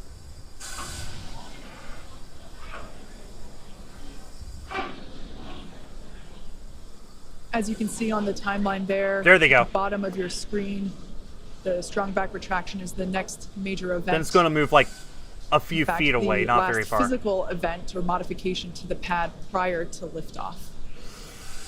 You guys can see on the timeline there next to startup and then liftoff. Whew!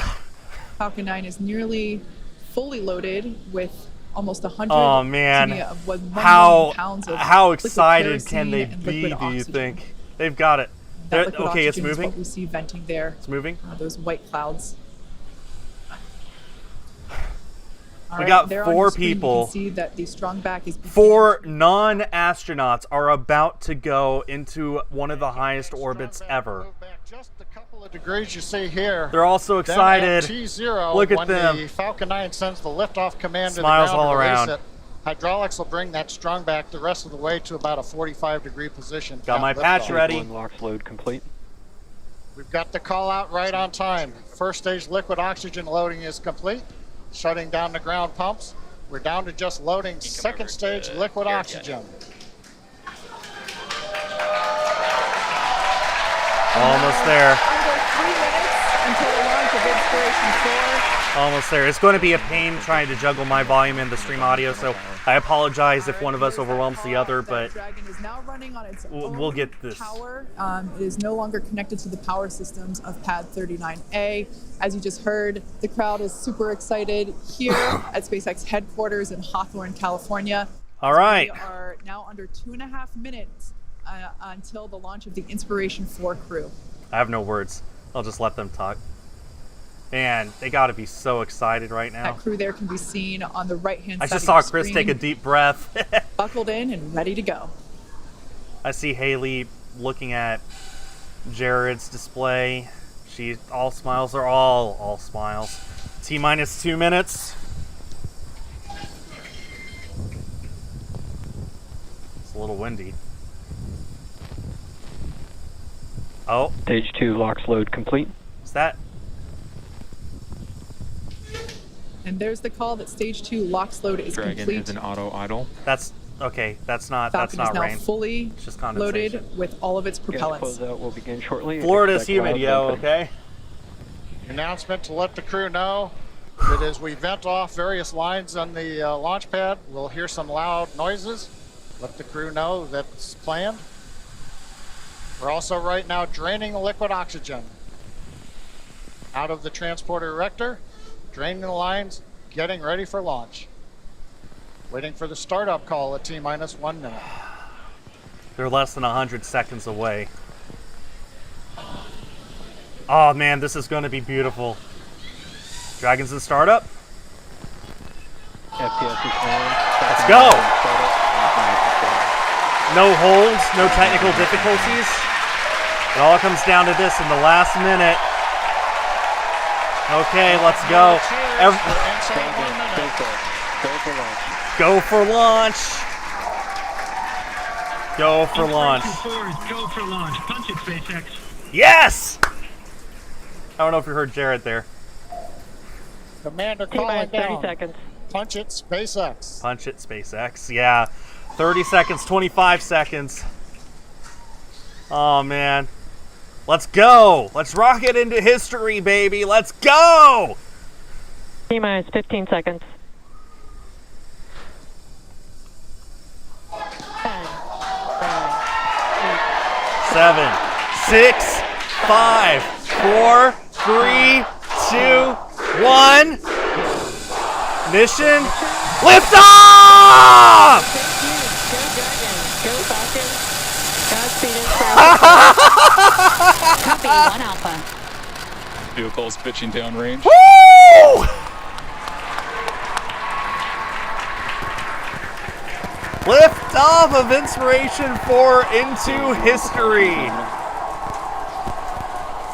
About a minute from now, we're going to see some amazing views of it coming back into the sun. 30 seconds. Callouts indicate nominal. Look at them! Historic mission Look at for Haley. the She's Inspiration4 crew. Onboard Dragon and Falcon 9. Look at all of them. Here with the crew in the capsule. Oh man, I wish I could be there right now. We're into the throttle down, into the throttle bucket. Coming up to max Q. Coming up on max Q. Throttling down in preparation for the period of They're already going maximum 1,000 dynamic kilometers pressure. an hour already. A minute into flight. 9 is supersonic. 10 kilometers high.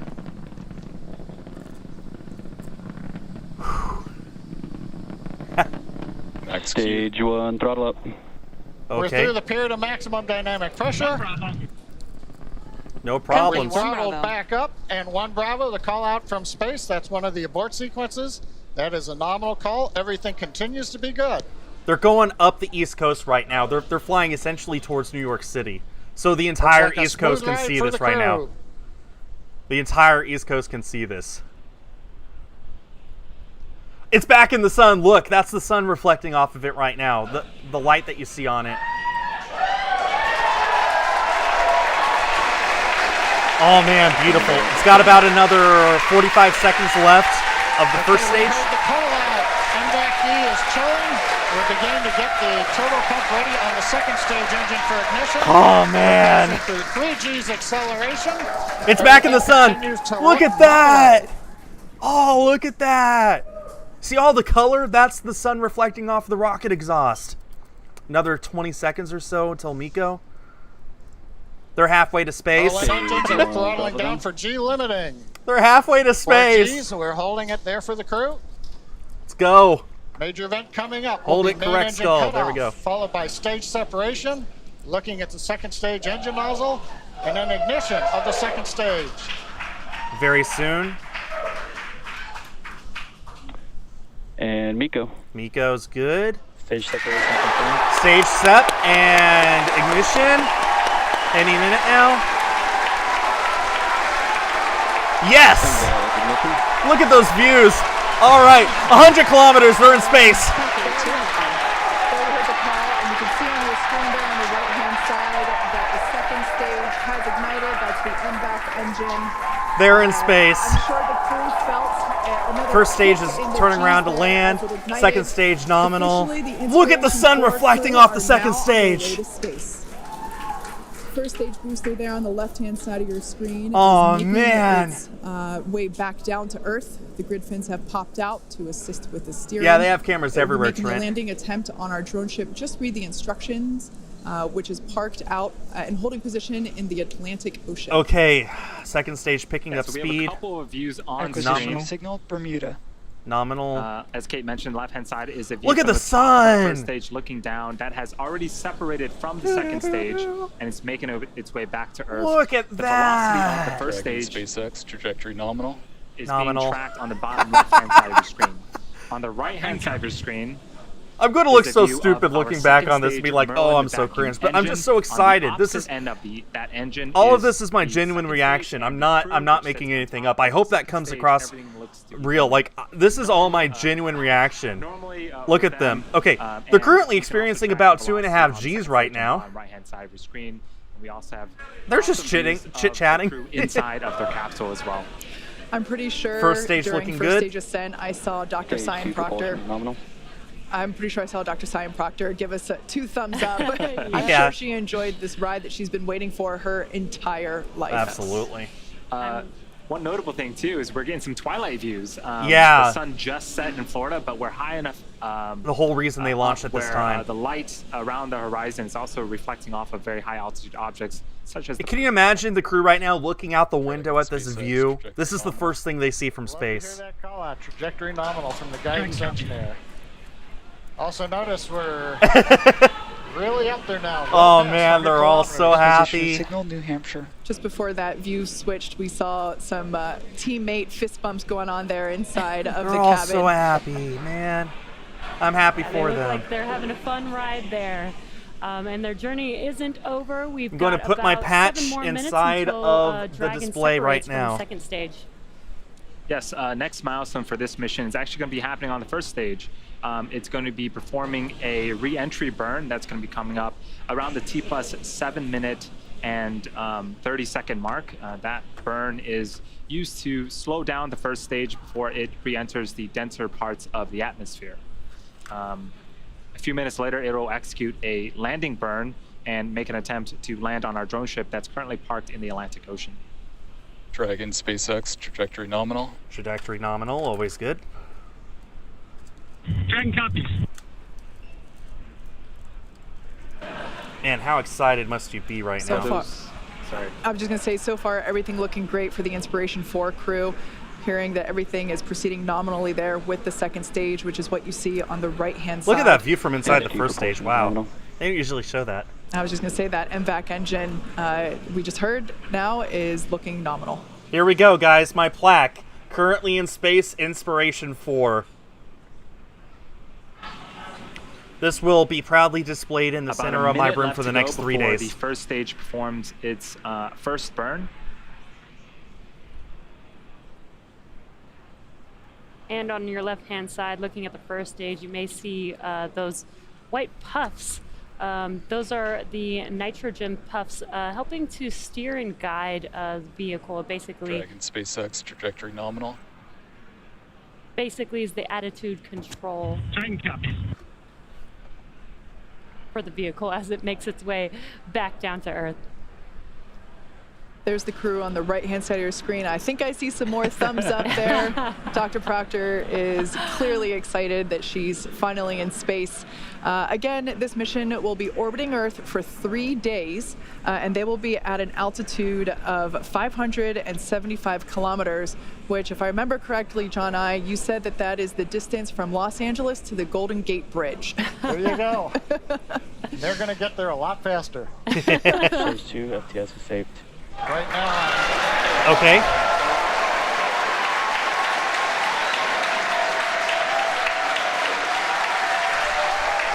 First stage entry burn is good. That's what they're clapping about. So what you're seeing on screen on the left-hand side is the entry burns, the first of 2 burns on the first stage. Again, this first stage has already separated from the second stage. So the first stage is making its way back to Earth. Second stage land, is going to turn off right before first stage lands. Headed into orbit with the crew on board. Actually, there on your screen, you can see a sunrise horizon there with planet Earth just behind the glowing MVAC engine. Stage 2 is in terminal guidance. Call out stage 2 in terminal guidance. That's good. We're at the altitude. We're working the angular momentum we need to get into the right orbit. And if you're wondering, crew's pulling about 3.5 Gs right now, less than they took on the first stage flight. So in about 15 seconds, we are expecting Copy Shannon. Not sure what that means. Okay, second stage is about to turn off. First stage is about to land. The MVAC to throttle one after down another and cut off in an event called second engine cutoff, and then we'll wait for the confirmation of good orbit. At the same time, the first stage will be beginning its landing. It just turned off. They're in orbit. We have the MVAC. We just saw that it shut off its engine. Zico called. First stage about to land. They are now in orbit. They are now weightless. All right, good news there. The nominal orbit insertion. First stage. That's amazing news for Inspiration4 crew. First stage, telemetry good. There it goes. There's the drone ship. That looks good. That's a good landing. That's good. An unexplored frontier. A few have come before and many are about to follow. The door's opening now, and it's pretty incredible. Stage Oh, one landing is. there's a zero G. They landed the first stage. They're in orbit. Flawless launch. And you can hear the excitement. There's the zero G indicator. What is that? It's a little doggy. Thanks, Cloudy, for the Thanking subscription. everyone for making this mission possible. The Dragon capsule and crew are in a nominal orbit. In a few minutes here, we'll begin opening that. Oh, excuse me. In a few minutes here, we'll separate from the second stage, and then shortly after that, we'll begin opening that nose cone. At the same time, we landed our first stage on the drone ship. So much just happened at once. The second stage action wasn't exciting enough. Right. Yeah, absolutely. Absolutely, Cynthia. There's the zero G indicator. That MVAC engine, like we mentioned before, it has already shut down in an event known as second engine cutoff. And the crew are now it's a little doggy gliding, if you will. Now, one thing right now is we're coming up just under 11 minutes in the flight. We're waiting another minute and a half or so before we get into the separation sequence. The second stage is going through a series of events. So right now, where we make sure that right now, all of this is in orbit. You see that engine right there? That's this. So about a minute from now, the Dragon's going to separate from the second stage. This is the only part of the whole rocket that's not reusable. They just deorbit it, let it burn up. So about a minute from now, that's what they're going to do, is just separate. And then this is what is going to be in space for the next 3 days. Until it eventually comes back to Earth, and then Dragon moves on its way. Yeah, John, you talked about the terminal count earlier today, and this is almost similar to that. It's like another check before the next event that happens.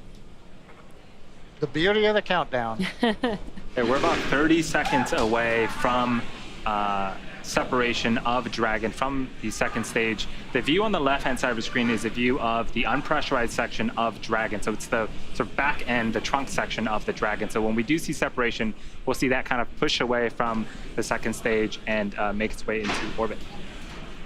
How excited must they be right now? Also, you can see their altitude is only, it's about a third of how high they're going to eventually be. Right now, they're sort of in a parking orbit. Over the next few hours, they're going to raise the orbit up. There we go. Dragon is now separate from the second stage. Dragon flies. We gave you a great ride to orbit. Enjoy your time on orbit, and we look forward to you flying again with SpaceX. And copy that, Gerst. We really appreciate everyone's help back in LCC. That was the voice of SpaceX Chief Engineer Bill Gerstenmayer communicating with Inspiration4 Commander Jared Isaacman. So I wonder what comes up next, because this is a tourist mission. They can do whatever they want. There's no timeline. So I think...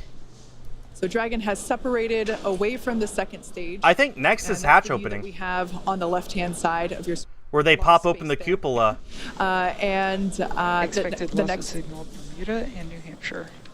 And then the next event that we are anticipating is the opening. Dragon SpaceX, nominal dehumidifier activation and service section Draco checkouts. We're going to open up that nose cone. Oh, look at that dog. So we heard the call out, nominal Draco checkouts after separation. And there's that first view that we have over the shoulders of Commander Jared Isaacman and pilot Cyan Proctor.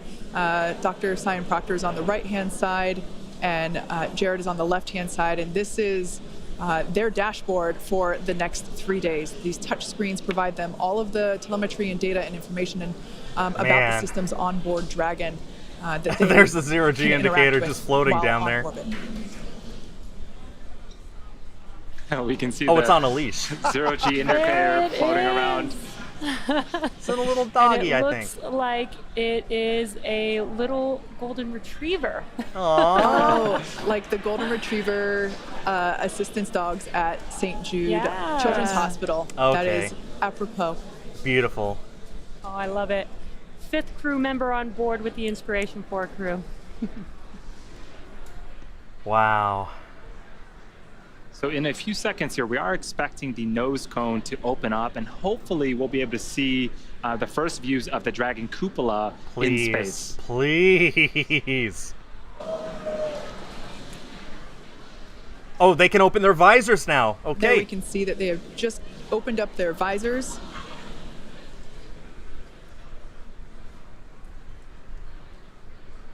And there is a forward hatch inside of Dragon between the cupola and the crew. So when the nose cone does deploy, they won't immediately get to see out the cupola, but once they can get out of their seats, open up that As hatch, soon as I end the stream, and I you'll don't get know some when I incredible will, views I'm of going to space. move this over so I can display it. And on your right-hand screen is mission control. There are now 14 people in space. These 4 crew members of Inspiration4, and 7 people on the International Space Station, and 3 people on the Chinese Tiangong Space Station. 14 people in space. The first time in history that 14 people have been orbit around the Earth at the same time. What was the docking adapter, the docking mechanism that allowed Crew Dragon to previously dock with the International Space Station. Due to the fact that the space station is not our destination today, we were able to pull out that docking mechanism and insert the cupola, which will basically provide a 360 view of space for our passengers inside Crew Dragon. They're doing the wave down there. I was trying to figure out what that is. On the right side, you can see them doing the wave. Everything that we've seen on the ground here is just incredible, and to see it actually in action with those 360 views is going to be breathtaking for us. The first I can't even all-civilian imagine crew what it might to be go like into orbit. to actually Which experience is it in person. what a This is time to gonna be be alive, incredible. right? Hopefully the And first I of can't many wait for them countless to to get come. the first look out, and hopefully we'll Lost the signal, Newfoundland. hopefully we'll get to see some of their reactions when they first look out that window. They should be opening up that hatch in a few minutes, apparently. They're about half an hour away Yeah, so if you are just joining us, this is They're about half an hour away from their first orbital sunrise. the first all-civilian crew into space. The team had a nominal ascent out of Pad 39A in Kennedy Space Center and are currently in The zero-G indicator is available right now through St. Jude Gift Shop.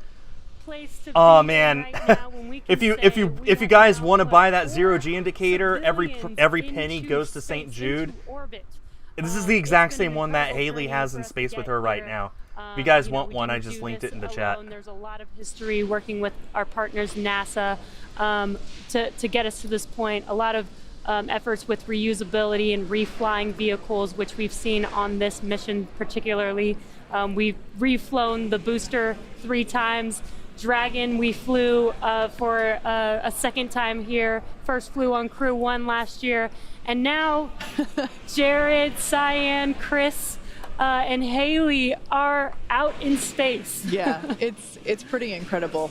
Just the fact that these are normal, regular people, non-professional astronauts, and they're now in space. And Acquisition it's, signal, Okanger.